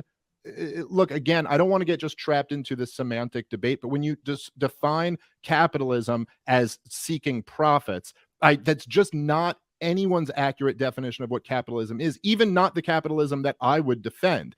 Capitalism is about private ownership of the means of production, private ownership of property. Now, there's obviously lots of different schemes within there, but for example, the vast majority of businesses either don't make a profit or make very, very little profit. It's that there's lots of millions of nonprofit businesses and millions of businesses where basically the owners squeak out a living. They might draw a salary out of that business, but there's really no profits to speak of. This is most people who own a business. They're probably in that situation. There are a few big businesses that make tons of profits and a few mid-sized businesses that make nice profits. The worst of the big ones are always in bed with governments. But I just think that regardless, I think it's probably more productive for us to just talk about what the system that we are advocating for and the system that you're advocating for, rather than kind of say we're defining capitalism as everything bad in the West, or communism as communism, anything where there's central planning. The issue, I would say, you made a lot of assertions about how we're for communism or we're for socialism because this is the system that leads to economic productivity. This is what raises up the standard of living. I think that's blatantly false. And it's just not true that the average, if you look at through the reign of Lenin or Stalin, if you look at through the reign of Mao Zedong, the idea that the average person was doing better than the average person in the United States of America, I think is just not true. Well, first of all, right, to say that it's better than the United States, that's not the comparison. Is it better than what was there before? And there is no question that under the leadership of the Communist Party in the Soviet Union, Russia went from being an agrarian, impoverished country without electrification, with mass illiteracy, to being a superpower that had the biggest power plants in the world, and steel mills in the world. Slaves they defeated the Nazis. Yes. They invented space travel. And Yeah, this is the lie. I was told this in school. Communism failed everywhere it's ever been tried. This is no type of had huge astronomical successes. Right, but this is the life expectancy went up, living conditions went up. Okay, let's let Dave. Yeah, let's let who Dave patented respond. the first mobile phone? It was Kaprianovich in the Soviet Union. But communism never invents anything, right? But no one said that, dude. Just stop. Stop with the straw man, dude. Hold on, guys. Who built Listen, the world's largest hydroelectric power plant? Okay, Caleb, one second. Let's let Dave respond. Come on now. Like listing off inventions and stuff. Also, listen, just let's cut with the straw man. You don't have to answer. You don't have to argue against things I never said. I never said communism didn't invent anything. I also think that this idea that say things were better than they were before under these systems. I mean, sure, not for the millions of people who starved to death, they weren't, but for some people, actually, I'm sure it was. Starvation was much larger before the let me just get a sentence. All the time. Let me just get a sentence out, dude. The communists cured the famine. Right. Probably the individual who's the most responsible for the overthrow and fall of the Soviet Union is Zbigniew Brzezinski. And who is Zbigniew Brzezinski? Zbigniew Brzezinski, born in Poland, moved to Canada, eventually moved to the United States. Zbigniew Brzezinski. He went up through Harvard and Columbia University, through the Cold War University, became one of the strategists that was key in fighting against communism around the world. After the disaster of the Vietnam War, there was a feeling that the military-industrial complex and the strategy of having big, giant wars that blow things up with massive bombing campaigns, that wasn't going to work. The United States was handed a very humiliating defeat at the hands of the Vietnamese people, right? And nothing like that had ever happened. I mean, you can talk about the Korean War. I guess the Korean War was similar, where the United States was forced back to the 38th parallel by the Korean people. But Vietnam was an even more humiliating defeat than Korea. Right? The people of Vietnam, peasants, people living in small huts and villages, hiding rifles under their beds, defeated the Army of the United States, the biggest military in the world. Thank you, Mitch. I appreciate it. The United States was defeated at the hands of the Vietnamese people. In fact, 2/3 of the fighters in the Vietnamese National Liberation Front Army were women.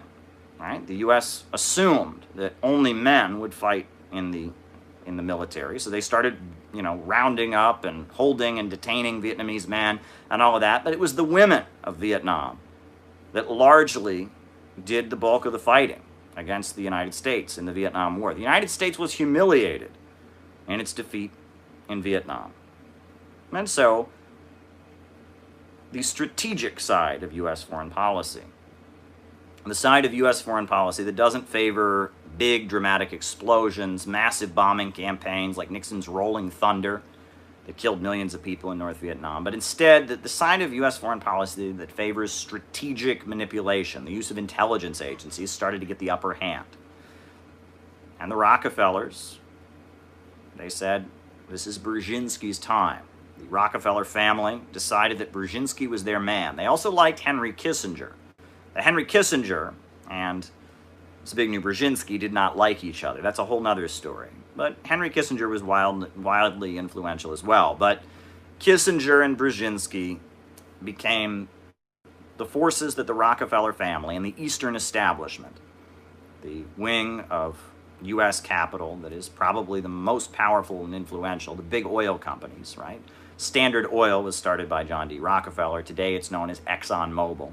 Chase Bank is their banking institution, together with J.P. Morgan. That faction picked out Zbigniew Brzezinski and Henry Kissinger to be their forces, to be their people. Right? There's the Trilateral Commission, which was a very, very big think tank they developed.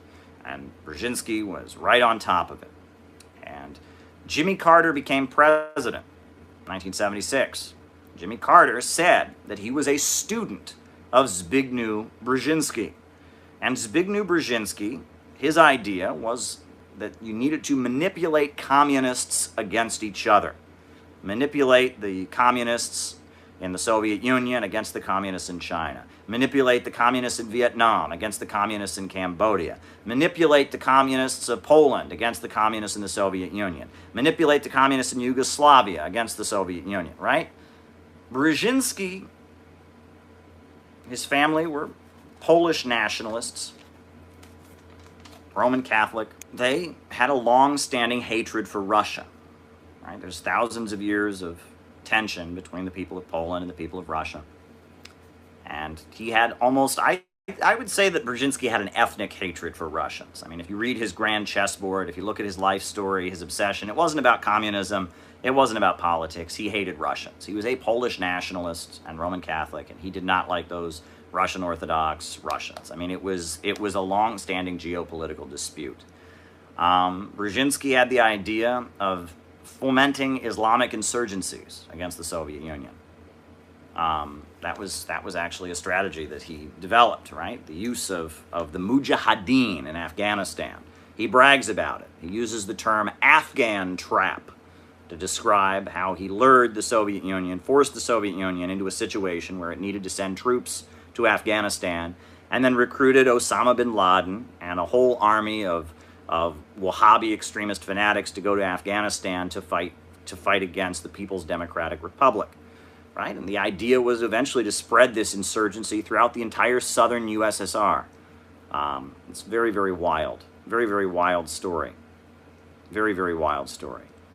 That's Zbigniew Brzezinski. His daughter is now on Morning Joe, right? One of the most important talk shows on MSNBC with Joe Scarborough. Right? That is power behind the throne. The Rockefeller family, the wealthy oil banking dynasty, exercising their influence. Same story. Same story if you look at what was going on with Henry Kissinger. His background, the Rockefellers crafted him, trained him, brought him up there, gave him huge cash gifts his whole life.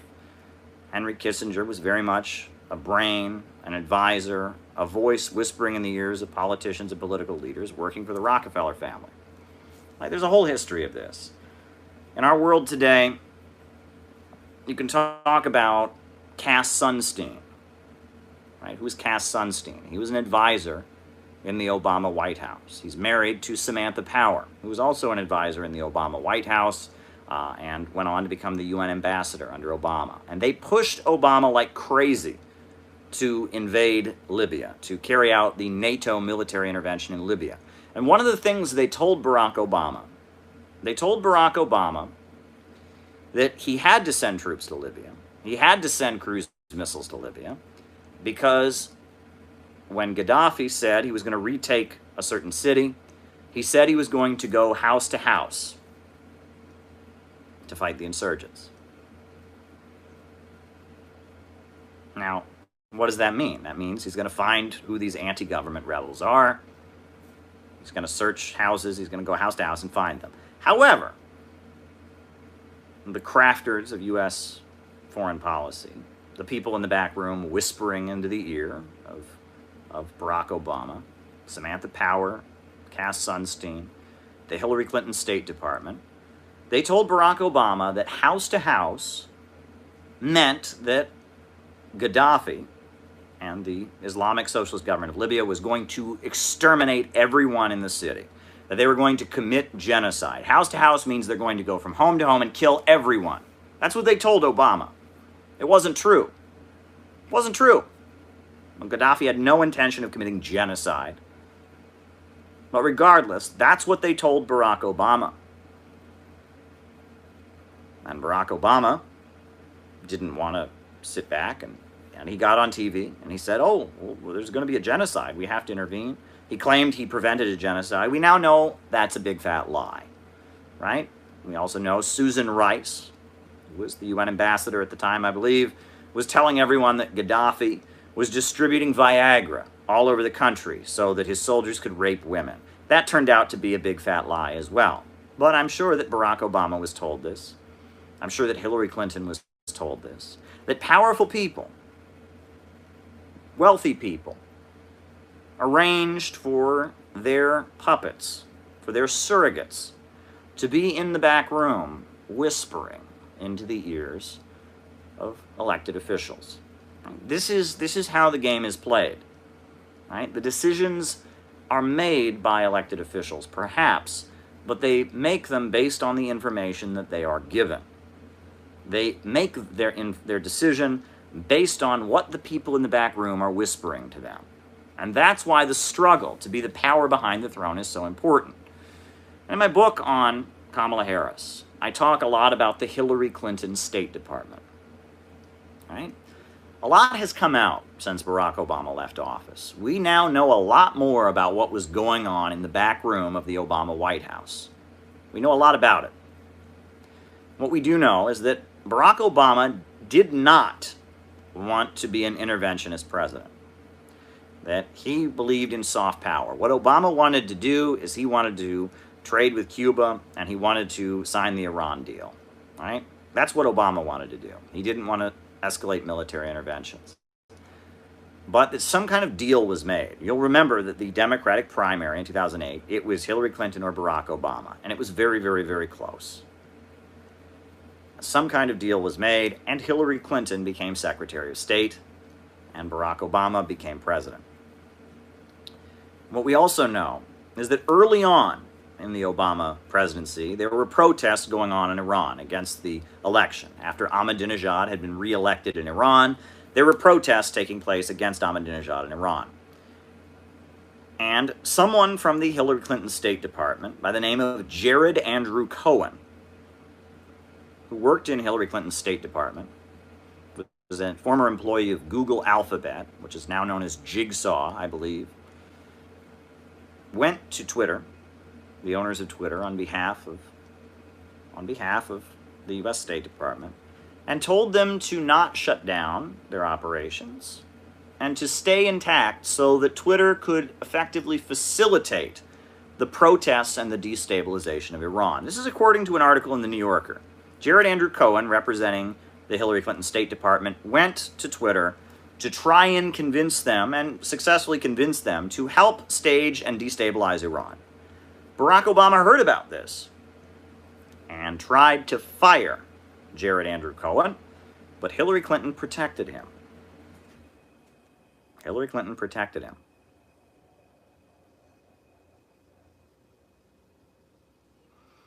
We also know that Anne Marie Slaughter, who was in the Hillary Clinton State Department, she is very much a student of Zbigniew Brzezinski. She talks about global chessboards. She wrote a book called The New World Order, which was about the fall of the Soviet Union and the role of the United Nations. Right? Samantha Power boasts about how important responsibility to protect is. Right? They've added to the UN Charter this phrase, R2P, responsibility to protect, that overrules national sovereignty. right? If they declare that someone is violating human rights or engaging in genocide, the national sovereignty of the country is overturned, right? The right of the country to have its sovereign ways is overturned because the international community has a, quote, responsibility to protect. And it was responsibility to protect that was invoked in Libya, that was invoked many times regarding Syria. It's been invoked many, many times to try and justify and make it legal under the UN Charter for the United States to overthrow governments it does not like. Right? Now, conveniently, there's no responsibility to protect the Yemenis. You don't see the U.S. military and the UN troops flowing into Yemen to protect it from the Saudis. There's no responsibility to protect them.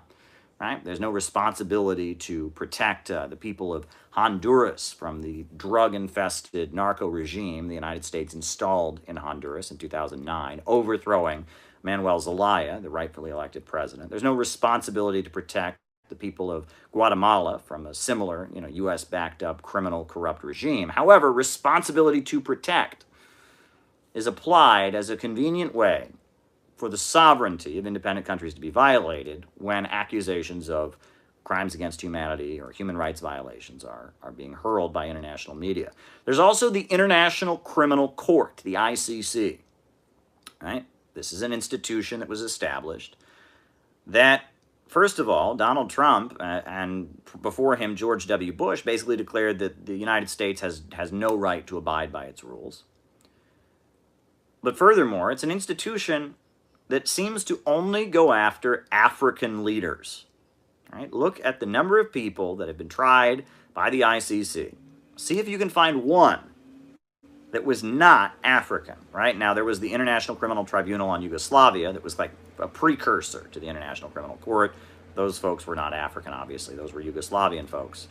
But the ICC has a particular fixation with Africa and going after African leaders and intervening in Africa's affairs, which is quite interesting because Africa, as we know, has lots of oil. It's got lots of very, very, very valuable minerals that are very key in making computer technology.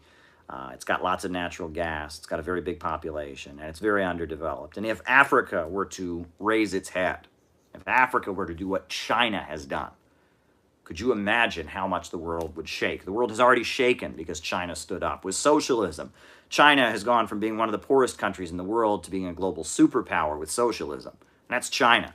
Imagine what Africa would do if the millions and millions of people in Africa took control of their resources, took control of their economies, and started constructing. Could you imagine how beautiful that would be? Could you imagine how much that would change the world? Global relations would change. If Africa were no longer being subject to imperialism and being kept in chronic poverty by Wall Street, it would be such a game changer in the global situation. But it seems like the ICC, the International Criminal Court, has been set up explicitly for the purpose of making sure that never happens. And that faction that was in the Hillary Clinton State Department, they particularly hated Gaddafi, a great African leader, an African leader who was pushing for an independent African currency, who built the world's largest irrigation system, the Great Man-Made River, was talking about bringing Africa together, right? And African sovereignty. I mean, think about it.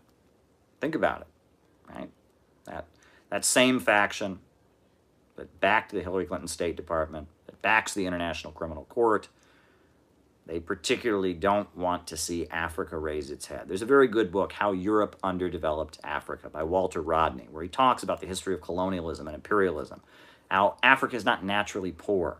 And Africa, we have this myth that the people of Africa were just, living in caves or whatever until the slave ships showed up. That's a big lie. There's been civilization in Africa. There's been science in Africa. The state and the conditions of the African people are the result of Western capitalism and colonialism and imperialism. That is the reality. But beyond that, folks, do you remember when Barack Obama went to South Africa and basically spelled it all out there and said that if everyone on this continent had air conditioning and a house and a car, it would destroy Mother Earth, and basically told the African continent that it's in Mother Earth's interest to keep you all poor. Do you remember that? Do you remember that? The Malthusianism that came from the lips of Barack Obama when he was speaking to the people of Africa. I mean, this is all linked together, folks. It's all tied together, right? The world is ruled by big banks and corporations, by a small group of very, very wealthy people who realize that if they are going to stay rich, the world must stay poor. And this is the reality of what imperialism is. Read Lenin's book, Imperialism, the Highest Stage of Capitalism. The rise of international monopolies. Right? The rise of financial cartels, carving out spheres of influence in order to keep the world poor. And right now, they're desperate to maximize their profits. They don't need us at the assembly line anymore. With the computer revolution, they don't need workers like they once did. And so they are desperate to reduce the human population, desperate to drive down living standards.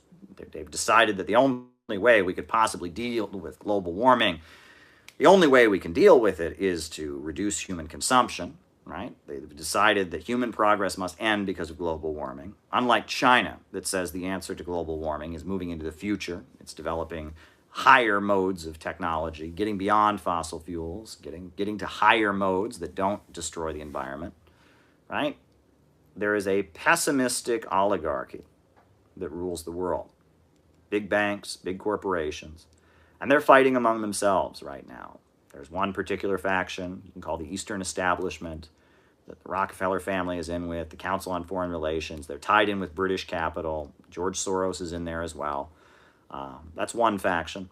There's another faction that's got Betsy DeVos and the folks that are all about military hardware and weapons manufacturers. There's Bernie Marcus, the owner of Home Depot.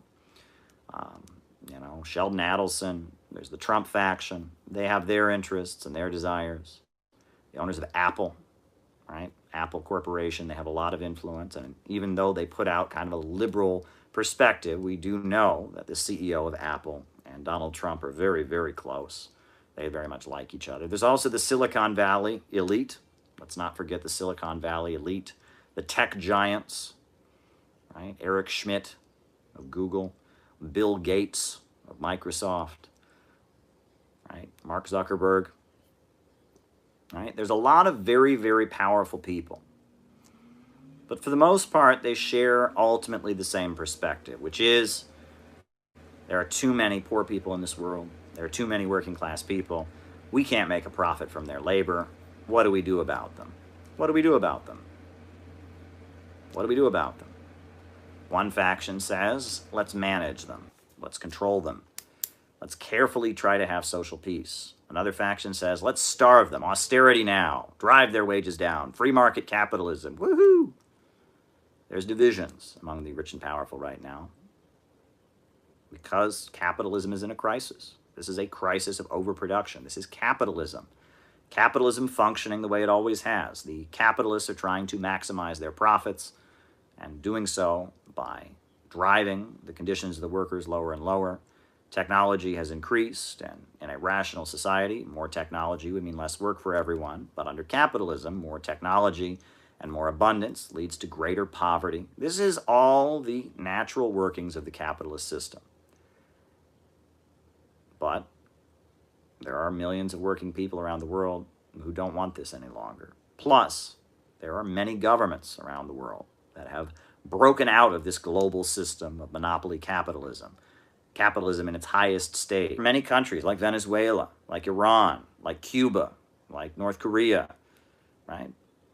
Like Russia, like China, like Vietnam, like Belarus, that have broken out of this global system of financial capitalism, this global system of monopoly, this global system of driving people into poverty to maximize profits for the billionaires and bankers. There are many countries around the world that have broken out of that system. Plus, there are many working class people who don't want to just be eliminated. They don't want to just be phased out of existence. They don't want to just be downsized. They want to fight for their survival. They want to fight for their jobs and their housing. They don't want to live in a giant low-wage prison. They want a better life for their kids, for their communities. They love their fellow human beings. That's the world that we live in. And that's the fight that is before us. And I hope that this opening presentation tonight has helped you to better understand what it is that I'm talking about when I talk about capitalism, when I talk about imperialism, when I talk about anti-imperialism, resistance, and socialism. Because this is what we're up against. This is how they go about ruling the world. Talk about the Oracle at Delphi, you can talk about the Roman Empire, or you can talk about the imperialists of today, the global Western monopoly capitalist system that is driving the world into poverty.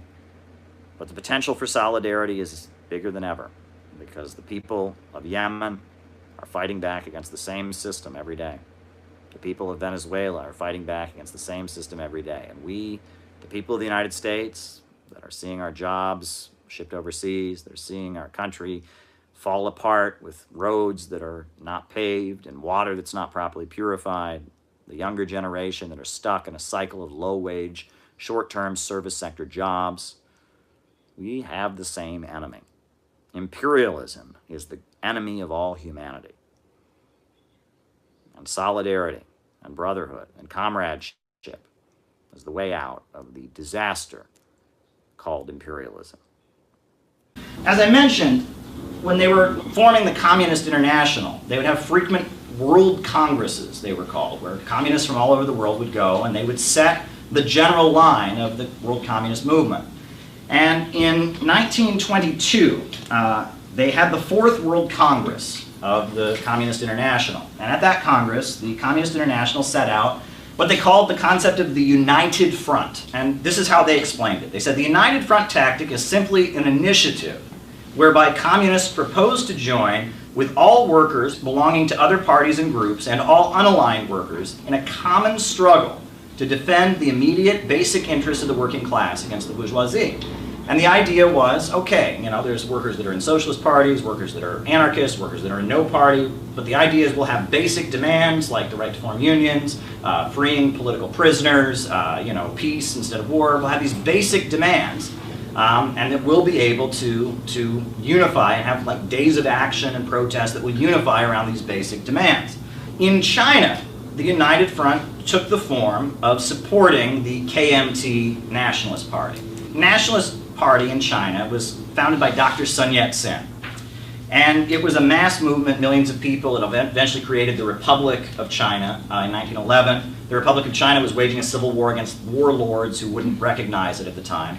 And Dr. Sun Yat-sen's movement had three basic principles. They fought for democracy, independence, and the people's livelihood. And what did the people's livelihood mean? Well, that's not exactly clear, but it's widely understood that people's livelihood meant some form of socialism. We know that Sun Yat-sen was a big fan of Henry George, the U.S. economist who wanted to nationalize all land and tax land values. We know that Dr. Sun Yat-sen also, at one point, he said what it meant. He said, in his future vision of China, the state will take over all large enterprises. We shall encourage and protect enterprises which may be responsibly entrusted to the people. The nation will possess equality with other nations, and every Chinese will be equal to every other Chinese, both politically and in his opportunities of economic advancement. That sounds pretty socialist to me. And Dr. Sun Yat-sen applied to join the Communist International. He wanted to be a member, but Lenin said, well, you're not a Marxist. You don't accept Marxist ideology. So Dr. Sun Yat-sen was made an observer of the Communist International. And so as part of the United Front strategy, the Chinese Communist Party joined the KMT Nationalist Party as a faction. And actually, Mikhail Borodin, he was a representative of the Communist International from the Soviet Union, who was sent to be a military advisor to Dr. Sun Yat-sen, Mikhail Borodin. And during this time, the approach of the communists to Dr. Sun Yat-sen's movement was very positive. The idea was, okay, if you want democracy, you want independence, you want to improve the people's livelihood, you should become a communist, because that's what we're all about. And millions of Chinese people joined the Chinese Communist Party because it was a group that supported Dr. Sun Yat-sen's movement and viewed it in a positive light and argued that Marxism was the way to bring it into being. What's interesting is that the Trotskyists and the Trotskyist faction opposed supporting the KMT. Leon Trotsky argued that the United Front should only apply to working class organizations and that joining the KMT was aligning with a, quote, bourgeois nationalist force. And there were a lot of wealthy capitalists who supported the KMT. But so the Trotskyists were saying, well, the Chinese Communist Party should not join the KMT. They should instead try to organize unions and among the very, very small working class, like the railroad workers in China. They should expose the KMT for being a non-working class, bourgeois nationalist organization. And that was the main point of disagreement between the Trotskyists in China and the majority faction, which followed the Communist International's line. And largely, the Communist International folks won out. The Chinese Trotskyists were defeated. It's worth mentioning that Mao Zedong was a little bit critical of both factions. And in 1927, he wrote a very famous document. And he argued what he had argued even before he became a communist, which was that the peasantry would make the revolution.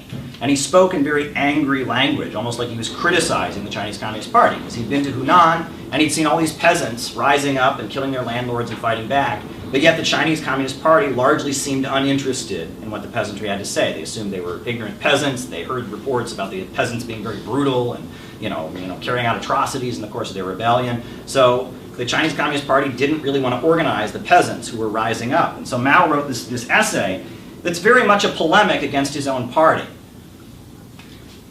He writes this essay, he says, in a very short time in China's central, southern, and northern provinces, several 100 million peasants will rise like a mighty storm, like a hurricane, a force so swift and violent that no power, however great, will be able to hold it back.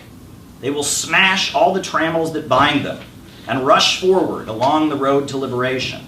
They will sweep away all the imperialists, warlords, corrupt officials, local tyrants, and evil gentry into their graves. Every revolutionary party and every revolutionary comrade will be put to the test and to be accepted or rejected as they decide. There are three alternatives: to march at their head and lead them, to trail behind them, gesticulating and criticizing, or stand in their way and oppose them. Every Chinese is free to choose, but events will force you to make the choice quickly. He says, all those whom the gentry have despised, those that have been downtrodden in the dirt, people with no place in society, people with no right to speak, have now audaciously lifted up their heads. They have not only lifted up their heads, but they have taken power into their hands. Very, very powerful stuff. And then a very famous quote from that essay that's quoted a lot: a revolution is not a dinner party, or writing an essay, or painting a picture, or doing an embroidery. They cannot be so refined, so leisurely and gentle, so temperate, kind, and courteous, and restrained and magnanimous. A revolution is an insurrection, an act of violence by which one class overthrows another. And that was a response to the people that were accusing these peasant uprisings of being violent and saying these peasants are out of control, they're extreme, they're carrying out atrocities. And he's saying, well, look, a revolution's not a dinner party. Now, in 1925, Dr. Sun Yat-sen died. And there was then factional disagreements within the Chinese nationalist movement. And it appears that Chiang Kai-shek, who was a general, Chiang Kai-shek was a general in the nationalist movement, got the understanding that the Soviet Union and the Chinese Communist Party were factionally moving against him. We don't know what that's based on. We don't even know if that's necessarily true. But he got the idea that Mikhail Borodin, that the Soviet Union, that the Chinese Communists were maneuvering against him in a factional way. And Chiang Kai-shek, a general in the KMT, as he was becoming the new leader of the KMT, decided that the Communists were his enemy. And on April 12, 1927, just like a month after that essay I just read you by Mao came out, he launched what was called the White Terror. 12,000 Communists were killed immediately. The rest fled to the countryside. And over the course of the following year, roughly 300,000 people were killed for being suspected of being communists, all over China's cities. Chiang Kai-shek very famously said he would rather kill 1,000 innocent people than let one single communist escape. And all over the Chinese cities where the KMT had a stronghold, they were killing communists. And there were uprisings in response to it. In Canton and in Shanghai, the communists rose up and seized control of the cities, and there was like a military confrontation, but all over the cities, communists were being slaughtered. So they had to flee to the countryside.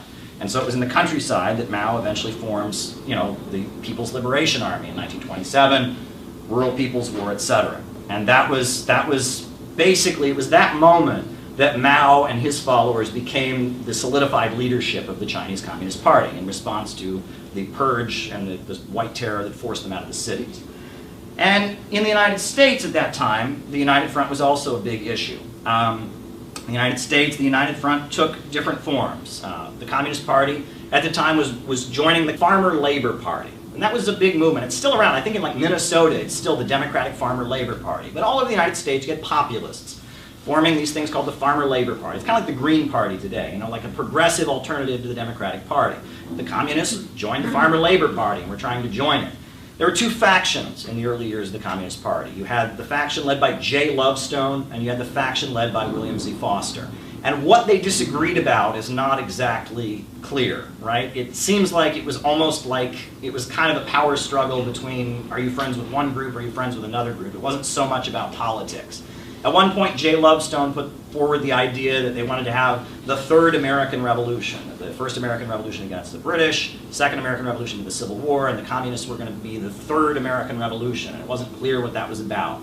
There were times where the leaders of the J. Lovestone faction were saying that they didn't think that the black struggle was very important. And that was a very important thing about the Communist Party USA in the 1920s, is that the Communist Party took the position that African Americans are a nation. They're not just a group of workers that face discrimination, but they're actually a nation. And they came up with their famous black belt thesis, which was a call for the states in the southern USA that are majority African American, the black belt, it's called that because of the soil, but it's areas that are majority African American, to secede from the United States if they voted to have self-determination and become the black Soviet Republic. And that was the demand. They had posters with showing the borders of the black Soviet Republic. And that, a lot of black nationalists liked that idea as well. And Marcus Garvey had been very popular, and the Nation of Islam got going in the 1930s. And this idea of an independent black republic in the southern United States that the Communist Party and the Communist International had proposed really caught on. So there was a leader of the William Z. Foster faction, a guy named James Cannon, who had been a well-known activist in the Communist Party, and he had started an underground Trotskyist faction. He didn't like Stalin, and he formed a Trotskyist faction. And very famously, at his trial, when they put James Cannon on trial for forming this secret Trotskyist faction of the Communist Party, at the trial, they had the leader of the publishing company of the Communist Party testify against him. And they said, has he been buying a lot of books about Trotsky? He said, no. But James Cannon has bought every book we have on China, and everyone knows that China is a Trotskyite subject. And that was the main criticism that Trotsky had of the Communist International at the time, was Trotsky accused the Chinese Communist Party of selling the revolution down the river, and that all the massacres by Chiang Kai-shek were all the fault of the Chinese Communists for joining the KMT Nationalist Party. That was the argument the Trotskyists were making. There were these two factions of the U.S. Communist Party, J. Lovestone, William Z. Foster, and the Communist International was always trying to get them to stop fighting and come together. And Stalin very famously gave his speech to the American communists. And in that speech, Stalin criticizes both J. Lovestone and William Z. Foster because they're both referring to themselves as Stalinists, right? Trying to show that they're the faction that's in with Moscow. And Stalin says, there's no such thing as a Stalinist. I don't endorse either of your factions. And he's criticizing the American Communist Party for the fact that they're both, in order to try and say that their faction is better, they're both claiming the mantle of being Stalinists. And it's actually, you read the speech of Stalin to the American Communist Party, it's quite amusing, because he's critical of them for being so factional and divisive. The big turning point was the Sixth World Congress of the Communist International. At that point, the Communist International switched its policy. They were no longer for the United Front. They announced that they were, instead of trying to have unity with social democratic organizations and reformist organizations, because the KMT had been slaughtering communists in China, because the German social democrats had been killing communists, because most of the socialist-run labor unions in the USA were banning communists from membership, the Communist International declared they wanted a united front from below, meaning they wouldn't seek unity with the leaders of these organizations. Instead, they would seek leadership with the rank and file. The united front from below. And at that point, J. Lovestone's faction declared that policy couldn't apply to the United States, and they opposed that. So they were expelled from the party for American exceptionalism, which is funny because that's a term that's become very common in the United States now, American exceptionalism. Well, it goes back to this fight in the Communist Party. So when they got rid of J. Lovestone, 1928 becomes the moment when William Z. Foster and his leadership and his followers become key in the American Communist Party. So you have two factions, right? The Mao faction that eventually leads the Chinese Communist Party. You have the William Z. Foster faction that eventually leads the U.S. Communist Party. And what's interesting is one of the main leaders of William Z. Foster's faction is Earl Browder. Right? William Z. Foster becomes the chairman of the Communist Party. Earl Browder becomes the general secretary. And interestingly, Earl Browder actually lived in China for a little bit. He was in Shanghai in 1927 and 1928. He'd been there. He'd been dispatched there by the Communist International. He'd written articles about it. And there's a funny anecdote that at one point Earl Browder, as a representative of the American Communist Party, was going to visit some area where the Chinese Communist Party was very strong. And so he walked in, and they had very nicely written in English a beautiful sign to welcome him. And it said, "China welcomes His Excellency, the Great Earl of Browder."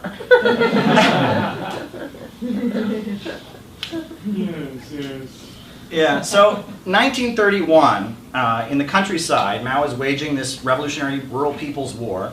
And they actually get to the point, 1931, they declare the Chinese Soviet Republic. And they're fighting against Chiang Kai-shek. Chiang Kai-shek imports a German general in 1934 to help him put down the Chinese Soviet Republic. The general's name is Hans von Seeckt, now who was running Germany in 1934. Hitler. Yeah, so it's pretty clear, you know, Chiang Kai-shek is working with Hitler to try and put down the Chinese Communist Party.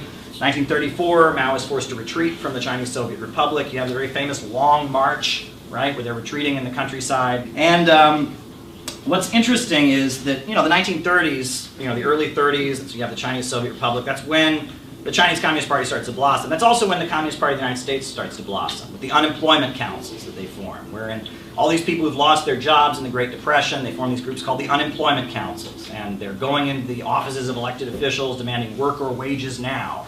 And they're leading crowds of people that are desperately hungry. You have the Bonus March, something the Communist Party organized in 1931, where all these veterans of World War I who were unemployed and hungry were demanding veterans' benefits. And they occupy the National Mall in D.C. The army is actually sent in to attack them. Abraham Lincoln's grandson is among the protesters. Multiple people are killed. A big incident. The Communist Party was leading these protests as part of their United Front from Below strategy, and they didn't seek any unity with the Socialist Party or the Trotskyists or the anarchists. They were the Communist Party, and the slogan was "Don't starve, fight." And they led amazing struggles and grew by big numbers. In 1932, William Z. Foster runs for president, and the book that he writes for his presidential campaign is called "Towards Soviet America." It's a very well-written book, and if you read it, the final chapter is called the USSA, and that stood for United Soviet States of America. And you read it, and he lays out like a blueprint of what the USA is going to look like under the Soviet leadership. The thing that the U.S. Communist Party is doing is they're boycotting Japanese goods because Japan is continuing to be hostile to China. And they actually had a song. They rewrote a popular song at the time, so you'll have to hear me sing it. Forgive me if that's painful. But they said, "Fascist forces rise up in conspiracy. But if we refuse to trade with them, we'll save democracy. That's why China begs, keep silk off your legs, don't buy anything Japanese." You know, it was a popular song, and they were leading protests against any business that would sell Japanese products. The 7th World Congress of the Communist International happens in 1935. And the 7th World Congress of the Communist International changes the line once again, right? Instead of a united front from below, now they want a united front against fascism, or a people's front, or some people call it the popular front. And that's, you know, the 7th World Congress, suddenly now they want to align because Hitler's in power in Germany, you know, Mussolini's in Italy, there's a danger of a new war coming. So communists are trying to form a broad anti-fascist united front. A couple years later, 1937, China is invaded by Japan. So, you know, Chiang Kai-shek doesn't want to fight Japan at first, so Chiang Kai-shek's generals kidnap him and form a united front against Japan. And they begin fighting the Japanese invaders. 1937 is also the year of the sit-down strike wave in the United States, where Roosevelt has been reelected, even though the majority of campaign contributions, everything's going to defeat Roosevelt. He wins the election overwhelmingly, and so all across the United States, factory owners have been telling their employees, if Roosevelt wins the election, you're going to lose your job because he taxes us too much and all of that. So in the United States, you know, there's this mass layoff following Roosevelt's victory in 1936. At that point, the Communist Party starts organizing workers to occupy their factories. And they have the sit-down strike wave. And the Flint sit-down strike of 1937 is the biggest one. They call it Labor's Gettysburg. But all over the United States, you know, and it's not just factory workers. There's factory workers in Ohio, but there's also even department stores in New York City. Sit-down strikes start happening. But the Roosevelt administration actually argues that it's legal to engage in sit-down strikes, that workers have some kind of property right to their jobs. It's a big moment. And of course, the Communist Party is leading this big upsurge of workers occupying their workplaces and protests. It's very, very big. I mean, the famous moment people talk about in the Flint sit-down strike is when the military was sent in by Roosevelt to Flint, Michigan. And the military comes, and people are expecting that the military is going to come and attack the strikers. But the military pulls up, and they turn the machine gun around, and the machine gun is protecting the strikers. They put the gun away from the factory. It's a big moment.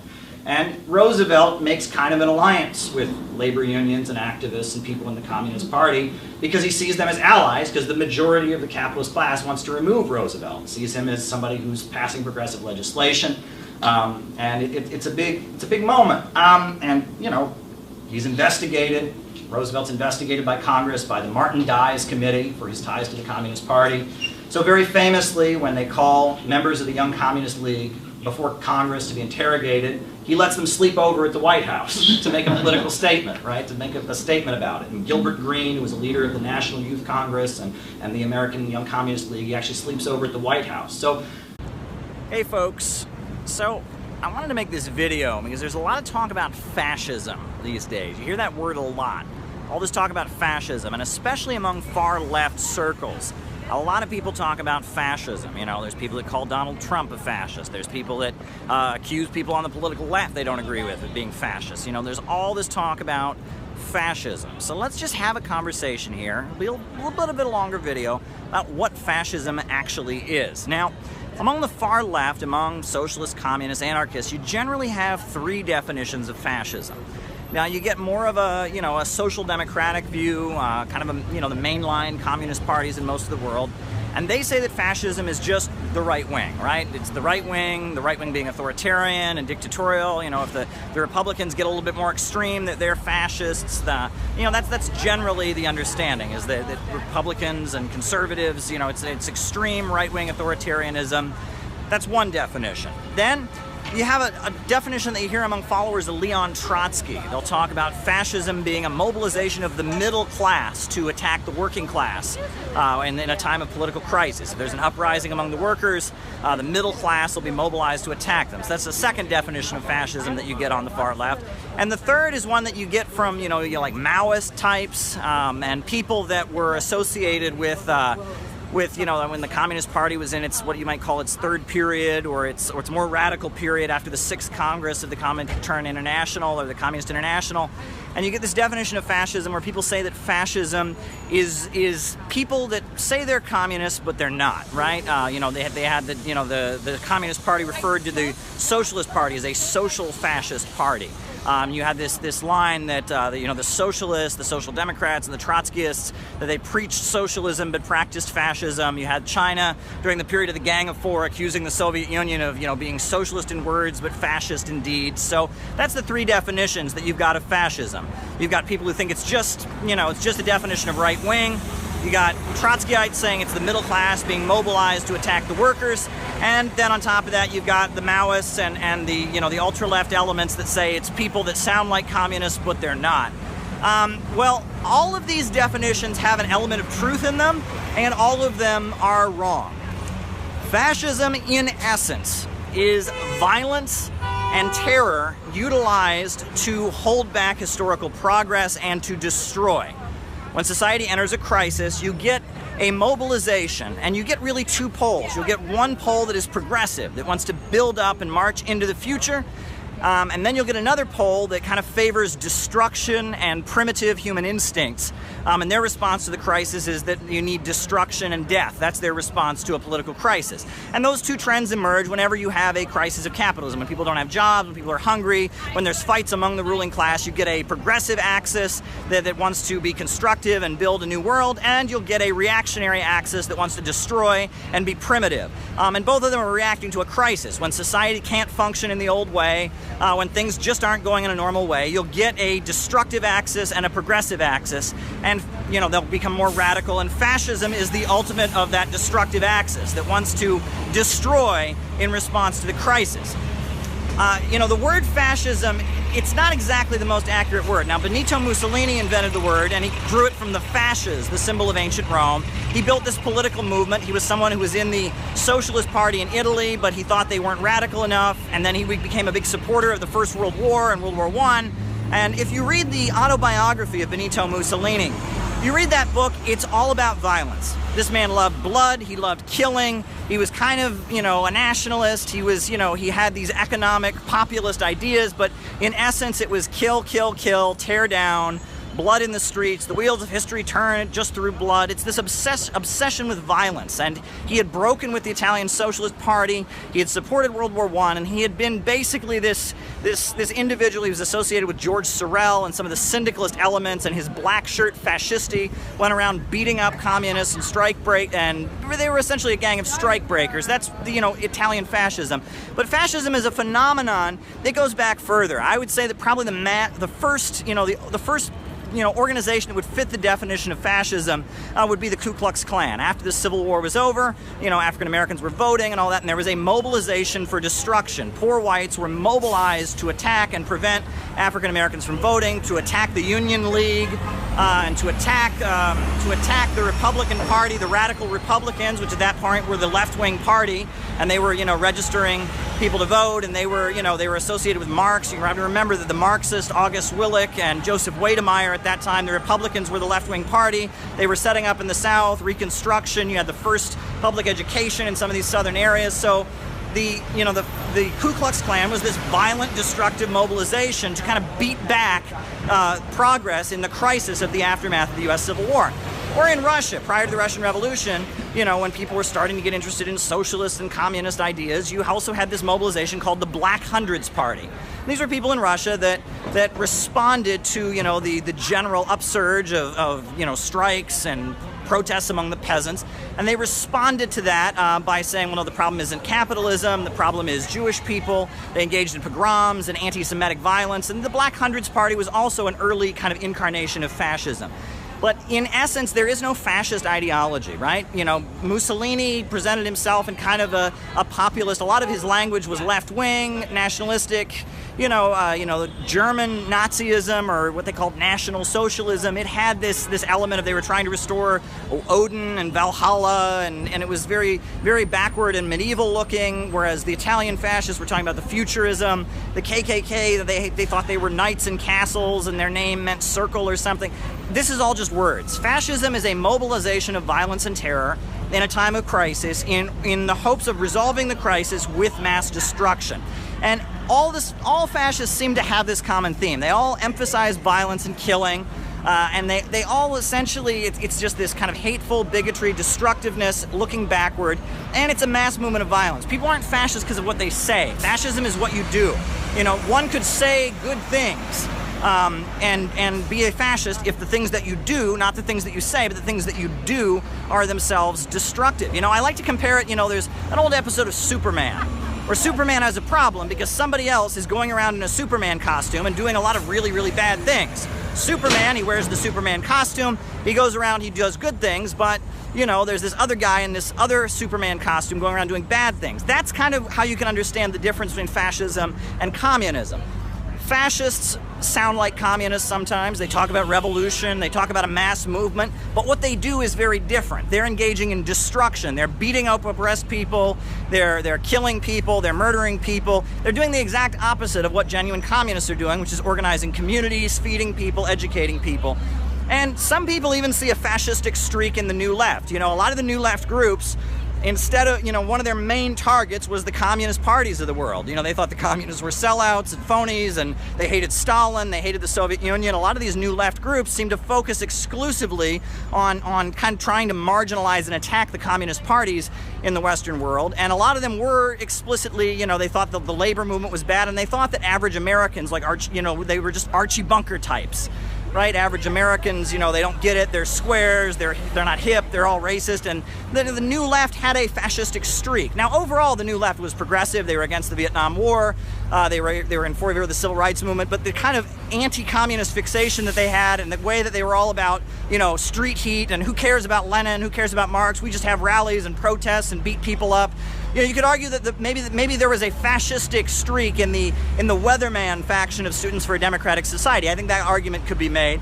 But overall, I mean, the right-wing groups at the time were acting fascistically also. I mean, you had the rise of George Wallace and the KKK and all of that. But overall, fascism, the way it's been redefined by some of these liberal elements is fascism is anything that reeks of authoritarianism.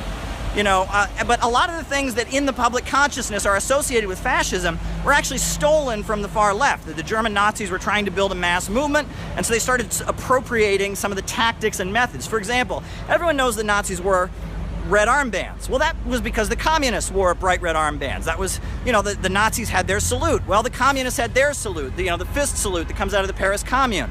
Nazis had their anthems, The Nazis had a leader with a very distinct mustache. Well, that was because back then when you printed posters, they didn't have a lot of detail for facial details. So if you had a distinct mustache, Stalin and Lenin both had very distinct mustaches. So if anyone looked at a poster, they knew who that was supposed to be. They knew that mustache was Stalin, that mustache was Lenin.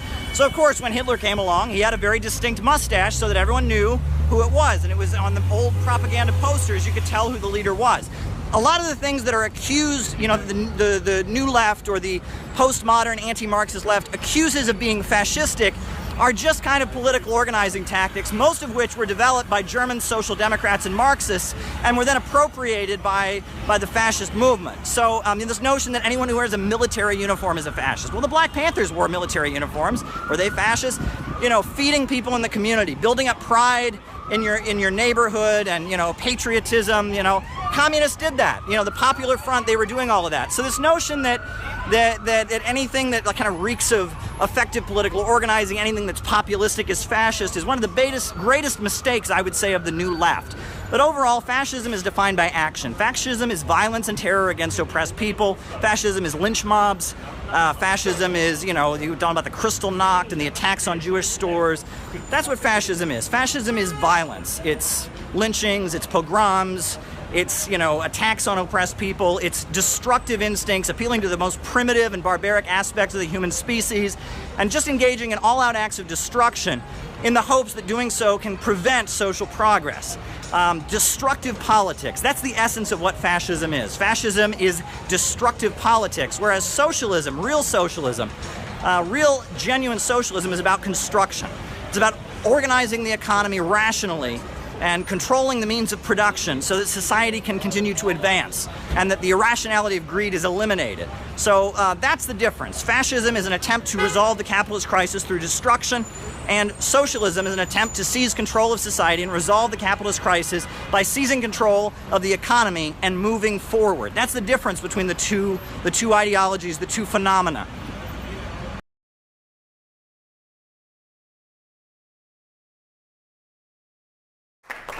While we're winding down this panel, we've got one thing left. It's a dramatic performance. We'd like to bring up everybody who's involved in that. And after that, we have got our dinner break, and we will reconvene after that. So you guys come on.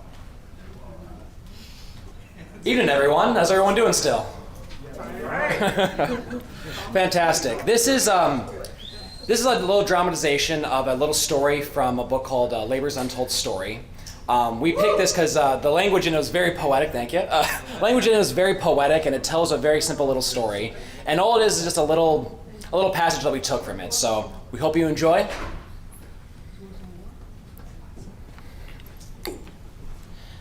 Men and women struggled alone at first, viewing their plight as personal, private disasters with a slow, dreadful panic rising up within them. Such was the position of Peter Grossop, a working-class man with a habit of comfortable silence. A skilled cabinet maker, he had worked for 26 years at the Tantie Customer Furniture Company in a Midwestern city of 300,000, until he was laid off on January 1st, 1930. He had always regarded himself and his life with quiet satisfaction. He liked what was his. He liked his on which he owed only $1,800 on the first mortgage. And he liked his wife and 2 children, both attending university. Those times after supper in his easy chair were the times he liked best. He never said much, but he'd rattle open the Daily Record and read. A lot of sense that paper made. A man got what he earned. You got more out of life than what you put into it. After such a thought, he'd spy his wife, Fanny, and her work-roughened fingers and turn them round so that he could see the plain band on her finger. He had given her that ring 23 years earlier. He liked that ring. And that's the way evenings had been before he had been fired on January 1st, 1930. 18 months later, in the summer of 1931, they weren't much like that. Mr. Grossop still sat in his easy chair, but he sat there all day now, turning things over in his mind, trying to see where he had made his mistake. Maybe if he had gone into electrical engineering, something with a future, things would not have gone this way. It hadn't been so bad at first. Sometimes he would leave the house all dressed up in his best, and then he'd walk fast with his back very straight, his face carefully held to bright alertness, trying to look as if he were hurrying to a business appointment. But he always ended up at the park. He had $312 in the First National Bank when he was laid off. If it hadn't been for payments on the mortgage, $58.50 a month, it would have lasted longer. He had hated to part with his watch and was always groping for it. It gave him an empty feeling, just like his vacant pocket when his hand reached in for what wasn't there. He had received only $15 for it, and Fanny had received even less for her wedding ring. "Trying to make a fool out of me?" he asked. "Pawning your very own wedding ring? I suppose you'd wish you'd married somebody else." Seemed like he'd fly off the handle for just about anything nowadays. Like when she asked him, why didn't he go out and go for a walk? And he went god-damming around. The man couldn't stay in his own house without being driven out. He could hear his wife stirring in the kitchen, making the small rustling noises of a mouse, as if she were afraid that any louder noise might irritate him. The house was very still now. No money, and the man of the house just sitting there doing nothing. For the last 6 months, notices had been coming from the bank about the lapsed mortgage payments. Any day now. Any day now. He couldn't let himself complete the thought. The Daily Record, of course, was right when it pointed out that no one with get up and go, no one with real initiative and enterprise was on relief. Going down to the county release office had been the worst. He had to stand in line with black workers and foreigners and people ragged enough to be bums. As a taxpayer and a solid citizen, he never believed in the dole. Sure, he was a union man, but the AFL didn't believe in it either. Well, he hadn't gone there until Fanny and him had been hungry. He had tried to explain to the social worker at the county relief office that his case was different. He wasn't a bum. And that when he got on his feet again, but he had just given them a tired smile, meant to be friendly, but seemingly mocking to Mr. Grossop before saying, "Next." It was hard for two people to live on $12 a month. If he could only borrow some money for the mortgage. He called the bank, but they said it was too late now. The case was in the courts. There would be a judgment any day now. His wife was standing in the kitchen door, looking right at him. He pretended not to see her. "Peter," she said, I just have to talk with you." He still wouldn't look at her. There was nothing to talk about. "Peter, we just have to do something." "Do something? Do you think I sit here because I like to?" Mrs. Grossop's mouth quivered. "Peter, you never used to talk to me that way." He glared at her, but she did not retreat, but eyed him firmly. "I've been talking to Mrs. Flaherty next door. She says if you go down to the unemployment council, we wouldn't be evicted." Mr. Grossop was honestly shocked. "Go down to that bunch of communists? I'd die first. We've got to do something. The sheriff will be here any day now." In this excitement, Mr. Grossop rose up with a grand stance alone, saying, "The Daily Record, the Daily Record says that bunch is communistic. They can take my house," he said, and his voice broke wearily, "but I ain't taking no help from any communist." They came the next day. Mr. Grossop couldn't believe it. Even as they began taking down the beds, clumping through the house, moving the old sofa out into the street, he still couldn't believe it. He was being robbed, and he was all alone. There was no one who could help him. There was no police to call on because they were the ones doing it. Or at least, it was a single deputy sheriff. Mr. Grossop, like a troubled shadow, followed the deputy in and out, grabbing at furniture that he thought might fall or might be scratched. Out on the street, he stood bewildered, surrounded by the property which he had made his days. The deputy was speculatively examining some of Mrs. Grossop's best linen. Neighbors were standing around, but Mr. Grossop could not meet their sympathy or even know it was that. Coming to the door, tottering in the grasp of a single deputy who found it hard to grasp securely, was his easy chair. As Mr. Grossop ran to help, the deputy stumbled and the chair crashed down on the steps. "My God," Mr. Grossop cried, "you can't do that!" He was conscious of a neighbor plucking at his sleeve, trying to speak to him, but his outrage was so intense that he did not answer him. The deputy was standing on the porch, now looking at the group of men and women who had suddenly appeared. A young bearded man, apparently in charge, stood next to Mr. Grossop. "Good God," Mr. Grossop cried again, trying to fit right his chair and restore the big leather cushion. "You can't treat a man's property that way." He looked around, his face twitching. His neighbor pulled at him again and said, "We're from the Unemployment Council, and we want to help." "Well, my God," screamed Mr. Grossop, "if you want to help, do something then." The bearded young man looked briefly at the 5 deputies on the porch and then at his 30 unemployed. "Move it back," he asked. In an instant, Mr. Grossop's very eyes, all of his prized possessions, his easy chair, even the big refrigerator, the bedpost, the pictures, everything was streaming back into his home. The neighbors began grabbing pots and pans and mattresses and stumbling a little and laughing wildly and calling out in exciting tones, clubbing onto the porch and onto the house.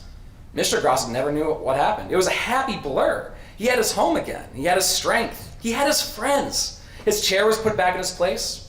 His wife seemed to have suddenly grown younger. Someone was making coffee and sandwiches in the kitchen. It was like a party. Everyone was shouting and laughing. Mr. Grossop shook hands with at least 24 men he had never met before. The bold and brazen leader of the unemployed, Hugh Henderson, a sandwich in his hand, was making a speech from the front porch. Mr. Grossop also found himself making a speech. "After a life of hard work," he said, "taking a man's home. It ain't right. They put my chair, everything, out into the street. Worked hard all my life. It ain't right." There were some cheers. Some of the crowd went away. "We'll stay a while," Mr. Henderson said, "to be sure the police won't come back." A great tension and awful loneliness was slowly sleeping away from Mr. Grossop's veins. He hadn't known how miserable he had been. A man couldn't do anything by himself. He hadn't known how many people had been going through the same thing he had. Something had happened to him. He felt as if he had broken from the prison of his baffled self. No longer did he sit in his home all day. Still, there were times on the picket line, or as he helped to move someone else's furniture back in, that he wondered at the tight little intern man that he had once been. And it hadn't been much fun.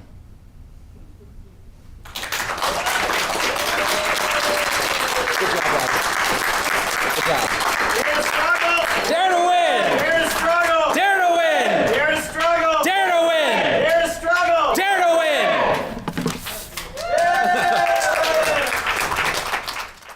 Hey folks, I wanted to give a great example of how biased the teaching of history is regarding the 20th century. Folks, the Chinese Communist Party took power in 1949. That's the year the People's Republic of China was declared. That's when the Communist Party came to power. But many, many years before that, 1928, 1929, and 1930, there was a horrendous famine in China. This famine was caused for a number of reasons, most of which can be traced back to capitalism. One of the primary causes of the famine was the fact that the people in China didn't have food because there had been crop failures. And part of the reason that these crop failures were so dramatic was because so much of the arable land in China, where food should have been grown, was being used to grow opium poppies, right? And that's supply and demand. There wasn't money to be made by feeding the Chinese people, but there was money to be made for the international capitalist system and free trade and the British Empire in growing opium poppies. That was supply and demand in action.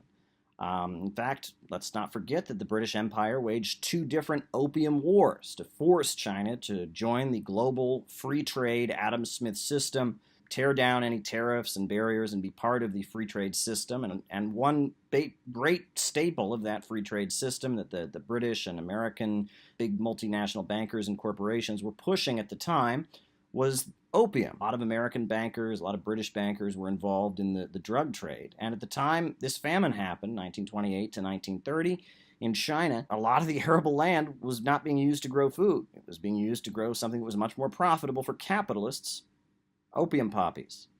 Furthermore, China didn't have a strong central government that could be mobilized to carry out relief. The Chinese government was so corrupt and bought off by, multinational corporations and bankers and warlords and local interests, and it was so corrupted by capitalists, was being auctioned off to the highest bidder. When this famine hit and millions of people were dying, couldn't get food, the government was paralyzed. It really had no ability to mobilize an effective relief. Now, this famine that happened between 1928 and 1930 in China, 3 years, people were dying in northern China. And while that was happening, the estimates were maybe 3 million people had died. Now historians believe that roughly maybe 10 million people died during this 3-year period in northern China. Horrendous. But you'll notice that the Wikipedia page about this famine in China caused by capitalism is only 3 sentences long. Let me repeat that. The Wikipedia page about this famine caused by capitalism in China is only 3 sentences long. However, we all know there was another famine in China called the Great Leap Forward, where there were some economic hardships that happened in the early 1960s after the Communist Party had been in power, after the Soviet Union had cut off its aid to China. And look at the Wikipedia page for the Great Leap Forward. Paragraphs and paragraphs and paragraphs, all repeating this same narrative that somehow this one famine proves that communism has never worked anywhere and that free market capitalism is the only system. The reason that there are 3 sentences about a famine that took place because of capitalism and many, many, many paragraphs, just a whole big article about a famine that happened under the leadership of the Communist Party is because the famine that happened under the leadership of the Communist Party has propaganda value for Western capitalism. It is something they can use to demonize the Chinese Communist Party, to promote free trade and globalization, to promote privatizations and austerity in Western countries, to promote their myth that greed is good and that capitalism is just an amazing system. And because it has propaganda value, all kinds of things are written about it. In fact, there's even a book that was published about the Great Leap Forward.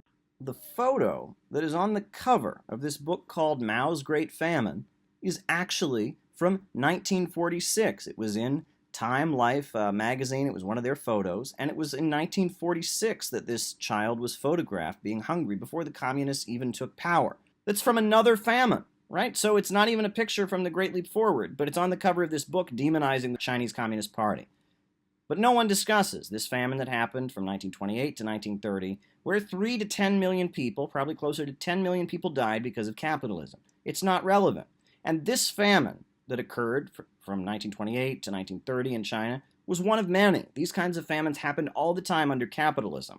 And it was the Chinese Communist Party that industrialized China. It was the Chinese Communist Party that built power plants all over China. It's because of the Chinese Communist Party that 800 million people have been lifted out of poverty. Now, today, China's economy that has 5-year economic plans, that has a huge number of state-run banks and industries, led by a communist party grounded in Marxist-Leninist ideology, socialism with Chinese characteristics, is the 2nd largest economy in the entire world. Huge economic achievements have happened. However, if you listen to the discourse in the United States, you'll hear all about a famine that happened in the early 60s. And this famine, in which capitalism killed millions of Chinese people, you're getting a biased narrative of events. You shouldn't need any further proof of this than that. The fact that you thought communism leads to everyone starving, and you never heard about all the famines caused by capitalism. Furthermore, no one ever bothered to point out that it was communists that made China into a global superpower that it is today. shows that you are being served a completely biased and ridiculous narrative. Roosevelt has this kind of alliance, and William Z. Foster, he has a heart attack in 1933, a very severe heart attack, and he eventually goes to the Soviet Union for medical care. So Earl Browder becomes the leader of the U.S. Communist Party, and he's the main spokesperson and the main leader. And when the 1939 pact between the Soviet Union and Nazi Germany is signed, the Communist Party of the United States supports it, starts calling Roosevelt a warmonger and saying that he's too hostile. So Earl Browder is put in prison temporarily, but then when World War II breaks out, Earl Browder is released from prison, and the Communist Party declares they want everything for victory. And that's their policy. And the communists, if you were young and you had to sign up in the military, and the communists were organizing, they were just the most patriotic, most loyal people during the Second World War. And in 1942, Earl Browder, as the leader of the Communist Party, he gives a radio speech harshly criticizing Roosevelt because he says the United States is giving weapons to people in China to fight Japan. But they're not giving them to the communists. They're only giving it to the KMT. And the communists are taking the majority of the losses, and that's not right. So then, the Assistant Secretary of State, Sumner Welles, calls Earl Browder to Washington, D.C. Tells him, well, that's not true, and you can't repeat that. So then, May 20th, 1944, the Communist Party is eventually dissolved, and it changes its name to the Communist Political Association. And March 13th, 1945, Earl Browder gives a speech, and he says a number of things on the radio about China that are not true. He says, the United States finds the Yan'an communist policies closer to our understanding of the two nations than Chiang Kai-shek. He says that the economic policies of the communist-led areas are close to American free enterprise. He says the Chinese communists trust America. The official American policy is pressing toward unity and democratization of China. This is the leader of the Communist Political Association who's making these statements. The Chinese communists hear about this and they say, this is not true. Where does he get this? It came from the State Department. Right. That's why he's forgotten. Yeah. Earl Browder writes a book called Tehran, Our Path in War and Peace, where he basically announces that after the Second World War ends, the United States and the Soviet Union are going to become best friends forever, and that there should be no more strikes after the Second World War is over because labor and capital are now unified in democracy and anti-fascism. The Soviet Union and the USA are eventually going to merge into one country that will have the best elements of both systems in it, and many people in the Communist Party, including William Z. Foster, see this book, Tehran, and Earl Browder and the way he's taking the Communist Party. They don't like it. And China doesn't particularly care for it either. So then in April of 1945, as the Second World War is on the verge of ending, the leader of the French Communist Party, Jacques Duclos, he writes a letter harshly criticizing Earl Browder. And then they have an emergency convention to refound the Communist Party. Basically, Earl Browder is told, if you'll just drop this stuff, if you'll start opposing American imperialism, if you'll drop this, you can continue being the leader of American communism. Earl Browder won't do it, so William Z. Foster and the old guard trade union leaders like Elizabeth Gurley Flynn and others kind of rise up and depose Earl Browder, who's the leader of the Communist Party. So William Z. Foster is the chairman, Earl Browder has been kicked out, and at that point, Mao Zedong sends a personal telegram to William Z. Foster congratulating him on defeating Earl Browder. And he says, we are glad to learn that the Special Convention of the Communist Political Association has resolved to repudiate Browder's revisionism and capitulationist line. We hereby extend you warm congratulations on this great victory for the working class and the Marxist movement. These groups are, he goes on, but basically Mao is delighted that Earl Browder has been thrown out. But then, the Cold War gets going, and that's McCarthyism, right? And, it starts in 1947, you have the Iron Curtain speech, and from there, 1948 elections, Harry Truman is the Democratic Party candidate, who's an aggressive Cold Warrior.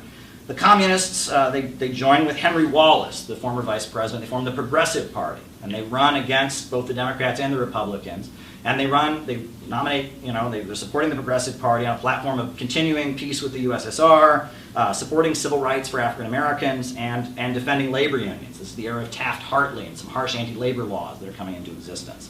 And Earl Browder, the expelled leader, he writes a pamphlet criticizing this and saying they should support the Democrats, and he calls it Chinese Lessons for American Marxists, and tries to draw from Mao to prove that the American Communist Party is being too radical by not supporting the Democrats. And Obviously, 1949, when you have the People's Republic of China being formed, the McCarthyism in the United States escalates, right? And the Communist Party of the United States is basically illegal. The leaders are put into prison. And what, of course, is the rallying cry of McCarthyism? Who lost China, right? And the Republicans start accusing the Democrats of being soft on communism and losing China. And what's quite interesting is, now we know there was the secret speech in 1956 where Khrushchev very harshly criticizes Stalin. That causes a crisis. The American Communist Party divides into factions. And I'm going to get into that later to some degree. But what's interesting is that, William Z. Foster died in 1961 in the Soviet Union. He had medical problems. He was in the Soviet Union at the age of 80. And on his 80th birthday, just a few months before his death, Khrushchev came to visit him in his hospital bed. And this is according to the book Forging American Communism, The Life of William Z. Foster. Khrushchev visited Foster's bedside only to be met with sharp criticism of the Soviet regime's growing hostility to China. In his brief remarks, Foster praised the Chinese Revolution, and the room fell silent. And after Foster died, a few months later, they had a funeral, a state funeral in the Kremlin for William Z. Foster. But interestingly, while Brezhnev attended and actually carried the coffin, Khrushchev was notably absent. William Z. Foster, in his final years, he wrote a lot of histories. He wrote 5 volumes of history: the history of the Communist Party of the United States, the history of the 3 internationals, the history of the African American people of the United States, the history of the trade unions. And in his history of the 3 internationals, he speaks very glowingly of Mao Zedong, and he writes, "When the Chinese people won leadership of their country, there were many elements in the capitalist world who said, with final assurance, well, maybe it's not so bad after all. China is a vast, impossible chaos, and the communists will break their necks trying to organize and govern it. But this was only wishful thinking, typical capitalist underestimation of the revolutionary abilities of the Chinese communists, and especially of their great leader, Mao Zedong. Now such remarks are rarely heard. Already the Chinese communists, with Mao at their head, have clearly demonstrated that they can organize and lead forward their huge people. This adds one more to the many impossibilities that they have accomplished in their epic struggle for freedom." So that's the first section: 2 factions, 2 leaders, 2 parties. I saw Spartacus when I was, junior high age, and I was like, what is this? I didn't like it. It wasn't until years later that I understood the politics of the movie Spartacus that I really appreciated it. Spartacus, the movie, it's based on a novel about Spartacus written by Howard Fast, who was a member of the Communist Party. And then they had Dalton Trumbo, another member of the Communist Party, write the screenplay. And then they made the movie as a friendly gesture to the Soviet Union. The movie was a gesture to the Soviet Union. It was part of the thawing of McCarthyism. And it was the Kennedy administration and the CIA sending a message to Soviet filmmakers and intellectuals. Look, we can make a communist movie in America, and you can't make a pro-capitalist movie in the Soviet Union. And it was very much, it was the USA sending a message to Soviet intellectuals. It was part of the Cold War liberalism, part of the Congress for Cultural Freedom. But it's a really well-made film, and and the message of the film is that you should align with the liberals. It's about fascism, basically, is that Rome, there's a huge slave revolt, and in response to the slave revolt, Rome becomes a fascist government with the military-industrial complex takes over the government. Crassus becomes the dictator. And so the way that Spartacus's son is able to get free and to escape is because, they align with the liberals who want to preserve democracy against the militarist right wing. It's urging communists of the world to vote for the Democrats, basically, is what the film is about. But it's still a well-made film. And it's pretty clear that, the area when the slaves have their freedom and they set up this, socialistic society in the mountains, that's supposed to be like the Soviet Union. And Crassus is supposed to be Hitler. He's supposed to be a military dictator. It's the politics of the Popular Front. It's the politics of Gus Hall and the Communist Party political line that was against fascism, aligning with the Democrats. That's basically the message of the film. But it's a well-made film, but I didn't enjoy it until I understood the politics. One funny thing about Spartacus, the movie, is that it's anti-gay. Crassus, the villain, is portrayed as a homosexual. And that's supposed to be a sign that he's so evil. And it also plays into the idea that fascists were homosexual, which was actually a really, in the Soviet Union, that was a widely believed thing, was that Nazis and fascists were all gay. That was a big point of Soviet propaganda. And in the film Spartacus, they portray Crassus as he's the Hitler of Rome, basically. He's this militarist dictator, and he's gay. You know, and he like tries to rape one of his slaves, and the slave like runs away from him. So I think that's kind of hilarious, actually. You know, I mean, it's sad. I mean, obviously we don't want to stigmatize gay people, but that was a you know, communist belief about fascism, was that fascism was rooted in homosexuality. It was some kind of Freudian thing, like fascists are gay people that are repressing it, and so they love militarism and marching in uniforms and stuff like that because they're gay and can't admit it. That was a really common belief in the Soviet Union. And actually what's interesting is during the early 60s, right, this period where we saw McCarthyism breaking, this movie comes out, Spartacus. They portray Crassus as a homosexual fascist. George Lincoln Rockwell, who was the leader of the American Nazi Party, right? Many of the opponents of George Lincoln Rockwell claimed that the American Nazi Party was a homosexual front. And it was based on this same belief. And this was a belief in the Soviet Union. The Soviet Union, they believed that fascism was the result of repressed homosexual feelings. I kid you not. This was a very widely believed. So it was put out in the press at the time that George Lincoln Rockwell's Nazi Party was actually a homosexual front. And there was some logic to that, because we know that, you know, Ernst Röhm, who was the founder of Hitler's SS, was gay. Then Hitler had the Night of Long Knives and killed him. But many of the early Nazis, the stormtroopers, were gay. That's true. And that prior to the rise of the Nazis, Germany had been the center of the gay rights movement. You know, there was a whole institute for studying homosexuality that had been built by the Weimar government. And there were gay bars and drag shows all over Berlin. And, you know, there was, you know, that was a widespread belief. And that Freudian psychoanalysis was very popular in the Soviet Union. You know, Sabina Spielrein, who was considered you know, she's like a founding father of Freudian psychoanalysis. She died in the Second World War. She worked directly with Sigmund Freud. She worked directly with Carl Jung. And then she went to the Soviet Union, and she died in World War II. She was murdered by the Nazis when they took over the city she was living in, and they killed all the Jews in the city. So, you know, and that many of the Soviet bureaucrats, a lot of the Soviet bureaucracy was really into Freudianism and psychoanalysis. So psychoanalytic thinking was very widespread in the Soviet Union, and traditional psychoanalysis views homosexuality in a negative light, views homosexuality as being a deviation caused by childhood trauma or improper relationships with one's parents that one can get over through psychoanalytic therapy. Modern psychoanalysis has obviously moved away from that, but classical Freudian thinking is believing that homosexuality is, you know, a deviation, but also believing that it's everywhere, right?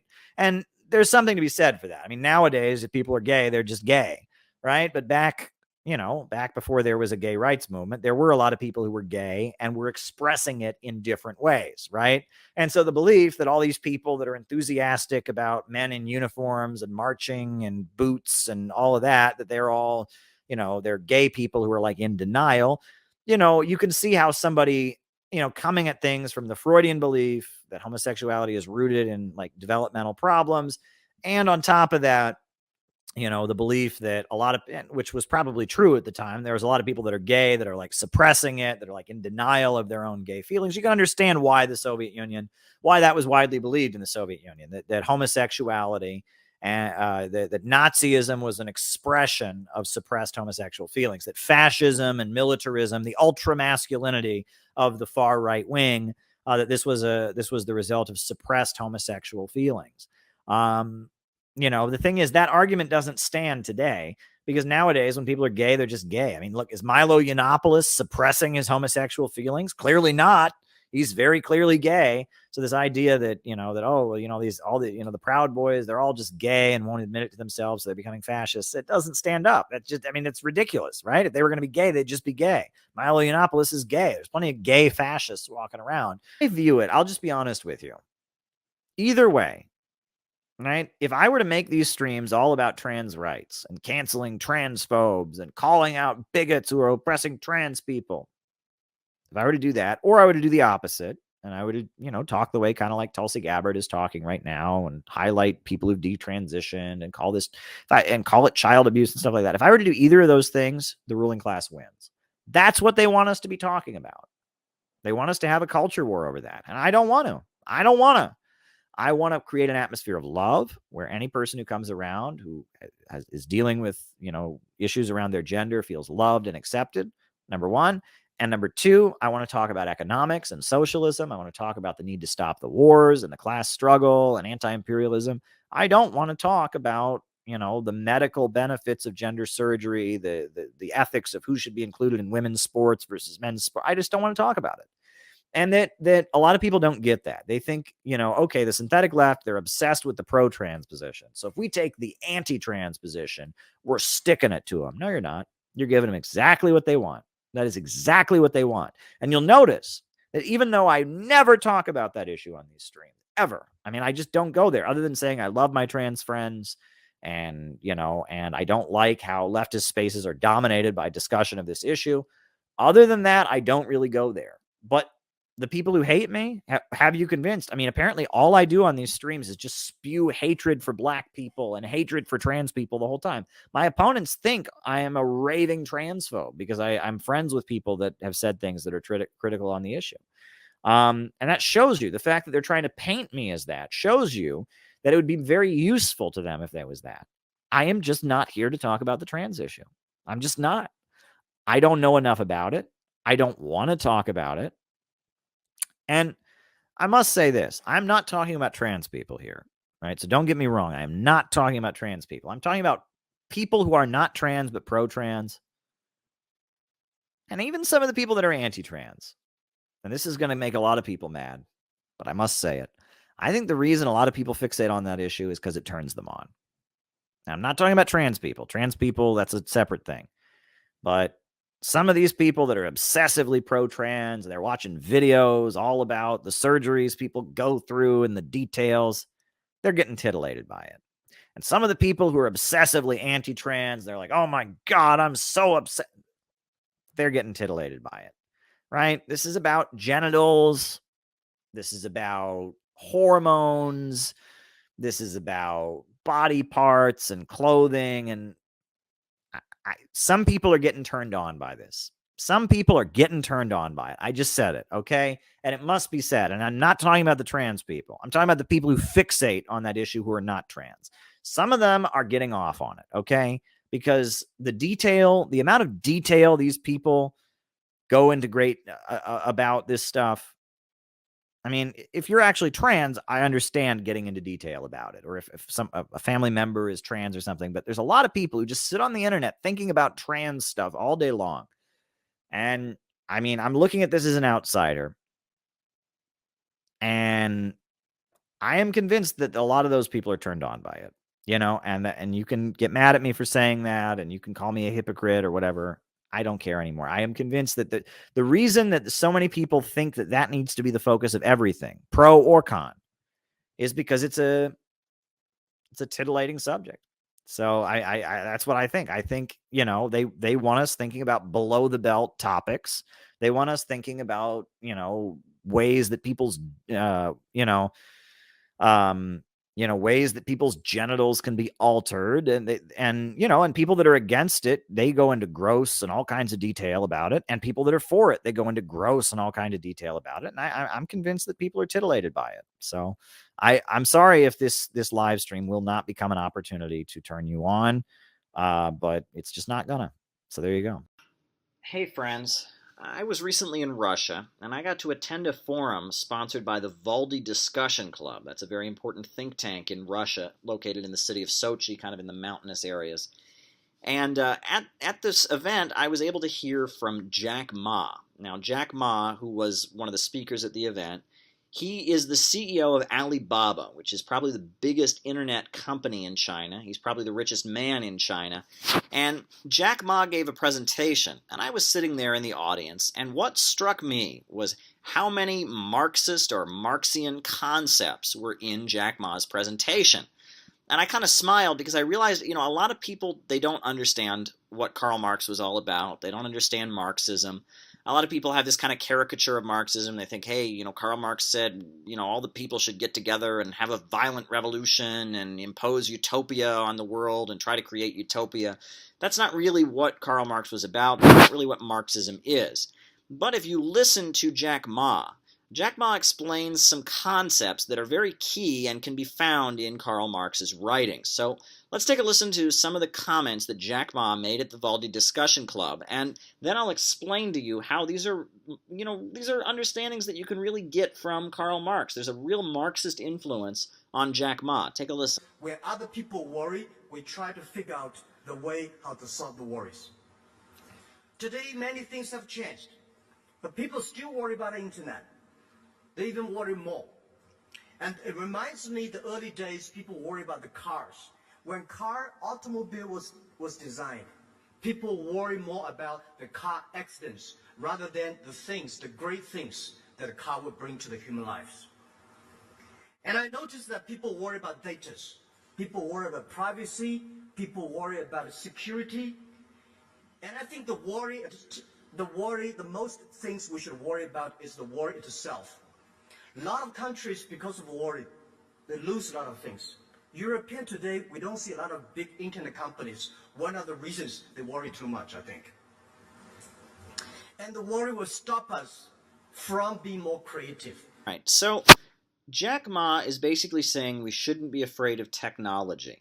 At one point, when capitalism was beginning to develop, there was a group of people called the Luddites, and they went around, burning looms because they saw that the looms were, eliminating jobs, and, this new social order of capitalism and factories and production was the problem, and they just wanted to hold back history. They were the Luddites, and a lot of times people will say that technology itself is the problem. Well, Karl Marx, as he saw capitalism emerging from feudalism, said, technology is not the problem. The problem is how technology is organized and how production is being set up. And there was this understanding that human beings, what separates them from animals is actually their ability to create technology, and that human beings are constantly marching forward. There is human progress. That is a key Marxist concept. So when Jack Ma is telling people not to be afraid of the internet, he's articulating a concept that was very key in Karl Marx's teachings. Now, let's listen to another part of what Jack Ma says. IT technology will kill a lot of jobs, but most of these jobs are stupid jobs. Those jobs are not supposed done by computers, are not supposed done by human beings. Past 100 years, we make people like a machine. Now we are making machine like a people, and we are doing the other side. But the real way, the right way to do it is the next, I think, 10, 20 years. We'll make machine like a machine and people like a people. Machine will never be able to conquer human beings. Machine is smart. Machine is stronger. Machine is faster. But machine does not have a soul, does not have a value, does not have a belief that people have. So we should not make machine think like human beings. We should make machine learn like human beings. So this is what we believe. And we think in the future there will be no made in China, no made in America, no made in Russia. It's going to be made in internet. Whether you like it or don't like it, the technology revolution is coming. Nobody can stop it. But the way we teach our kids, the curriculums we teach our kids, the subjects we teach our kids, will stop our kids from getting jobs. Because one thing for sure, computer is going to be much smarter than human beings. If we keep on teaching our kids the way we're creative, we should teach our kids to be more innovative. We should teach our kids to be more constructive. Pointing to another Marxist concept. Karl Marx in his writings talks about how under capitalism, human beings are basically reduced to being what he calls the appendages of machines. Essentially, the capitalists are trying to churn out as many products as they can so they can make products, and they want to hire as few people as possible, and they want to eliminate jobs, and they want to reduce human beings to just kind of cogs in a machine, and hire as few of them as they can, so to produce as much efficiency as they can, pay as low wages, make the workers that they do have as replaceable as possible, and that this really affects people's lives. Human beings are kind of reduced to being cogs in a machine and taught not to use their brains and taught to be obedient, and that this is kind of what has happened, that workers, the working class workers, they've kind of stripped away of their creativity and their individuality and kind of reduced to being cogs in an industrial machine that the capitalist is always trying to make more efficient and trying to kind of eliminate their humanity, eliminate their need, and make them easily as replaceable, pay them as little as they possibly can get away with. This experience, the alienation of labor from production, this is a key Marxist concept that Jack Ma is hinting at and talking about how artificial intelligence is taking it to a whole new level. And basically what he's calling the stupid jobs are being eliminated, and that the only thing human beings have left is their intelligence. Now, I wanted to go on because, one of the other great thinkers that is associated with the Marxist movement is Lenin. And if you listen to this selection from Jack Ma's remarks, you can also hear a Leninist concept or a Marxist-Leninist concept being articulated. So, about globalization, I think globalization has nothing wrong. But globalization today is not perfect. It's only a baby. 1,000 years ago, the global trade is determined by few kings and queens. Last 30, 40 years, the globalization is benefit only 60,000 big companies. 20% of the countries succeed. 80% of the time 80% of the countries don't have chance. IT is 20-80, but the DT is 80-20. We have to care for those 80% of the countries, developing countries, young people. And globalization can never be stopped because the world is movable. And the other thing is that we can never and we should never stop trade. When trade stops, war starts. So I think the very important thing is the world should not only need a G20, we need a G200. The world should not only have a B20, we should have a B200. And the world and trade, of course, the trade formality, the way we do trade is going to be totally different. And I always say that the DT time, the world will be different. We can make the world more fair. We will make the technology to empower more young people. Well, Vladimir Lenin wrote a book called Imperialism, the highest stage of capitalism, basically showing how this works, how the Western countries, as they developed, the billionaire capitalist elites in those countries basically started carving out parts of the world as spheres of influence. They went into Africa, they went into Asia, they went into Latin America, they went into different parts of what is now called the Global South, or people like to call the Global South, or the Third World, and were holding back progress and using it as a place to kind of dump their commodities onto, and that these billionaire bankers in the Western countries were keeping the Third World poor. The problem wasn't globalization, the problem is the way it was set up. And Jack Ma, in his remarks, he's advocating something different. He's saying we need a global economy. We need countries trading with other countries, but we need to do it in a different way. We need to have a global economy that's not imperialist, a global economy based on win-win cooperation. And this is the Chinese understanding. We need countries trading with other countries. We can't isolate countries from each other and put up a wall, but it needs to be fair trade. It needs to be win-win cooperation. Very, very interesting. Marxists have never been opposed to globalization. They've been opposed to imperialism and countries being held down and kind of repressed, by one global international system. A very interesting observation from Jack Ma. He's pointing out that we live in a world where certain countries are being held back, and that the way these financial and global institutions operate, they keep countries from developing. Now, there's another selection from Jack Ma that I think is also very interesting. So this is what I want to finally say. Technology is scary. The first technology revolution caused World War I. Second technology revolution caused directly or indirectly caused World War II. Now we are in the third technology revolution. What is the Third World War? If the human beings do not have the same enemy, we're going to fight among ourselves. The enemy should be against the poverty. The enemy should be against the environment. The enemy should be against the disease. And I think all those countries, China, Russia, USA, European, we should share the technology, unite together to fight this war. And this is the war that if we fight it together, young people are going to be much happier. Now, Jack Ma is essentially saying here, look, technology is advancing and there's nothing we can do about it. However, it's up to us to try and make the best of it and try and make it so that technology doesn't create a big disaster.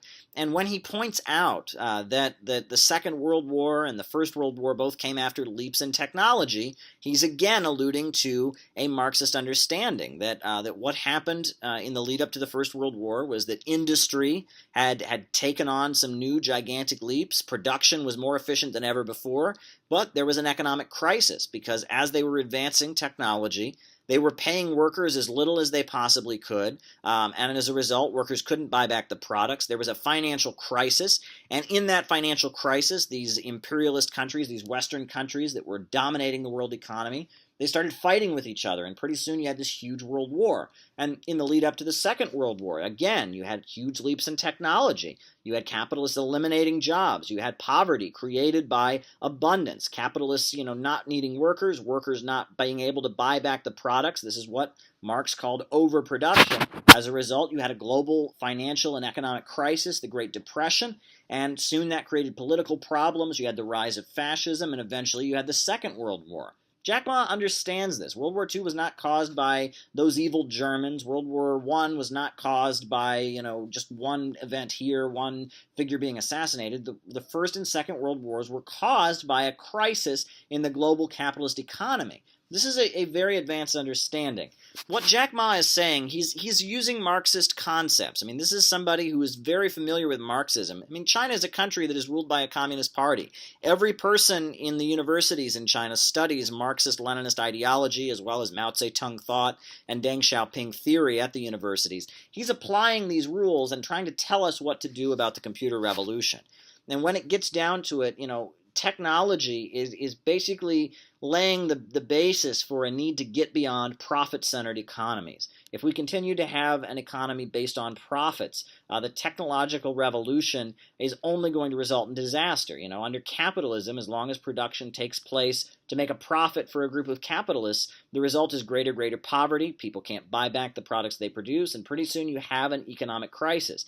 And Jack Ma is kind of alluding to the fact that we need human-centered development. We need economies that are set up to serve the people and serve society at large, not profits. So yes, Jack Ma may be a billionaire. Jack Ma may be the owner of a private company, but he has an understanding of how capitalism works. This is somebody who's studied Marxism, and he's warning us. He's applying the Marxist understanding of history to what's going on in the world today with the computer revolution, and warning us about some of the dangers that are on the horizon. But he's also telling us to be optimistic because history is like a train and it keeps marching forward and we can't stop it. The only thing we can do is try to just make the best of it and try to fight for a rationally organized society in which profits are not in command. Jack Ma is a very, very smart man, and Marxism definitely has an influence on him. There is definitely a Marxist influence on Jack Ma's message, and if we are going to make the best of the world that we live in, we need to get beyond economies based on profit. If you've been watching this video, you now have an understanding of Marxism, and that came largely from Jack Ma.